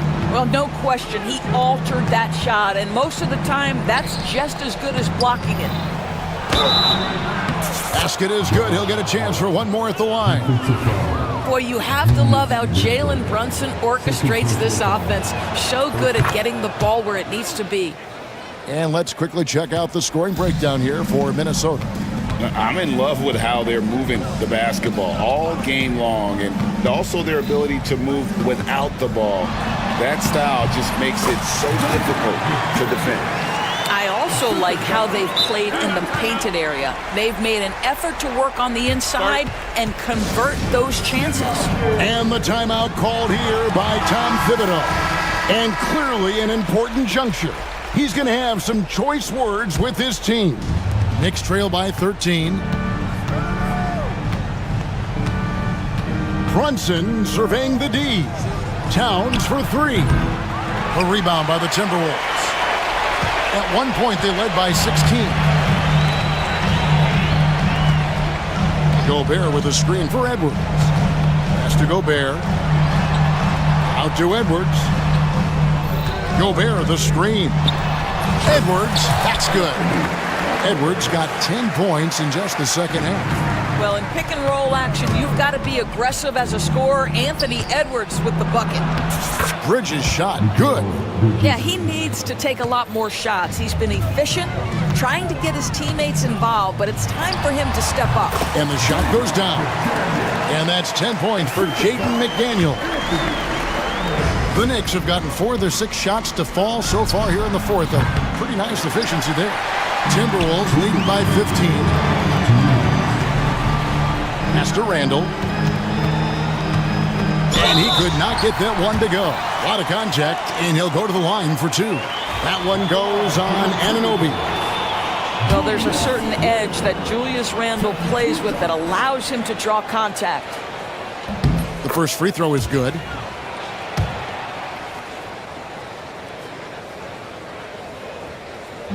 So after making the first, he goes 1 for 2. Knicks trail by 16. It's stolen by Edwards.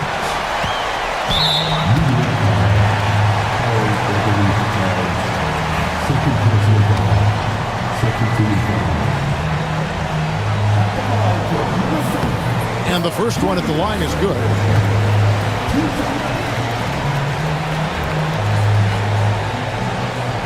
Both free throws good from Randall. So it's the Knicks now. There's 1:47 left to play in the final quarter. Brunson the pass to Towns. Out to Brunson. Good, and the assist goes to Towns. Towns has got 3 assists now in this one. And so many teams now look to establish the perimeter to set up everything else.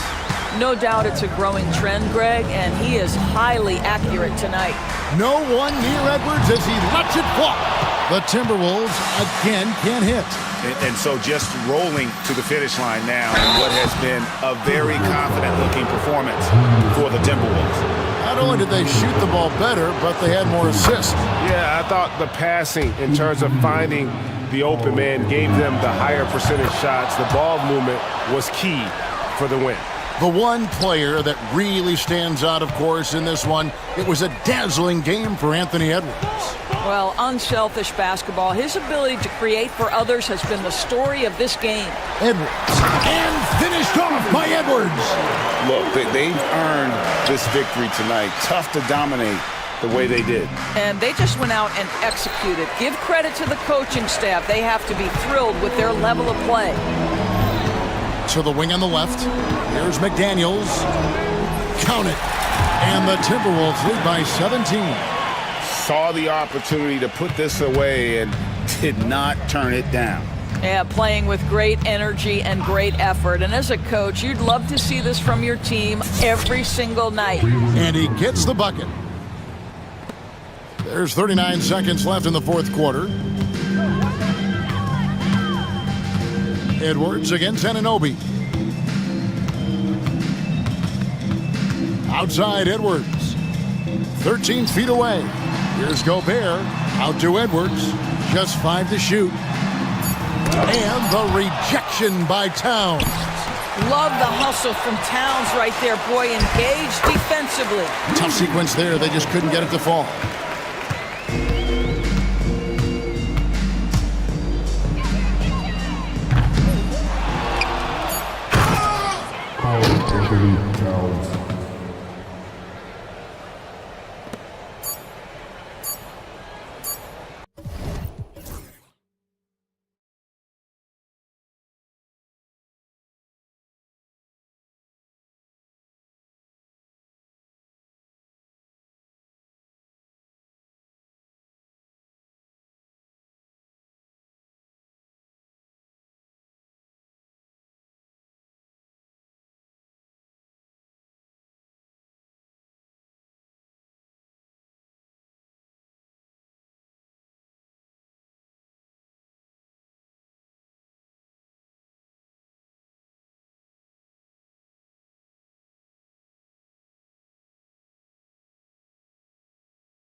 Pass, Grant. Definitely some history between these two teams.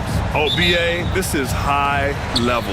You talk East versus West, that's usually championship or bust type aspirations. And to look at Minnesota's opening lineup, we've got Jaden McDaniels, Julius Randle out there with Rudy Gobert. Then it's Nickeil Alexander-Walker, and it's Edwards in at the 1. Now here's Edwards. And there's the call on Lonzo Ball. That's his first foul. First personal foul. First team foul.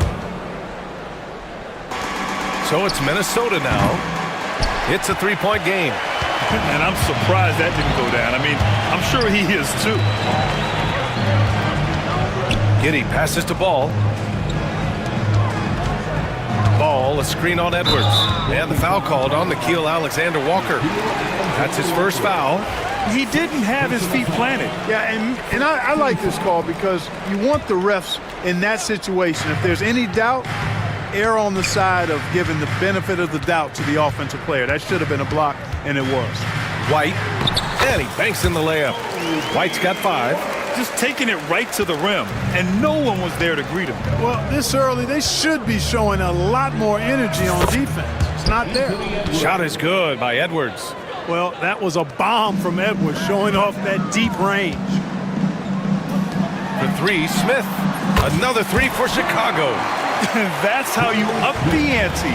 Come right back at him. A little back and forth from long range. I love it. That's a terrific answer there. Now here's Edwards. And again, it's Minnesota with a 3. The competitive fire of Anthony Edwards, admirable, going right back at him. Well, the last time the Bulls won a playoff series was back in 2015, Grant. That was back when Butler and Rose were their leading scorers. And it just shows you just how long it's been. But they've been stuck in mediocrity ever since. And right now, they are desperate for a breakthrough season. Making good use of the play call there. Smith able to roll into a nice scoring position. Picked by Gobert. Edwards, the pass to Gobert. Chicago with a rebound. Man, I can't believe he blew that gimme, guys. Well, I know he's frustrated about that. And so they choose to intentionally foul. You don't want to stop the clock right there. I'm not quite sure what he was thinking. Yeah, but that's no excuse for that kind of foul. I mean, that might be an explanation for it, but certainly doesn't justify it. And even then, it's just not a good play. White finds Giddey. Here's Buzelis. Let's go with a 3. Good defensive footwork there. Randall affecting that shot. We'll go now to Allie LaForce, who spoke with Billy Donovan. Allie. He was emphatic, saying that Edwards was their main concern, telling me Anthony poses problems on both sides of the ball, and he is relentless. He doesn't let up. He wants his guys to match Edwards' energy. And Allie, thank you for that. For 3, Smith. Alexander Walker grabs the board. And so it's Edwards who brings up the ball for the Minnesota Timberwolves. They trail by 1.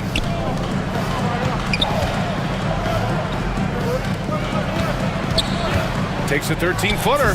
And again, it's Minnesota converting. Nice mid-range J from Edwards there. He's obviously not too concerned about what the analytics say about that shot. Here's Smith. Oh, the dunk by Smith. A brilliant dunk. And he hangs up there for a while, too. Like he's posing for the camera. He's just hanging out, posing for pictures, just making himself at home. Either that, guys, or he wanted the photographers to get a good shot of it. Edwards, no good. You know, you'd like to see a little more effort there defensively, but maybe they wanted him to take that shot, baited him into it. There you go. He's a monster at the rim. So athletic. Obviously, he plays on the attack. No question about it. He's very comfortable in the air. Dunks like that, no problem for him. Now here's Edwards. 11 points in the game. And there's the foul. It's on Kobe White. That's his first foul. Second team foul.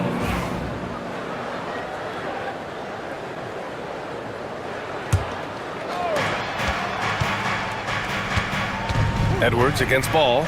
Edwards, the pass to Gobert. And it's Chicago with a board. 1:05 left in the first.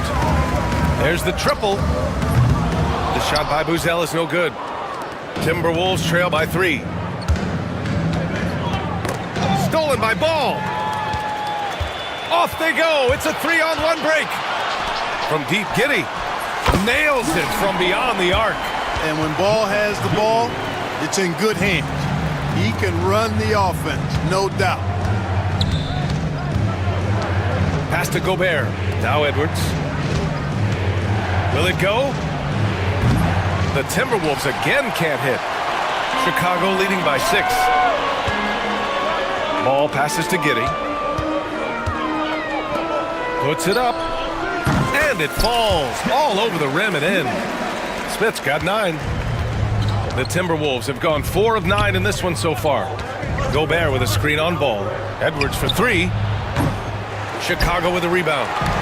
Smith's got his 4th rebound in this one. Ball passes to Giddey. Here's Buzelis. McDaniels covering. And it's Buzelis that time on the assist from Giddey. 5 points in the game. Boy, I like their energy coming in. Terrific execution so far. And, you know, it's an all-out effort they've come in with. Very aggressive offense so far. And so it's the Chicago Bulls closing out the quarter.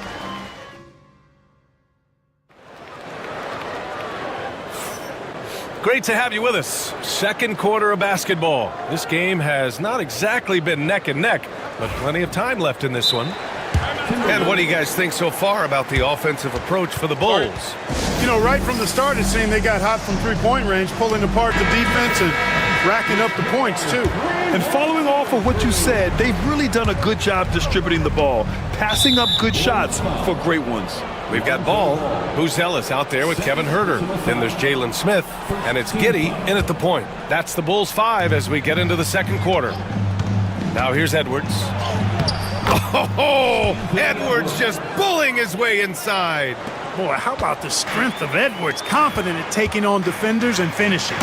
And after putting it down, he dangles from the rim a little. Man, that's borderline taunting right there, Grant. They're playing with a certain swagger right now. Well, you know what? You don't want to do too much to get an opponent riled up. You got to be mindful of that. Now that's how you use the screen right there. And it leads to a thunderous finish. That was nice. And, you know, not enough help from the defense there to compensate.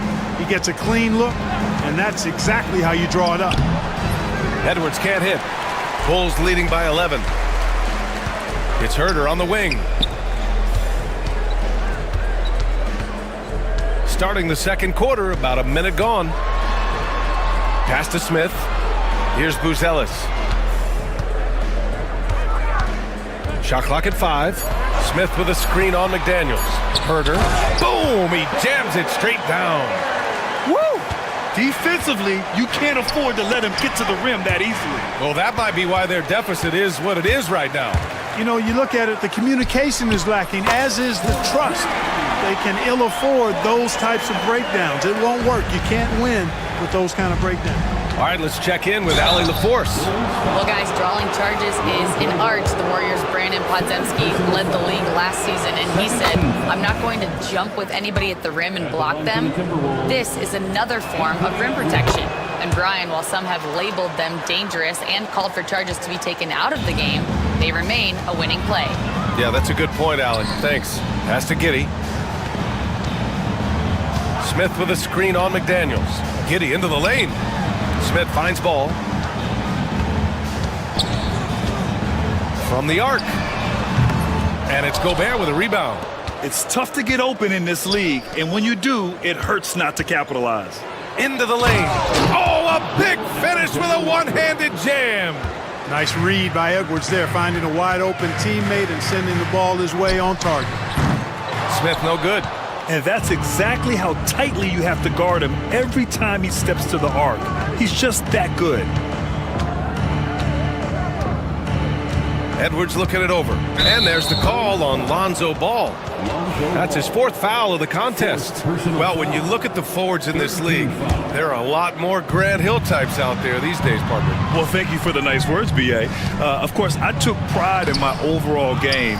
And over the last few decades or so, we've seen a bunch of guys playing the 3, 4, and 5 who can pass, dribble, and shoot. So it's fun to watch the game evolve. And that one's good. Giddey. You know, sometimes you don't like to see guys pull up from three-point range on the break, but for him, with nobody on him, that's a pretty good shot. McDaniels from long range. And Giddey has got the ball here for Chicago. Pass to Smith. Now here's Herter. 2 minutes remaining in the first half. 2 minutes.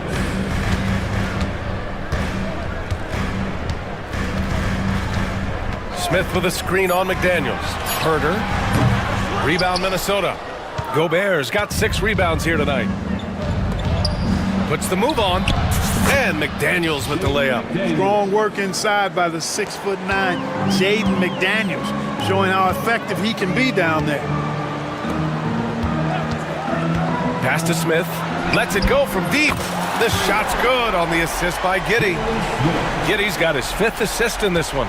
Pick works well there, but the defense left a lot to be desired. Yeah, that's not the defense you need. You got to be tougher defensively. Now here's Randall. No made baskets yet. Drains the triple. That's how you up the ante. Come right back at it. A little back and forth from long range. I love it. That's a terrific answer there. Here's ball. 13-point lead. Here's Edwards. Oh, Edwards powers it home. Yeah, you know, once Edwards flips that switch, now he stays fully engaged. His offensive arsenal is on full display. Pass to Buzelis. Giddy with a screen on Randall. No one near him. The shot by Buzelis no good. No defender in sight. He tries to take initiative, but ultimately comes away empty-handed. Gobert with a screen on Giddy. Edwards, a pass to Randall.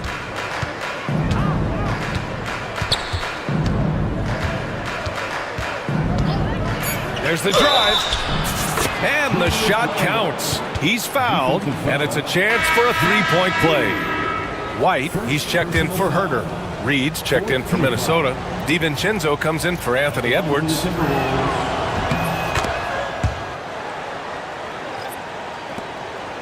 Chicago leading by 8.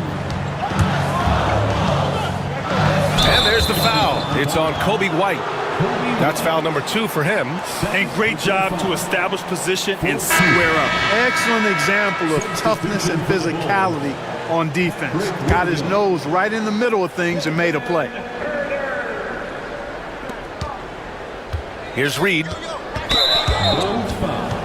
It's his first trip, and they've stopped the action here. They're using their coach's challenge to see if they can get this foul overturned. People were worried that this would slow the action down. But with so many close calls in every game, the NBA... The previous play will be reviewed under NBA rules. You know, one thing this does for a coach is let his players know he's got their back. If they're adamant that the call was wrong, he'll... The ruling on the floor is confirmed. And they've made their decision. The call will stand. And as much as it hurts to lose a challenge, I think Coach would challenge that call again if he could. He really disagreed with the foul, and he's still peeved.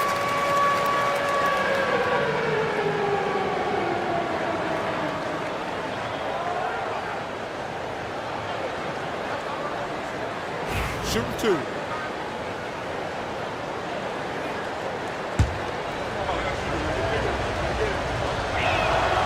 And he drops the first. And so Reed nails them both. And the big fella with the skill level, showing a soft touch at the line. Here's Buzelis. And the sweet roll that time on the rim. That one falls. Buzelis has got 9.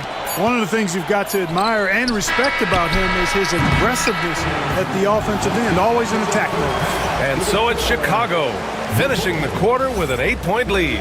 Looking to run whenever they can. That's part of why they lead. And don't go far. We'll be right back.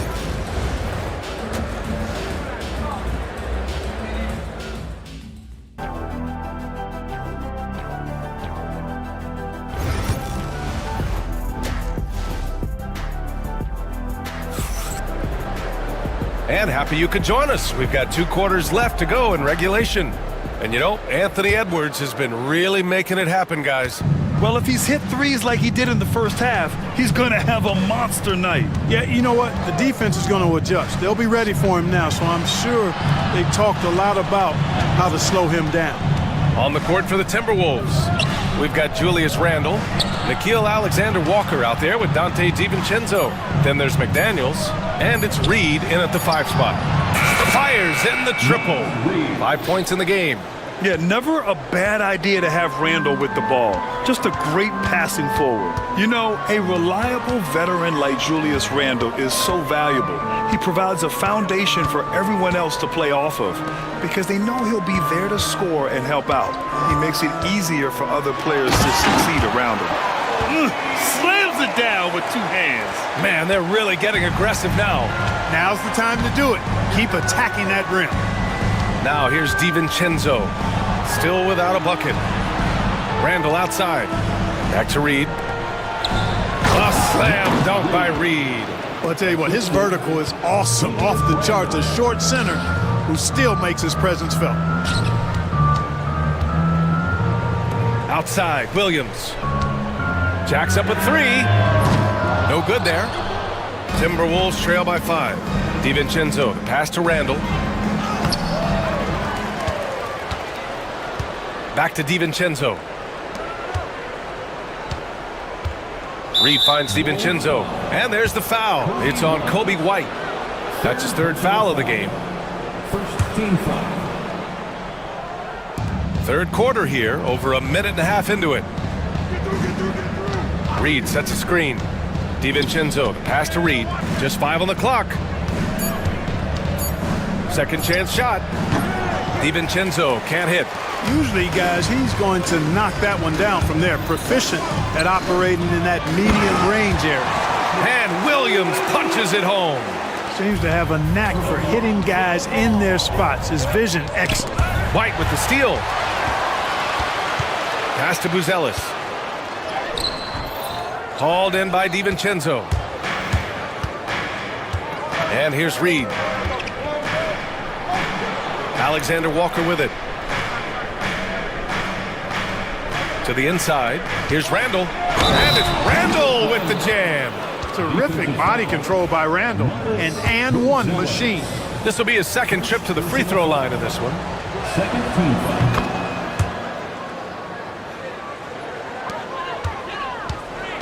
And here's White. He'll bring it up for the Chicago Bulls. At one point, they led by 16. Just magnificent. I mean, he punishes the D for lackluster effort. They look a little disorganized there. The result is an emphatic jam. Guys, there has to be better rim protection than that, though. Not very good. Here's DiVincenzo. Chicago making their last shot. Here's Randall. Again, the Timberwolves score.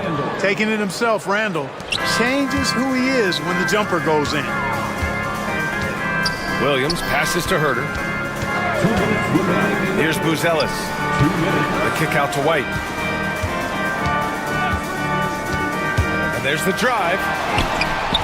Yes, it's good. White's got 9. I like the play call. Very solid, making perfect use of the pick to get a great look. DiVincenzo against White. DiVincenzo driving.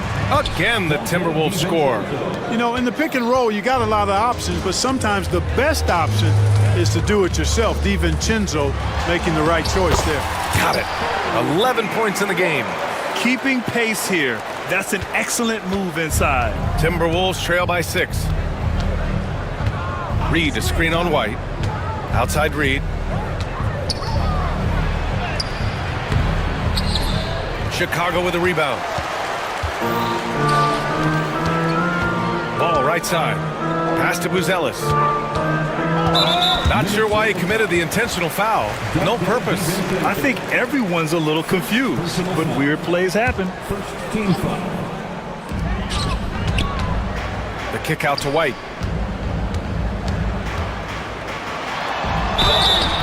It's good. And he drew contact on the shot, so he will go to the line. A 3-point play opportunity. Defensive foul. Let's get a quick check of the scoring breakdown here for the Bulls.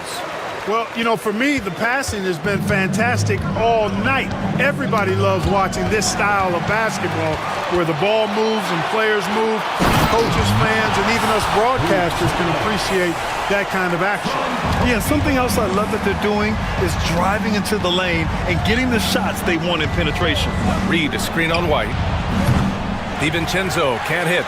Would you say testing the limits of his range there? You know, guys, I think he's got confidence to shoot it from anywhere, but he could have gotten a better one than that. Here's Buzelis. 11 points in the game. The kick out to Ball. Pass to Herter. No good with the triple. And Chris Finch calls timeout here. He wants to review the game plan. Protecting the rim has to be their top objective right now. Yeah, you know, just look at the numbers, guys. I mean, they are being taken to the woodshed in the paint.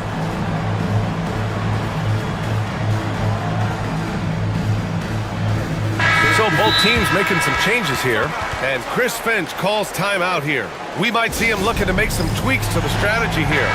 Things just aren't going their way. He clearly wants to talk it over. And you know what, guys? If for nothing else, just to slow things down a little bit, change it up somewhat. Ball against Edwards to stop the run. Smith with the rebound. Smith's got 6 rebounds now in the game. He got it up. Oh, it would have counted had it fallen, but it is offline. Well, through 3 quarters of play, down double digits. All right, let's take a look at our assist of the game presented by State Farm.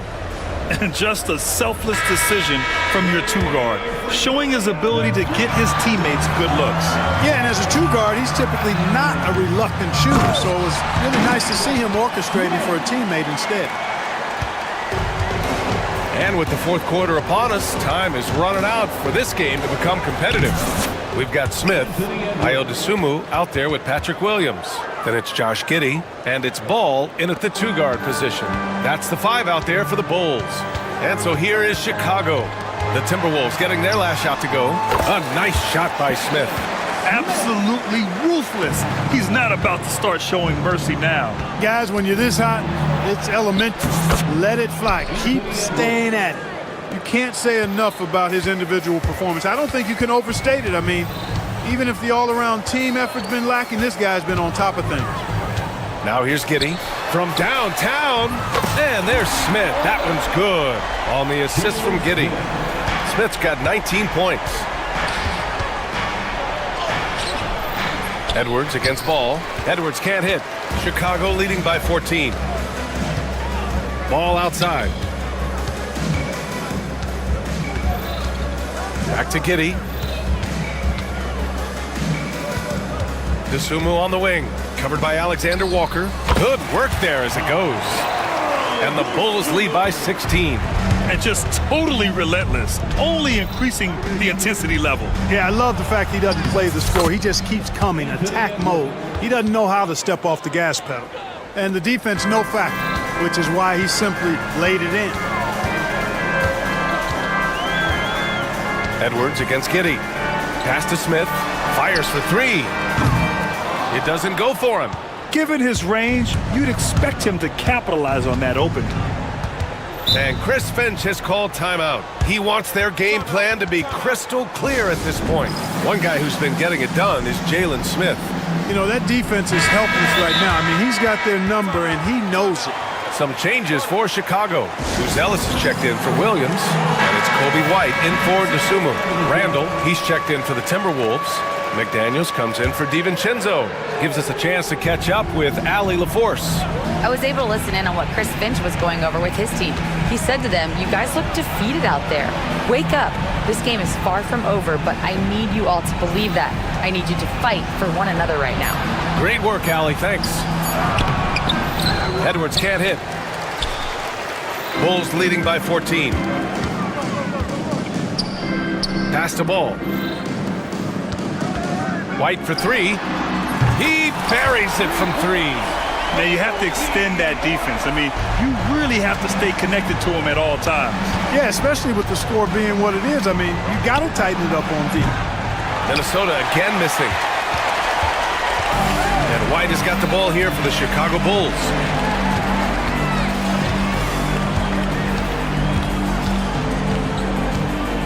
Releases. And it's Gobert with a rebound. Timberwolves trail by 17. Here's Edwards.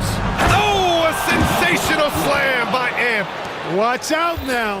Look out below. Edwards rising to the rafters. Here's Ball. The kick out to White. Smith with a screen on Edwards. Pass to Smith. Over Gobert. And it's Gobert with a rebound. Gobert's got rebound number 10 tonight with that last one. From the high post, it's blocked. There you see Smith's length playing to his advantage defensively. And Edwards slams it in. Oh, just an artful little reverse slam. Power and style. That was sweet. Outstanding awareness and a terrific finish. A nice shot by Smith. And this one hasn't been in doubt for a bit now. They came out on a mission, and you can bag up this win for the Bulls. And the huge difference today, the efficiency from beyond the arc. Yeah, once they started hitting shots, it stretched out the D and opened up the entire offense. Bulls leading by 14. Ball outside. White finds Smith. Back to White. Smith with a screen on Edwards. Out to the right wing. Shot clock at 6. Here's Buzelis. Smith outside.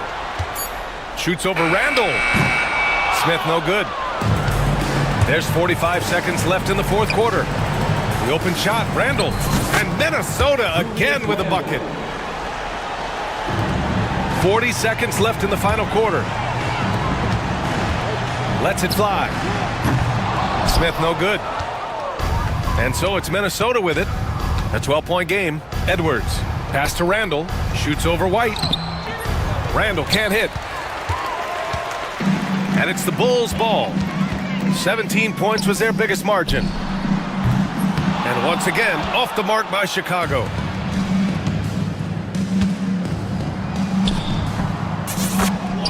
Julius Randle.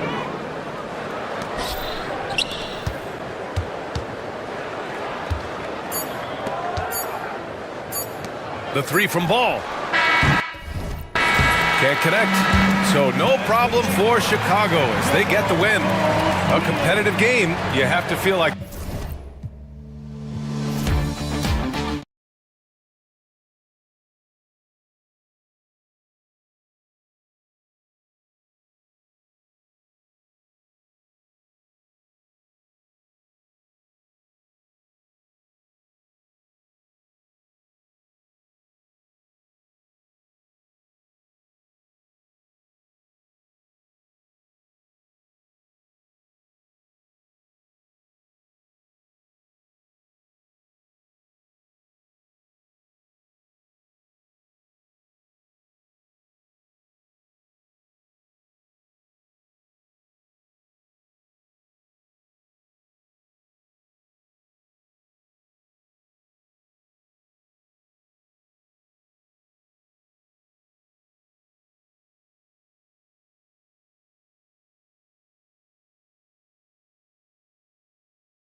Want to slow things down and run their offense in the half court. Yeah, both sides are methodical. They want to get into their sets and create quality looks and also have floor balance. I'd be surprised if we see a ton of fast break opportunities tonight. So with Vucevic on the bench, here's the group that Billy Donovan has on the floor. White is out there with ball. Then it's Buzelis, and it's Smith, and it's Giddey in at the 3 slot. Now here's Caldwell Pope.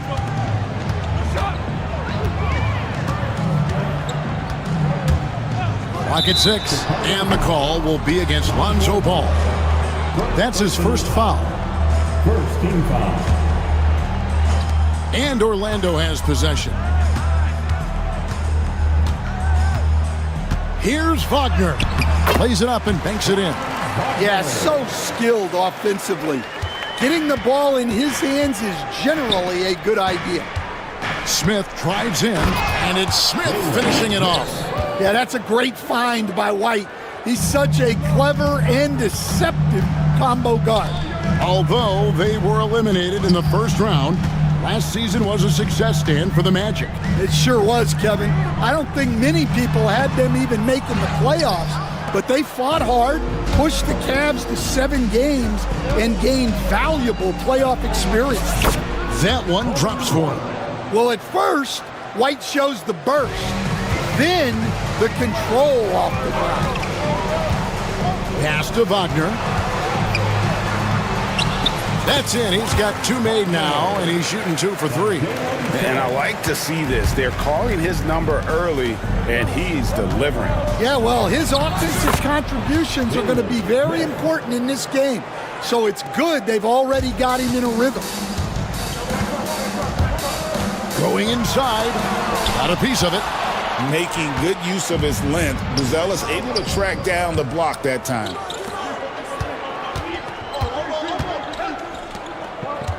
And out of bounds as the Magic will gain possession.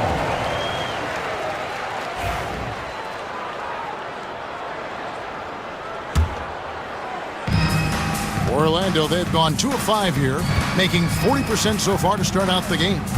Suggs passes to Wagner. Hits it from 3-point range. Wagner's got 7 points in the game. And he likes to get in a rhythm early. Nice triple. White against Suggs. Isaac with some nice D. The Magic have gone 50% from the field, hitting 3 of 6 since the opening tip. Kicks it out to Banchero. Isaac a screen on Smith. Smith against Banchero. 6 to shoot. Buried from 15 feet out. Oh, good to see that Banchero has options if he can't penetrate. Your game has to be multifaceted in the league. Now here's White. Giddey sinks the 3-pointer. Well, the defense gave that away. He's a skilled shooter who you have to contest. Banchero passes to Isaac. Isaac with a screen for Banchero. Isaac kicks to Caldwell Pope. Over to the wing. Ball with a wide open look. Yes, and it's Smith with the assist that time. And Ball has tremendous confidence in that shot. As soon as the pass hits his hands, he's ready to pull up. Folks, the coach's challenge has been initiated for a personal foul. Close game like this, and he thought it wasn't a good call. At the line for Orlando, taking 2 shots. Instituted the original personal foul. Getting a different angle can sometimes make it a lot easier to determine. Indeed, and the one thing with replay review is that when you see the slow motion replays, you really get a new appreciation for just the immense speed at which these players are moving and how fast the action really is and how hard it can be sometimes, you know, Greg, to make the right call. And the announcement on the review is that the foul was called in air. So they have determined to overrule the original call. And guys, this is what it's all about, getting the call right. And I think in this case, the video reviews showed that while it was a tough call to make on the floor, they got it right with the review. Here's Ball. After the basket by Franz Wagner. Caldwell Pope with some nice D. Wow. Missed the easy one right there, right at the rim, but came up empty. to Wagner.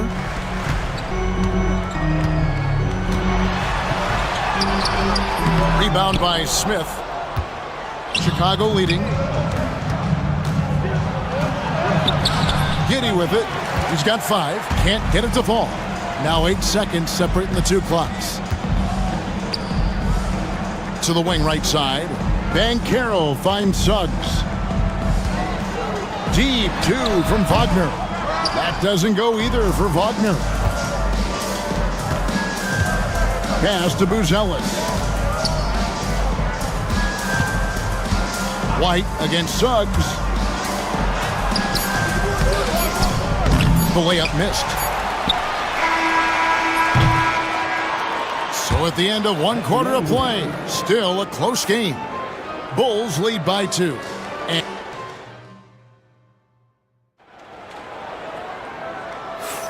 And as we return, it's Noche Latina, celebrating the NBA's connection to the Latin American community. And taking a look at Chicago's performance here, guys, what have they been doing or not doing? Well, they used the fast break to generate some easy buckets before the defense could get set. Yeah, they've dictated the pace to this point, looking to run at every opportunity. In the backcourt form, it'll be Suggs and Caldwell Pope. Isaac in the front court along with Wagner. And it's Banchero in at center. That's the group starting the second quarter for the Magic. So, Stan, let me take you back to the 95-96 NBA season. It was your first year as an NBA assistant. And, of course, the Bulls winning 72 games in that season. Unbelievable. They were incredible, but one of my great memories in that season, the day of the trade deadline, we sent out 5 guys, brought in 5 new guys. We had to play the Bulls that night. Only one of those players made it in. We had only 8 guys available, some guys who had hardly played for us. Rex Chapman had an unbelievable game, and we beat Michael Jordan's Bulls on that night. Oh, what a great story. And then Buzelis with the dunk. And throwing it down, not necessarily Buzelis' game, but don't give him that much space. Caldwell Pope feeling it out a bit. Releases. And off the left side of the rim, and it swirls in for him. Caldwell Pope's got 5 points in the quarter. Pass to Giddy. Here's Buzelis. And that comes off the assist by Giddy. Buzelis has got the lead up to 4 now for the Bulls. Over in the corner, Isaac. Caldwell Pope with it, light covering. And he stays with it. Caldwell Pope passes to Wagner. Another shot. And good. Got the Ingles that time as it falls. Wagner's got 11 points. For Chicago, they've gone 50% from the floor in the second quarter, 3 of 6. And there is the whistle. That goes on Kobe White. That's his first foul. Oh, great defense there. Anticipated the play and got there first. And Jamal Mosley has called timeout. He wants a minute here to get things straightened out with his team. And we have so many great players in this NBA. I mean, every night, from top to bottom, each roster, there's so many great players. But in your opinion, who is the toughest to game plan against? Wow, that is a tough question because there's so many of them where there's no good answers. You know, let's take Jokic, for example. If you play him one-on-one, he's going to score virtually every time. If you come in, double-team him, send the second defender, he's going to make the right pass all the time. There's no way to absolutely stop him. You just do the best you can to limit their team. The great ones always have answers, don't they, Stan? If they didn't, Kevin, they wouldn't be the great ones. That's right. Back to Suggs. 3-pointer. Bangs home the trifecta. Suggs has got himself on the board with 3 there.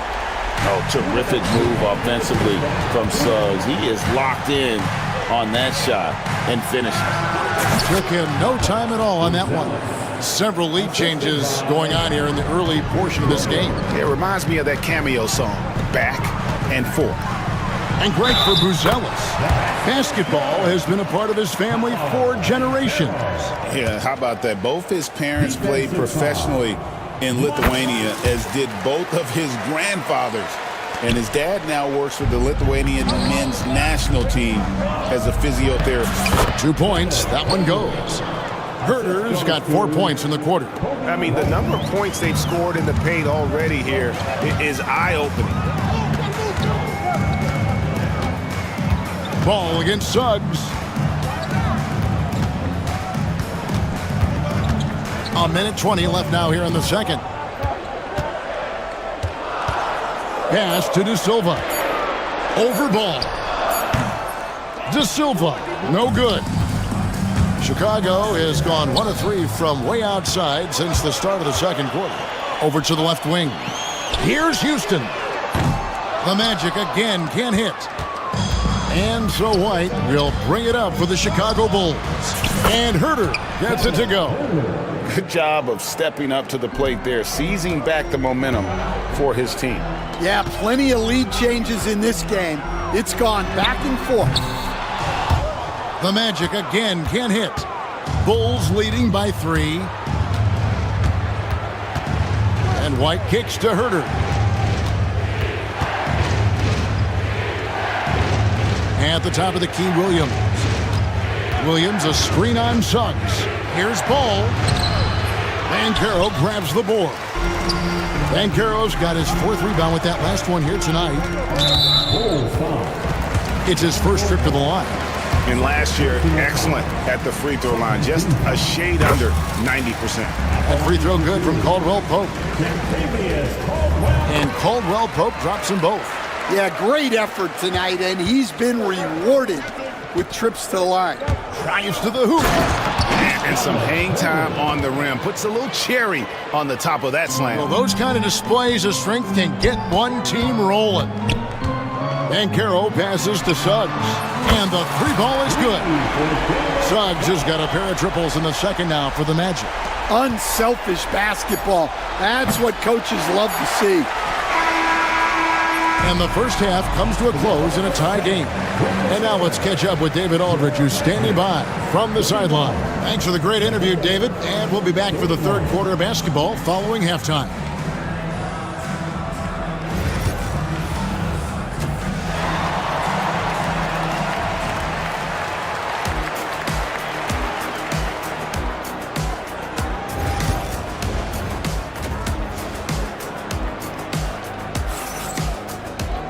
Second half of basketball upon us. We may be in for an exciting finish based on how close of a game it's been so far. Without question, Franz Wagner displaying his skills today. Well, we'll find out if they were able to find an answer for him over the break. He was scoring with ease in that first half. Yeah, I'd love to see what they drew up in the locker room, because you're right. He's the problem right now. So with Vucevic on the bench, here's the group that Billy Donovan has on the floor. All out there with Kobe White. Then it's Jalen Smith. Then it's Josh Giddey. And it's Buzelis in at the 4-man position. Working his way from scout to head coach, Jamal Mosley was a longtime assistant under Rick Carlisle. He has paid his dues, Coach. Yeah, and Kevin, I really admire the guys that put in the time, as you say, pay their dues, and get themselves ready for when they get the opportunity. There's a lot of outstanding younger coaches in this league, and Jamal Mosley's as good as any of them. Yep, I would agree. Chicago trailing here. Pass to Buzelis. The three-pointer, no good. The Magic have gone 1 of 3 since starting the second half. Offensive rebound. Chicago has gone 3 of 7 tonight from three-point territory. Giddey with it, picked up by Banchero.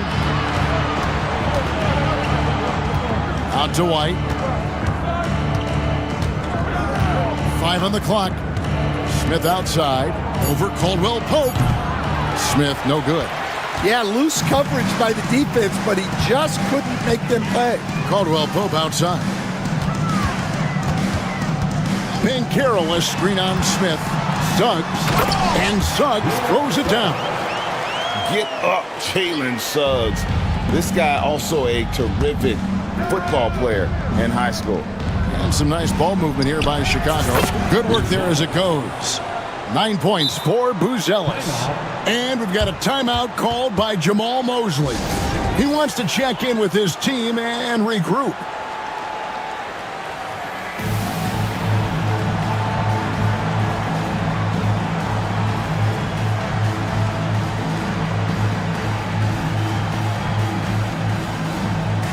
So both teams making some changes here. Orlando's gone 1 of 3 from downtown since halftime.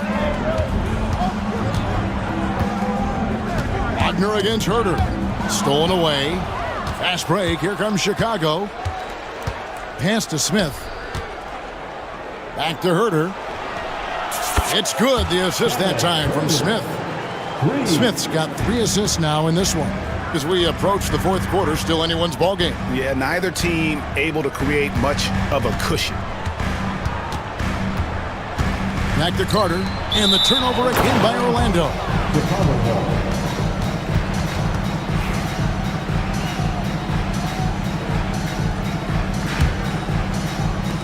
The Bulls have gone 3 of 6 in the third quarter, 50% from the field. Well, there's a unique profile for Wendell Carter Jr., a tremendous rebounder and shooter, and now he's playing on a pretty good team, and he's a big reason why. He sure is. Look, he's really big at 6'10", 270. All right, top 20 in the league in rebounding and effective field goal percentage. Can shoot the 3. Great blend of size, skill, and toughness. From deep, Herter. It's hauled in by the Magic. Now here's Caldwell Pope. 7 points in the game. Carter sets the pick for Caldwell Pope. It's Black in the corner. Back to Caldwell Pope. 6 on the shot clock. They get a hand on it. Stolen by Ball. Here's Giddey. 2 free throws coming up, and they call. And yep, we thought we might see it. And the coach's challenge. And this is the time now where the officials can review in closer detail what constituted the original personal foul. Getting a different angle can sometimes make it a lot easier to determine. Indeed, and the one thing with replay review is that when you see the slow motion replays, you really get a new appreciation for just the immense speed at which these players are moving at. And how fast the action really is, and how hard it can be sometimes, you know, Greg, to make the right call. And the announcement on the review is that the foul was called in error. So they have determined to overrule the original call. And guys, this is what it's all about, getting the call right. And I think in this case, the video review showed that while it was a tough call to make on the floor, they got it right with the review. Carter with a screen on Giddey. Black the pass to Carter. And then Carter with the jam. Well, he's a bit of an undersized center. However, his leaping ability can certainly mask that. Ball kicks to Smith. Oh, good with the triple. The Magic have gone an even 50% from the floor here in the third quarter. 4 of 8. Caldwell Pope outside. Carter with the screen. Over Smith. And it comes off the front of the rim. Well, he's more than comfortable in the mid-range, but you can't make them all. And Giddey gets it to go. And you gotta love the big bucket in the paint in this sort of a grinded-out game. Wagner outside. Outside for Caldwell Pope. Shoots over Herter. That is good. And the Bulls' lead is cut down now to just 2 points with that basket from Caldwell Pope. Yeah, well, passing it inside out is always a good idea. You can usually get your teammate a clean look. And at the close of the third quarter, still a close game. And it's time to bring up the State Farm assist of the game. And the definition of teamwork right there, guys. I mean, what great communication between them, and what a beautiful feed. Well, it's one of the core parts of the game. reading the defense and creating an easy bucket for your teammate. That is pretty. We've reached the fourth quarter, and what has been a very competitive game should be an exciting finish. The post pairing, Faulkner along with Carter. Black is out there with Caldwell Pope, and it's Isaac in at the small forward position. So that's the lineup on the floor for the Magic. It's time now to hear from our Hall of Fame reporter, David Aldridge. What's the latest, David? Thanks, guys. I got a chance to hear what Jamal Mosley was saying to the team. He begged his players to keep it simple out there. He told them one possession at a time. Don't look at the scoreboard. What's most important is running our plays and being aggressive defensively. We'll see if they can follow that game plan. Guys? Thank you, David. Outside, White. Driving to the basket. Pass to Buzelis. Buzelis sets a screen for Ball. Smith for three. It's good. The assist that time from Ball. And the Bulls lead by 5. Defensively, you can't back off him that much. You don't want to give up easy threes at this stage of the game. No one near Isaac as he lets it go. Tried to come right back with the three of his own, but it's no good. Here's Buzelis, and then Buzelis with the dunk. Oh, inflicting some punishment with the two-hand flush. They're going for the throat. Here's Suggs. And the basket is good, and he's got a chance here for one more at the line. And that's right in his wheelhouse, looking to make an impact when it counts. Well, you know this is when they lean on him, and he delivers with a much-needed score. And when you talk to people about the Bulls, GA, Michael Jordan's shadow still looms large over this team and organization. And Kevin, they haven't won a championship before or since he was in Chicago.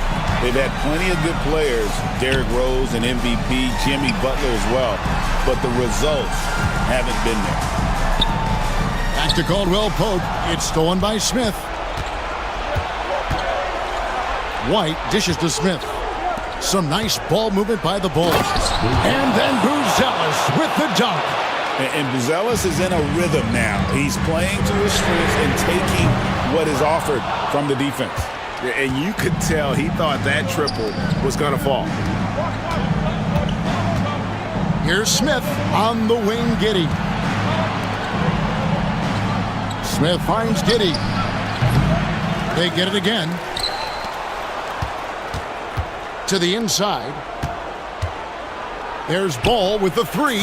Good on the three-point shot. Ball's got the lead up to 9 now for the Bulls. I tell you, it's unorthodox to watch, but Ball shoots the ball with tremendous rhythm and confidence from beyond. To the middle. Here's Smith. The kick out to Ball. Pass to Buzelis. Buzelis sets a screen for White. And then Buzelis with the dunk. And how about the patience from Buzelis and the body control? He doesn't rush through that play. And it's Suggs missing. And the Bulls with possession. They're on a 12-3 run right now. Giddey, no good. The Magic trail by 11. Here's Caldwell Pope, not wasting any time and taking the shot and knocking it down. And Caldwell Pope able to hit those mid-range shots consistently, but that's one the defense will live with. White inside. Banchero's there. Giddey kicks to White. 6 to shoot. Giddey the pass to White. Over Suggs. And it's White missing. Orlando's gotten off to an 0-for-2 start from downtown here in the fourth quarter. Outside for Caldwell Pope. Chicago grabs the miss. Buzelis has got rebound number 8 here tonight in the game. Giddey the pass to Smith. And Smith with the stuff. And now as the clock ticks down, this is going to end up as a solid victory here for the Bulls. I think the attitude was very impressive. Definitely a competitive game, and they fought through it each step of the way. Absolutely. They put on a tremendous performance in terms of the effort and intensity. This was a well-deserved win.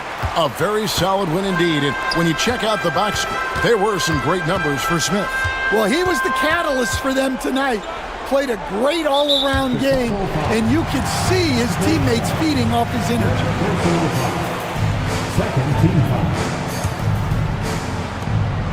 There's 39 seconds left to play here in the fourth. Isaac finds Wagner. It falls! Oh, and that cuts the lead to just 5. I love watching Isaac find the open teammate. Has great floor awareness out there and just knows when one of his guys has a clean look. There's 31 seconds left in the fourth quarter of this one. The kick out to Ball. And it's Giddey in the corner.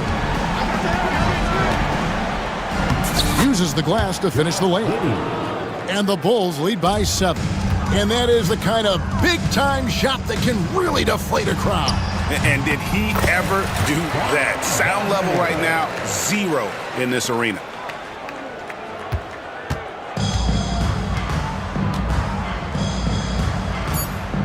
Here's White.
matchup. Oh yeah, this should be a battle on the baseline.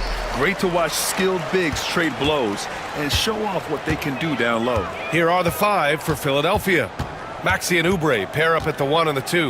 Joel Embiid is out there with George. And it's Grimes in at the 3 spot. Horrible mistake right there. You hate to see unforced turnovers like that. And here are the Sixers now. Maxey with it.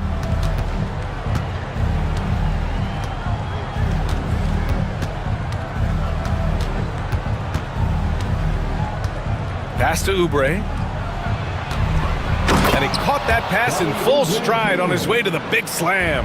Heads up on the money pass by Maxey. Great vision. Here's Caldwell Pope. Always a nice way to start. Makes his first one. And hitting from the mid-range here and early. I mean, really gives the defense just another thing to worry about. And you don't see many teams take these shots as often anymore. It's nice to see them take advantage in this area. Now we'll go to Allie LaForce, who had a chance to talk with head coach Jamal Mosley. And the conversation quickly turned to Embiid. Coach said, we know he can be unstoppable. We're hoping to slow him down just a little. Double teams might be a part of that, but I don't want to give away all of our tricks. So it sounds like Joel can expect a lot of defensive pressure tonight. As always, Allie, we thank you. Turning on the Jets, Maxey found a lane and made them pay. Pass to Caldwell Pope. A little over a minute and a half into this first quarter. Inside. Oh, stolen by Embiid. And here's Oubre from the arc. Counted from distance. Oubre's got 5 now. And I'll tell you what, the way they're able to pressure the ball and those quick hands, that's what led to an opening. And as soon as they got the steal, it was off to the races. This is the aggressive mindset that the coaching staff encourages them to maintain. These are his first free throws of the game. At the line for the Sixers. First free throw is good. It's tough to find things to not love about Embiid's game. It's so complete. He's a true two-way player who is a nightmare you have to deal with on both ends. It can help a big man's game to hit those free throws. It keeps the defense from getting too aggressive. Now here's Banchero. Wagner outside. And another miss by Orlando. Philadelphia's gone 1 of 2 from three-point land so far. To the middle. Isaac with the steal. In transition, the Magic on the run. Wagner, the pass to Banchero. Oh, a clear foul there on the missed shot. So he'll get a pair at the line. That's on Joel Embiid. For a young player, Banchero has tremendous footwork in the post. He stays in balance and puts defenders in awkward spots. He hits the second from the line. The Sixers lead by 4. Right side, Maxey. Here's Embiid. And the bucket is good. No stopping Embiid inside. He is a beast. Now here's Suggs. Guarded closely. Up top, Banchero takes the 3. It's hauled in by Oubre. And here are the 76ers. They're on a 9-1 run, and the call will be against Jonathan Isaac. That's his first foul of the game. First personal foul. Second team foul. There's a minute 59 left in the first quarter. And stolen by Suggs. With the drive. And the bucket counts. And he is on his way to the line. He'll try to make. And here comes the coach's challenge. He disagrees with the foul. He does not hesitate to ask for a second look. It's a pretty heated game. Every call matters. Second team foul. At the line for the Magic, Jalen Suggs. People were worried that this was slow. The Thunder's under video review on the NBA. The officials will have challenge policy in 2019. You know, one thing this does for a coach is let his players know he's got their back. If they're adamant that the call was wrong, he'll back them up and make the refs take another look. And they've made their decision. The call will stand. And as much as it hurts to lose a challenge, I think Coach would challenge that call again if he could. He really disagreed with the foul, and he's still peeved.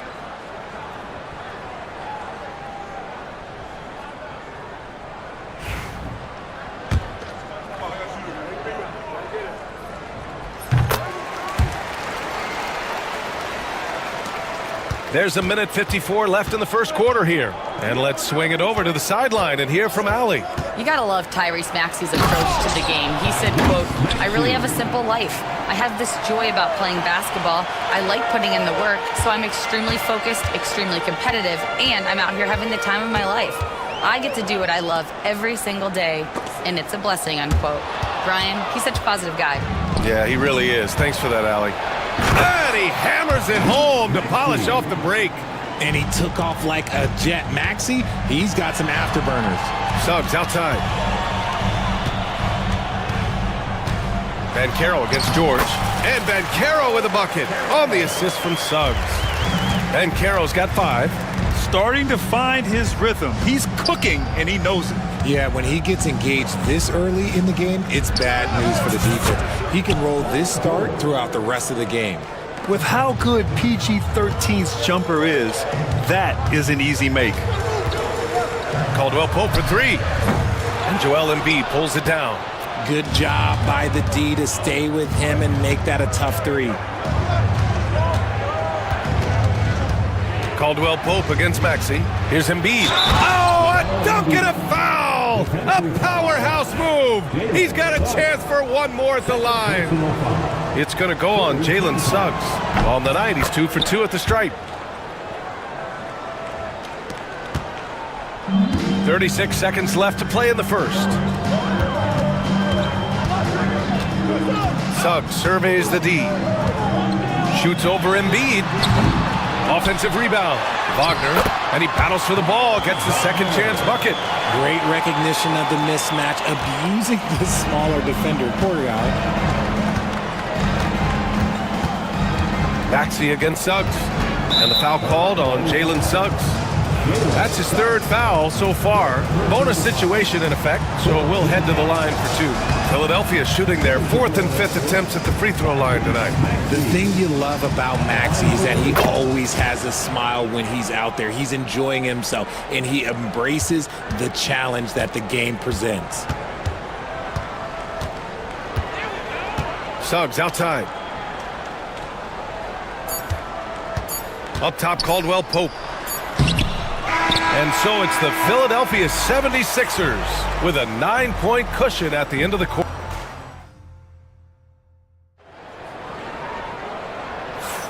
We welcome you back to second quarter action. Plenty of basketball left to play, but this one has been one-sided so far. And a chance for a moment to check out the scoring breakdown for Philadelphia. I've really been impressed with how aggressive they've been inside, looking to capitalize from the paint whenever they can. And not only that, you like how they're turning defense into offense, forcing turnovers and capitalizing. Taking a look at Philadelphia. Maxey and Oubre pair up at the 1 and the 2. George out there with Joel Embiid. And it's Grimes in at the 3. And it seemed like they lost track of time. The shot clock, in that case, got the better of it. All right, Grant, give it to us straight here. What's the deal with star treatment in the NBA? Star treatment? What is that, B.A.? No, I think some players have a reputation which might help them on 50-50 calls. And you could argue that some players have a reputation that hinders them on the 50-50 calls. So it really just all depends. And it's good. 2 points. Wagner's got his second basket. Already an excellent passer at his position. Banchero just loves showing off his court vision. Oh, putting in the work. Embiid finishes inside. Credit their discipline. They've been working for high percentage shots. Defense pulled out all the stops to shut him down there. Here they come with numbers in transition. Kicks it to George.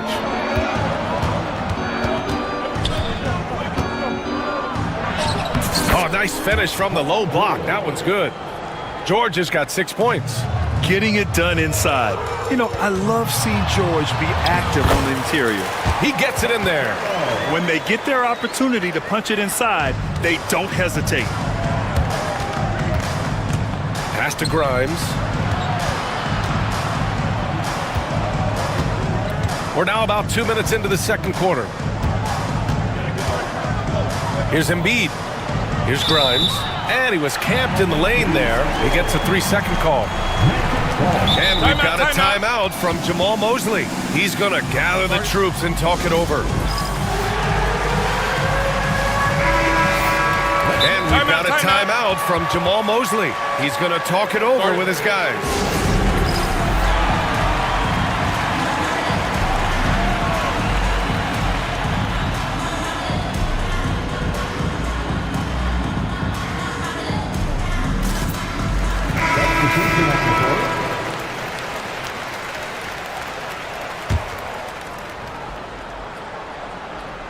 Quarter 2 and about 2 minutes in. Up top, Suggs. Misses from short range. And so it's Maxey who brings up the ball for the 76ers. Here's George. The shot won't fall. Great D that time from Banchero. Caldwell Pope finds Isaac. Back to Caldwell Pope.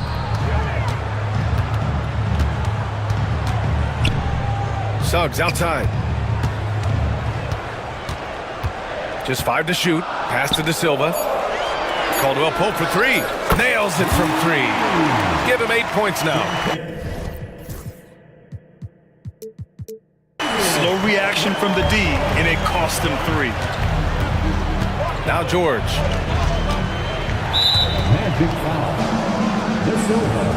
And the Magic making a change here. Houston's checked in.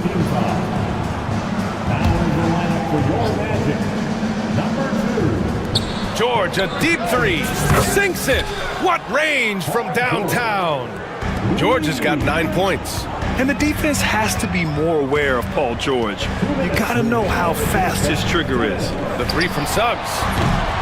Rebound by Philadelphia. Outside Maxey. Down low. George left side. Missed it. 4 for 7 so far in this one. That's a decent look for him. He just couldn't convert. Now Caldwell Pope. Give him 8. Banchero outside. 6 on the shot clock. Pumped and finishes. Great stuff from Banchero. Oh, too big, too strong. It'll take more than that to stop Banchero. Suggs against Maxey. And he's going to the line for 2. The officials saw contact while he was going. And they want a second opinion on that call. The signal for the coach's challenge has been made. People were worried that this would slow the action down. But with so many close calls in every game, the NBA was... One thing this does for a coach is let his players know he's got their back. If they're adamant that the call was wrong, he'll back them up and make them. After the review, the ruling on the floor is overturned. So they see clear evidence of a bad call, and they're going to overturn it. Probably the right decision. And give credit to the officials for recognizing the mistake and correcting it. Nobody likes to say they got it wrong, but they fixed it in a hurry. Here's Yabusele. Banked it in off the glass. And the 76ers lead by 8. Need to do more than that to keep him from getting the ball in the post. Agreed. He's just too dominant inside. So you're better off stopping him from getting the ball in the first place. From distance, Paolo. I mean, it's incredible. Banchero can be so dominant. A young player with such a promising future.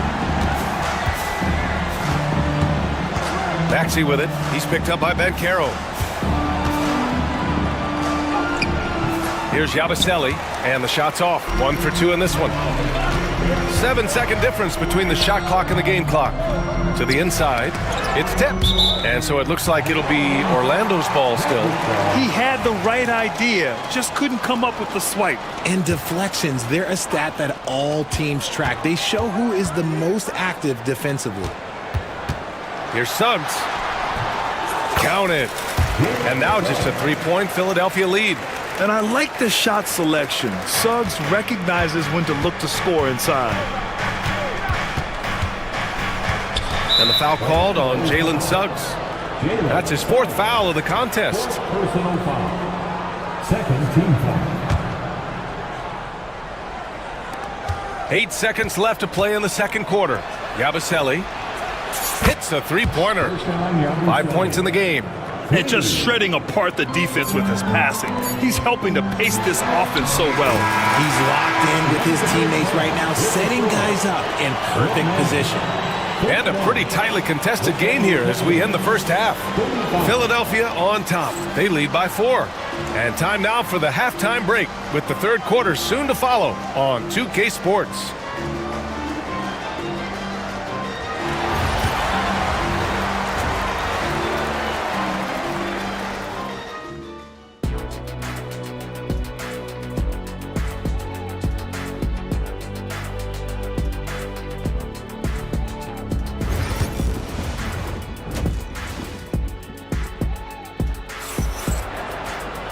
And as we get into this third quarter, as we've seen so far, neither team able to create much separation on the scoreboard. Paolo Banchero with a strong contribution so far in this one. Yeah, they've done an amazing job of creating room to operate for him. And then, of course, executing. I like how they came into this one with a game plan, and they're just going out and executing it. Terrific job. The backcourt is Suggs and Caldwell-Pope. Then there's Banchero, and it's Houston in at the 3, the small forward. So that's the lineup on the floor for the Magic. Clock at 6. Here's Banchero. The rebound by Yabusele. That's the shot you hope for. Right at the rim. Just couldn't capitalize. This will be his third free throw attempt of the game.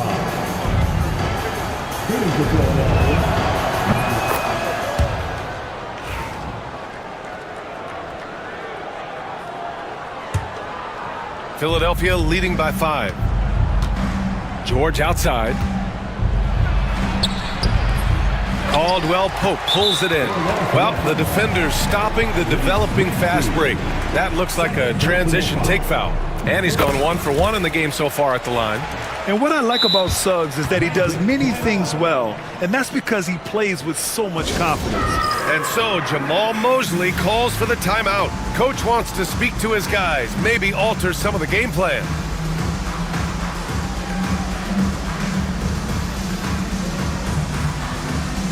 Both teams will make substitutions. For the 407, make some noise, Magic fans. Magic trail by 4. Wagner with it. Checked by Gordon. Outside Carter. Isaac, the pass to Carter. Wagner on the wing. And he jams it home with authority. Making sure of it with the two-hand slam, B.A. Yeah, I don't blame him with the score this tight. You cannot take a chance here. Screen by Embiid. 18 feet out, and it's in, off the glass. Maxi's got 10. Maxi saying, sure, I'll take that. Here's Wagner. Jams it in off a great move. And look at those moves in the post. And the smooth finish to go along with it. Just excellent work around the rim. And here's Oubre from the arc. Sends it home from three-point land. Give him 8. This is why you always have to chase guys off the arc, because everyone has a three-point shot now. And again, Franz Wagner. Used the pick to perfection and got all the way to the rim. Philadelphia leading by 3. And Wagner comes to help. And that one is hammered home. Such great feel for the game and where his teammates are. Maxi letting his basketball IQ take over.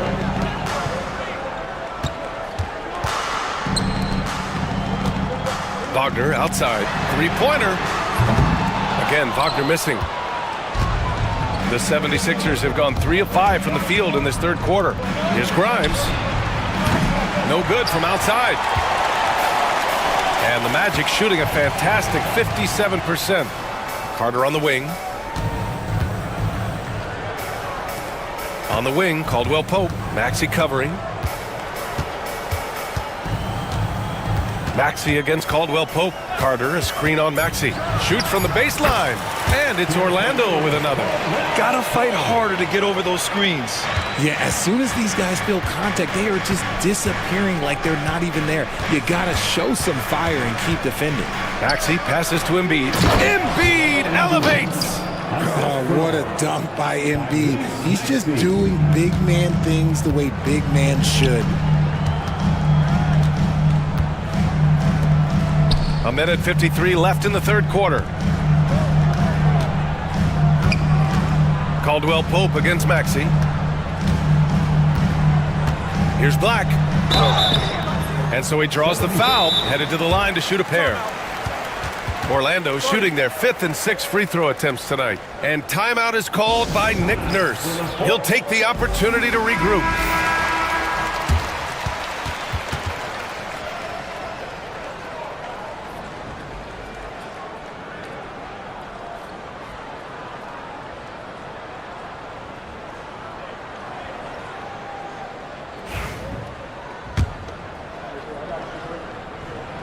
And he knocks down the first one. And that's good as he hits both shots. Third quarter action, and just under 3.5 minutes have passed. Here's Maxey. It's hauled in by Isaac. Isaac's got his 5th rebound in this one. Orlando shooting their 7th free throw attempt here. At the line for one.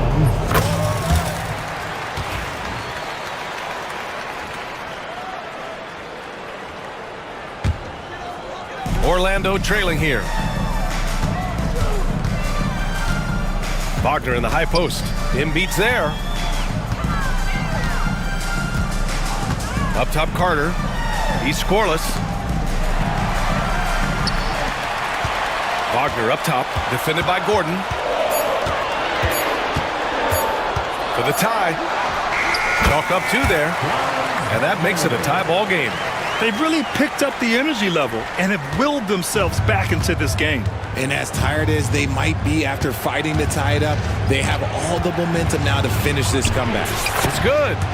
Maxey's got 12 points in the game. Watch out when Maxey finds his groove like this. He'll just keep coming at you and at you.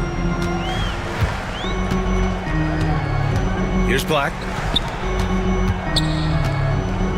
Here's Carter. Laid it in with a nice touch off the window. Carter's got his first 2 points. Assertive move. You could tell the game's heating up a bit. To the paint. Oh, got a piece of it. About 7 seconds separating the shot and game clocks. Pass to Black. For the lead. Gets the 3 ball to go. And now a 3-point Magic lead. He just brings a great feel for the game at the offensive end. And timeout is called by Nick Nurse. We might see him looking to make some tweaks to the strategy here.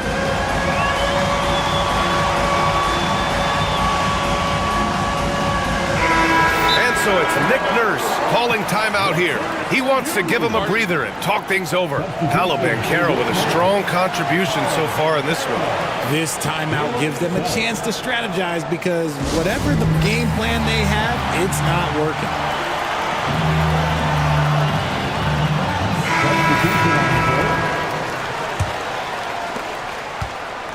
76ers trail by 3. Pass to George. It's hauled in by Isaac. Isaac's got 6 rebounds here tonight. Suggs finds Banchero. Over Oubre. Can't hit it from 12 feet. That concludes the third quarter. It continues to be an exciting neck-and-neck game. It's the Magic. They lead by 3. And we're just...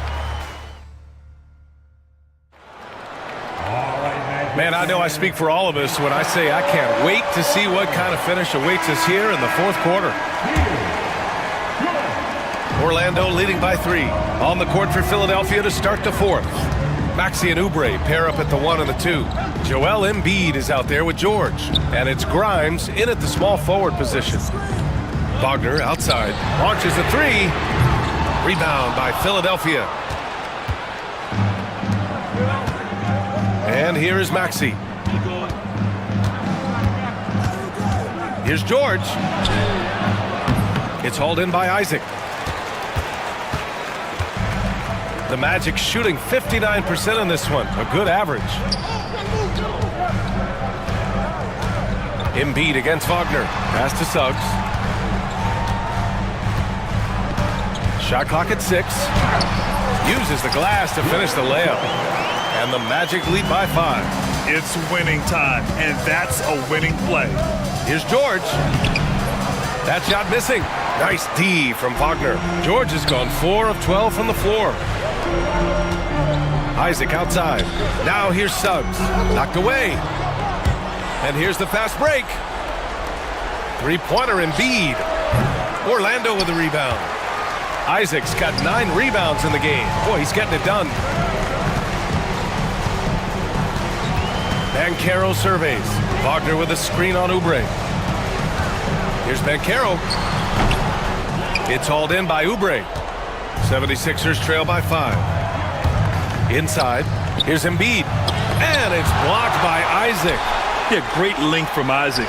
He gets the hand up, gets a piece using that big wingspan. Wagner against Maxey. Back to Banchero. Tries a 10-footer. And off the front iron, and in it goes. Ooh, he's earning his keep offensively, a key part of their winning effort at this point. Here's George. The kick out to Maxey. It's George on the wing. He's covered by Caldwell Pope. Here's Embiid. 6 to shoot. Well-placed jumper from the free throw line. Well, and it's just clear how comfortable Embiid is shooting the ball, especially from mid-range. Suggs outside.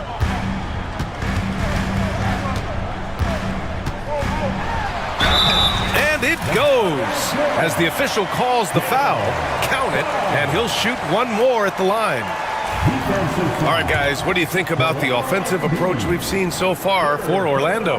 You've got to be impressed with how assertive they are on offense, continuing to cut hard to the rim time and time again. And I also have to praise them for their three-point shooting. They're showing a lot of confidence, letting them fly from deep. And they go to the intentional foul. You don't want to stop the clock right there. I'm not quite sure what he was thinking. Orlando leading by 8. Suggs outside from behind the arc. Hey, now 5 for 8, shooting a pretty good percentage right now. They're making it look easy out there, just having fun.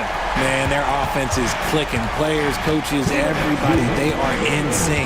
Pass to Grimes. And he can't answer back. The three-pointer offline. Orlando has gone 5 of 12 from three-point range tonight. And Oubre comes to help. The 3 from Banchero. Rebound by Philadelphia. A bit under 3.5 minutes have passed here in the fourth. Here's George. Oh, and makes it with the kiss. You gotta like the momentum on George's drive. Cutting into the defense and clearing himself a path. And Suggs has got the ball here for the Orlando Magic. Here in the fourth, they've allowed just 4 points. Embiid with it. Now guarded by Suggs. You know, that was an excellent play right there. Using his strength to power through contact. The free throw drops for Embiid. 1:21 left in the fourth. Suggs, the pass to Caldwell Pope. Wagner with a screen on Maxey. Back to Caldwell Pope. And Tyrese Maxey gets the whistle that time. That's his 4th foul of the contest.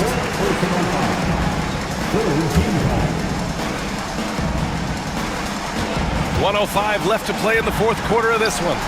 Banchero delivers inside. I mean, 6'10", about 250. Banchero imposing his will inside. Pass to Embiid. Pulls it. Rebounded by Suggs.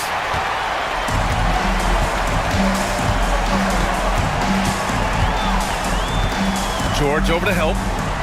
Here's Isaac. And the dunk by Isaac. This is what winning is all about. Playing your best when it matters most.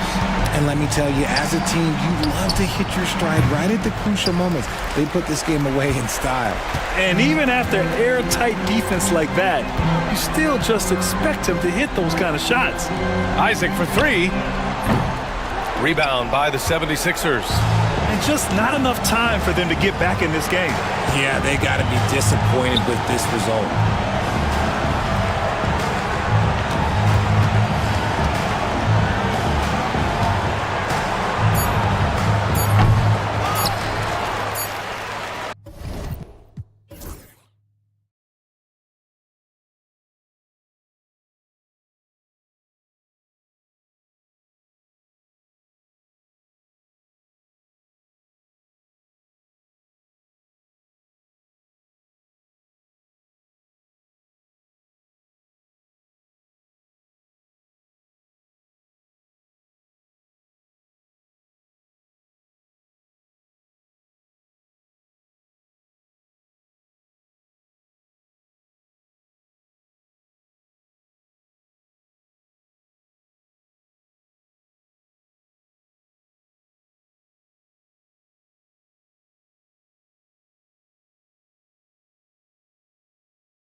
are anchored by their big men. I think it's going to be physical and highly intensified.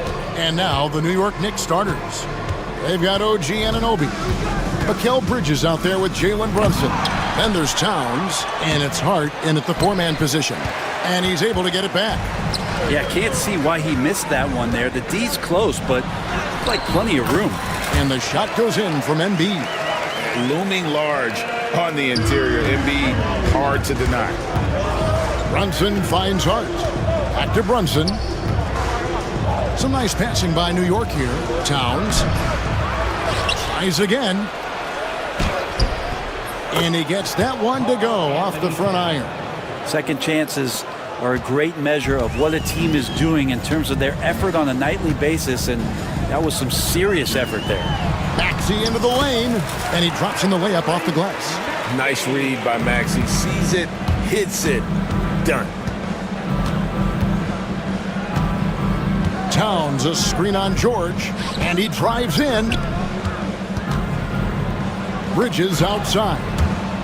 And stolen by Maxey. Here's Yabusele. George with the screen on Bridges. Yabusele passes to George. And the shot is good. And George's guys encourage him to just fire away. They know he's lethal from there. Towns, wide open. Drains it from beyond the arc. Towns has got 5 now. And I like to see this. They're calling his number early, and he's delivering. Well, he's going to just keep going now. That's early confidence for him. Here's Maxey. Can't connect from 14 feet out. Very dangerous to leave a guy like that open. Lucky break there for the D. GA, as you know, Jalen Brunson is a second-generation NBA player. Yeah, his dad, Rick Brunson, was an 11-year vet who also played overseas and eventually settled in as a coach in this league. So Jalen grew up in those NBA locker rooms. Yeah, Paul George, no problem pulling up well behind the three-point line to knock him down. Outside, Towns.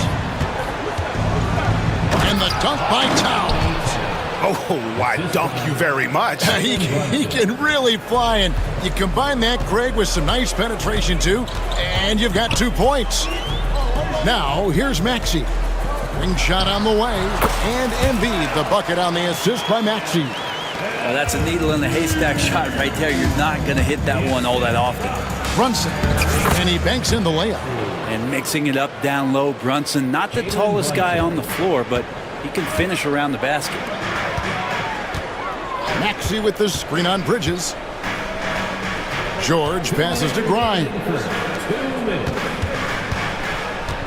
Embiid with the screen on Bridges. And he gets the whistle. 2 free throws coming up. Mikal Bridges picks one up. Paul George right now 1 step ahead of his defender, using the old pump fake. Kelly Oubre's checked in for the 76ers. Taking 2 shots. And both free throws good for Paul George. Here's Brunson.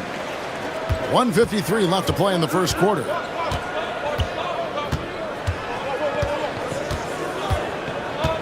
Pass to Towns. Goes back up. Second shot opportunity. Back to Brunson. Bucket number 3. He's a perfect 3 for 3 to start. And how about Brunson? Just fighting to get inside, fighting for the board, and then fighting for 2 more points. It's good. George has got 9 points. Uncovered at the rim, finding cracks in the defense here early on. Just really smart basketball and exploiting whatever holes that he's seeing right now in the defensive squad. Now here's Towns. He's got 7. Bridges finds Anunoby. And again, it's New York. And it's crucial that Anunoby knocks down that jumper, showing how skilled he is from the perimeter. Embiid with a screen on Brunson. Inside, and Embiid throws it down. There are only a few players who can hit a teammate like that in stride. Beautiful assist. Brunson, good. He's got 8. And those are 2 points earned by Jalen Brunson. Maxey passes to George. And the 76ers tack on 2 more. How much do you love to see the turnaround? 36 seconds left in the first quarter. Down low, George with the steal.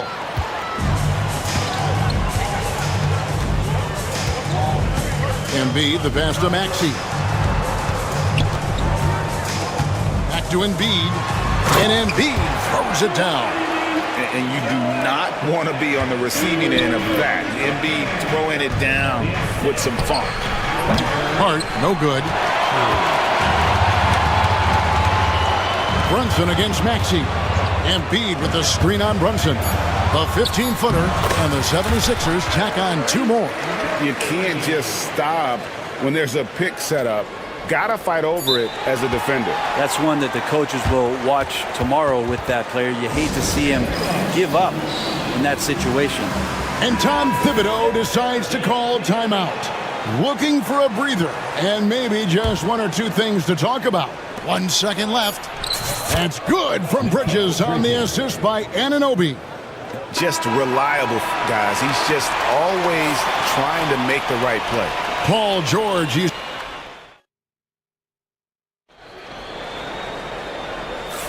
And thanks again for tuning in. If you're just joining us, we've played through 1 quarter of action so far. And a moment here to take a look at the scoring breakdown for the 76ers. How about the ball movement so far? I mean, the unselfishness, everyone here just playing for one another, and that can be infectious. Getting to the inside is really important, but it's how close you can get to the basket. It feels like these guys are all around the rim in their attack tonight. Maxey and Oubre, they have the guard duties. Embiid is out there with George, and it's Grimes.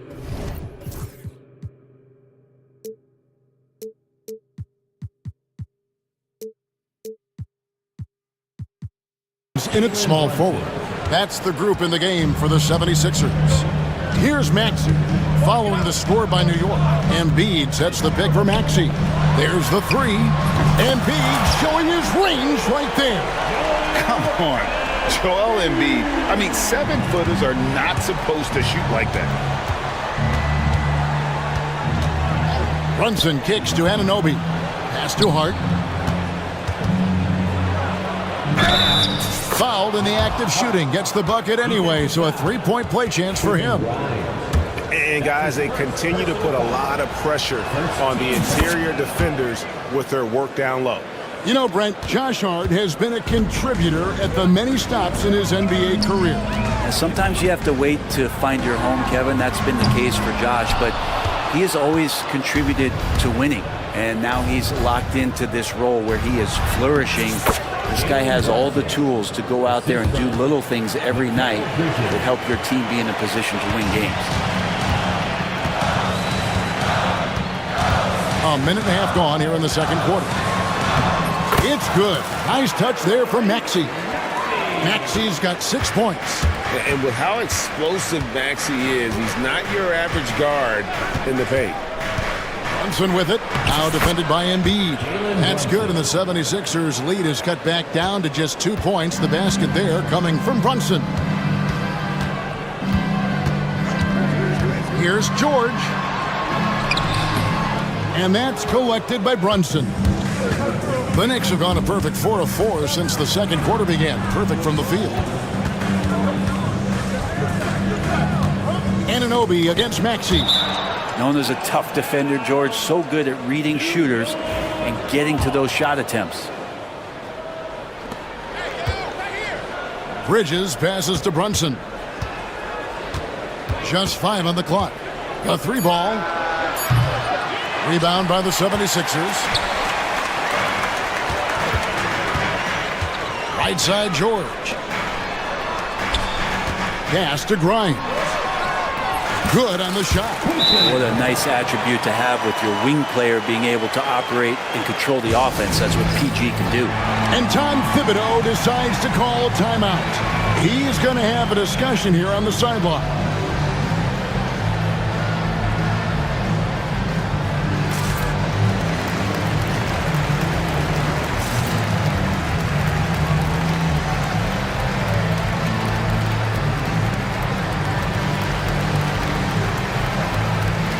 Mitchell Robinson's checked in for New York. P.J. Tucker comes in for Josh Hart. You know, it used to be teams hoarded their cap space to make a big splash in free agency. But, Brent, why is that less common now? Well, really the mechanisms for you to retain and maintain your star power has gotten easier for teams as they have gone out for big extensions to make sure that their star is shining brightest. Doesn't take much for Maxey to find a lane to the rim. Inside, Robinson. A slam dunk by Robinson.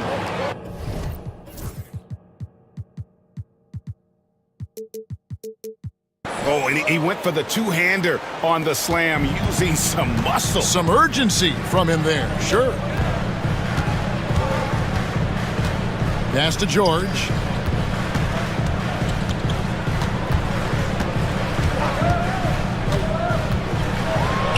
Gordon trying to break loose, and that one's good. George has got 4 this quarter. Well, PG can get in the zone, and those zones can stretch for a long time. Anunoby, good. He's going to punish you if you leave him open. He's more than willing to take the open 3 when he's got it.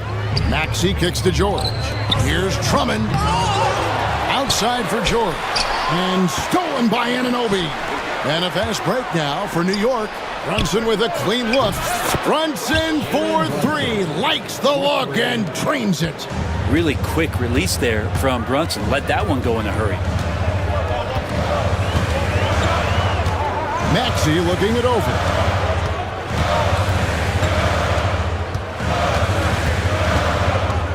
It's George on the wing. And the 76ers get it back. Back to Maxey. Outside, George. And the 76ers tack on 2 more. George showing the length and the lift to get to the mid-range. It's Robinson, top of the key. Anunoby outside. Robinson down low. Working on Drummond. Robinson misses. And so it's Oubre with it. He brings it up for the 76ers. And it's Drummond missing. New York has gone 3 of 5 from beyond the arc so far tonight. Tucker the pass to Robinson. And finished off by Robinson. Well, he's just too big and too athletic to be given that kind of position. Mitchell Robinson, an easy deuce. The 3 from George. Fires for 3. No good there. Jalen Brunson has been on display for the Knicks. He finishes with 9 points in the quarter. The D is have. Okay, David, much appreciated. And now time for halftime. So we'll be back in just a bit to get the third quarter underway.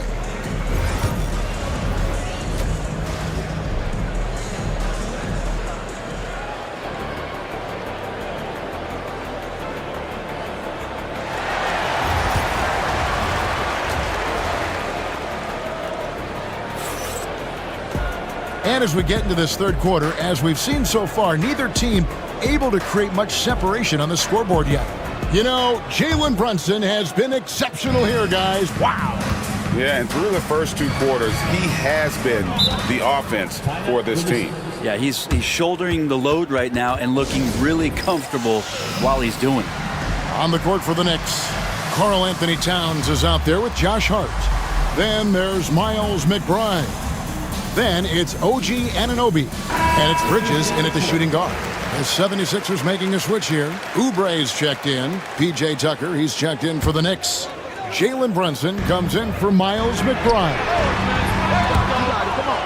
And it's out of bounds. The Knicks will take it the other way.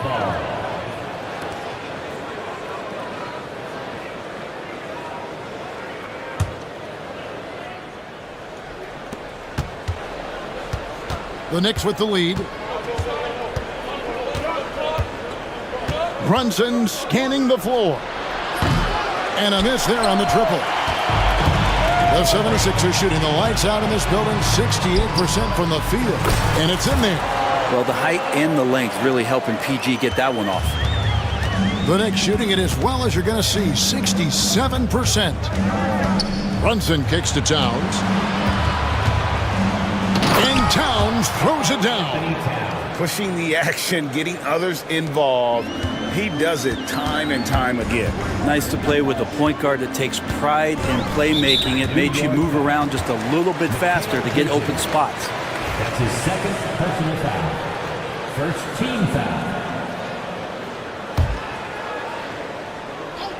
Here's Maxey.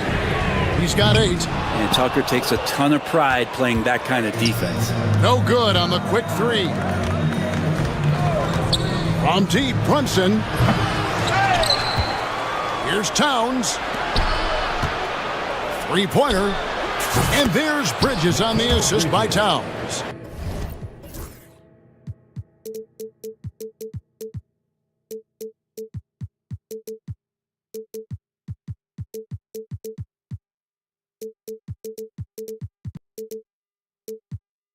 Bridges has got 5.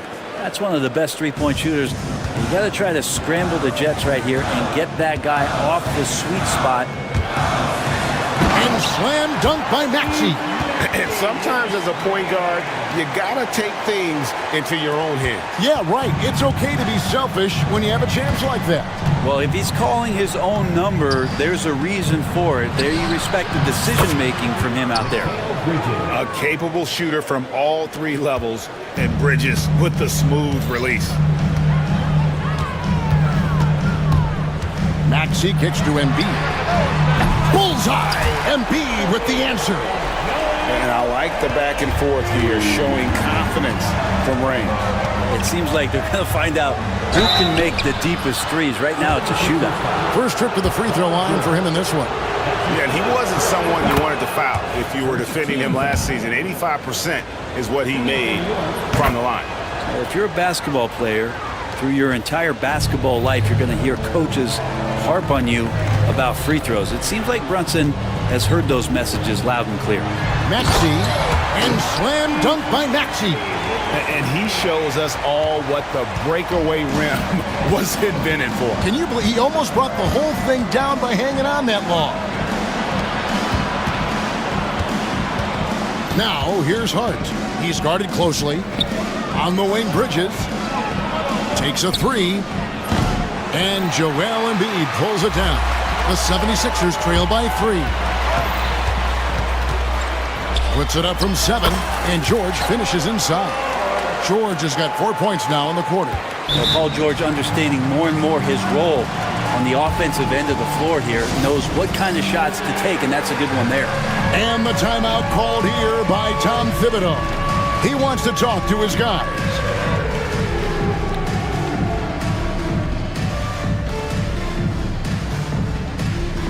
Gordon's check in for Philadelphia. Kyle Lowry comes in for Maxey, and then for New York. Mitchell Robinson's checked in for Town. OG Anunoby comes in for Josh Hart. And Miles McBride subbed in for Jalen Brunson. Well, Bridges is down low, doing a great job of just pounding the defense. Makes the shot. Lowry feeling it out a bit. Up top, Embiid. And off the front iron, and in it goes.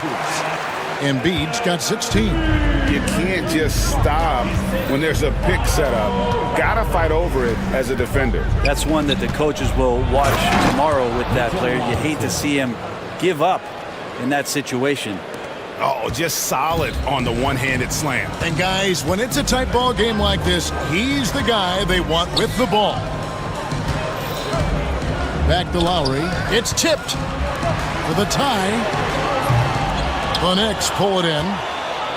You know what, though? Sometimes you can be too open. I think it may have surprised him, and that's why he missed. And now Philadelphia on the break. Offensive rebound. Pass to Embiid. To the middle. Wants to get it to Oubre and does. Oubre, that long, slender athlete. You love it when he's on the rise like that. Outside for Robinson. Bridges inside. Covered by Oubre. Shot clock at 6. Bridges attacking. And the basket is good. 12 points for him. Bridges showing off his athleticism. He's able to get in there at full speed and still score. And here's Lowry. Still without a basket. Three-pointer by Embiid. Robinson pulls it in. About 3 seconds between shot and game clock. To the paint.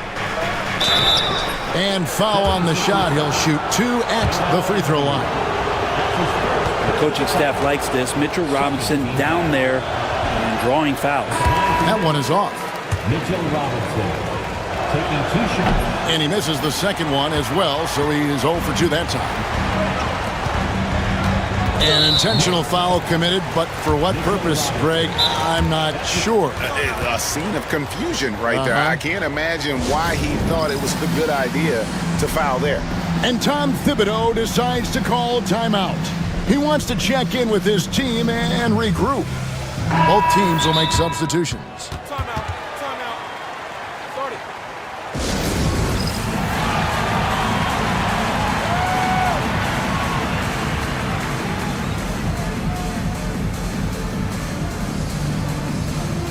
Both teams changing it up here. And we will have a timeout called by Nick Nurse. He wants to make some adjustments to the game plan, clearly.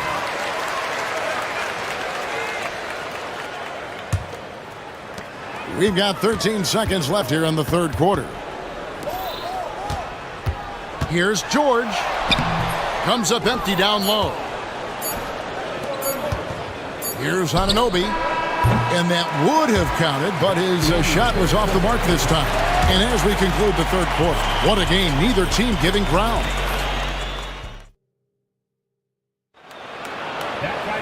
And I know I speak for all of us when I say I can't wait to see what kind of finish awaits us here in the fourth quarter.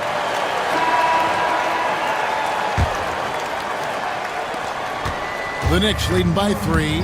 Maxey and Oubre, they have the guard duties. George is out there with Joel Embiid. And it's Grimes in at the 3 spot. That's the group on the floor for Philadelphia. Great drive from Brunson, not afraid to get hit. And a moment now to quickly take a look at the offensive approach for the Knicks. And they're playing beautiful basketball right now, racking up the assists by playing so unselfishly, just finding the open. Well, not only looking at Paul George get up, look at the guys on the bench loving it from PG. Embiid with the steal. Out left to the wing to tie it up. Shot by Grimes, no good. New York's gone to the three-pointer 11 times tonight and nailed 5 of them. Here's Towns, and Towns throws it down. Plenty of power on that slam. Towns was not messing around. And so it's Maxey with it. He brings it up for Philadelphia. To the left side wing. Embiid from outside. And Mikal Bridges pulls it down. The Knicks leading by 5. And the whistle blows. It's going to be on Tyrese Maxey. That's his first foul. Eric Gordon, he's checked in for Philadelphia. Coming up to the floor for your Sixers. Here's Towns. Number 23. A little over a minute of the fourth quarter gone right now.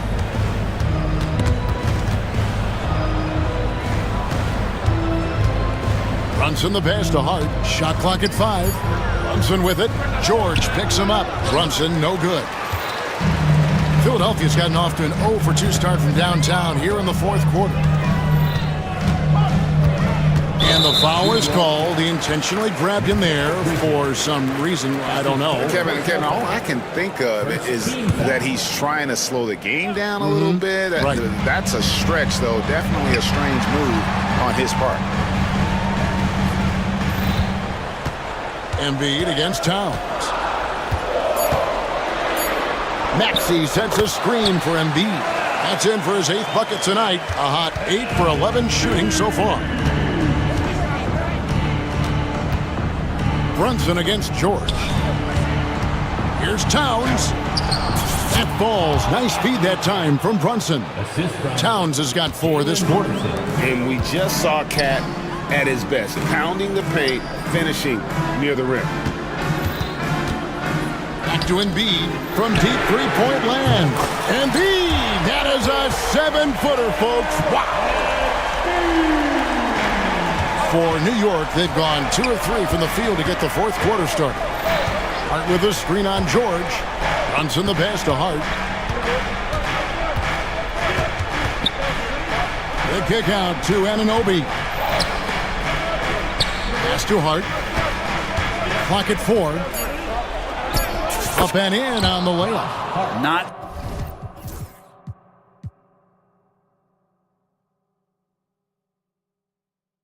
stopping on his way in. Hart going through the defense. The 76ers trail by 4. To the inside. And finished off by Oubre. Oubre, big time stepping up, poised in that moment. Towns, a screen on George. And the officials will call the illegal screen right there. Well, after committing a turnover like that, you're just praying the game doesn't come down to the last possession. You'll remember that one. Philadelphia has gone 1 of 3 from outside the arc since we've reached the 4th quarter. Maxey against Anunoby. Ball's knocked loose. Bridges with the steal. And now the fast break. Bridges with the ball. And that one's good. Brunson. Oh, huge moment from JB. Brunson knocking it down. Embiid wide open. That's tipped. Well, you make strides to get back in the ball game, but an errant shot like that can definitely cost you any kind of momentum. Have to use better judgment there. And they go to the intentional foul. 1:27 left in the game. Brunson against George. Here's Anunoby. That falls. Nice feed that time from Brunson. Brunson's got his 8th assist in the game. The 76ers trail by 7. Gordon with it. The shot's good. Just a huge shot by Gordon with the game on the line. That's why his teammates want him to take those shots. Steps up big. Brunson outside. To the middle. Here's Bridges. Count the bucket. Coming off a perfectly placed assist. Bridges has got the lead back up to 7 now for New York. For Philadelphia, they've gone 5 of 8 shooting as we've come down the home stretch in this final quarter. Embiid, the pass to George. Shoots. Embiid, no good. He's going to be shaking his head on that one. Knows he missed an easy one. Yeah, you can't make them all, and you for sure you'll want him taking that kind of shot. Brunson kicks to Hart. Buries the long-range jumper. And the Knicks lead by 10. Making every effort to put this game on ice. You love that the guys are staying aggressive late in this ball game, just not wanting to let go of the rope.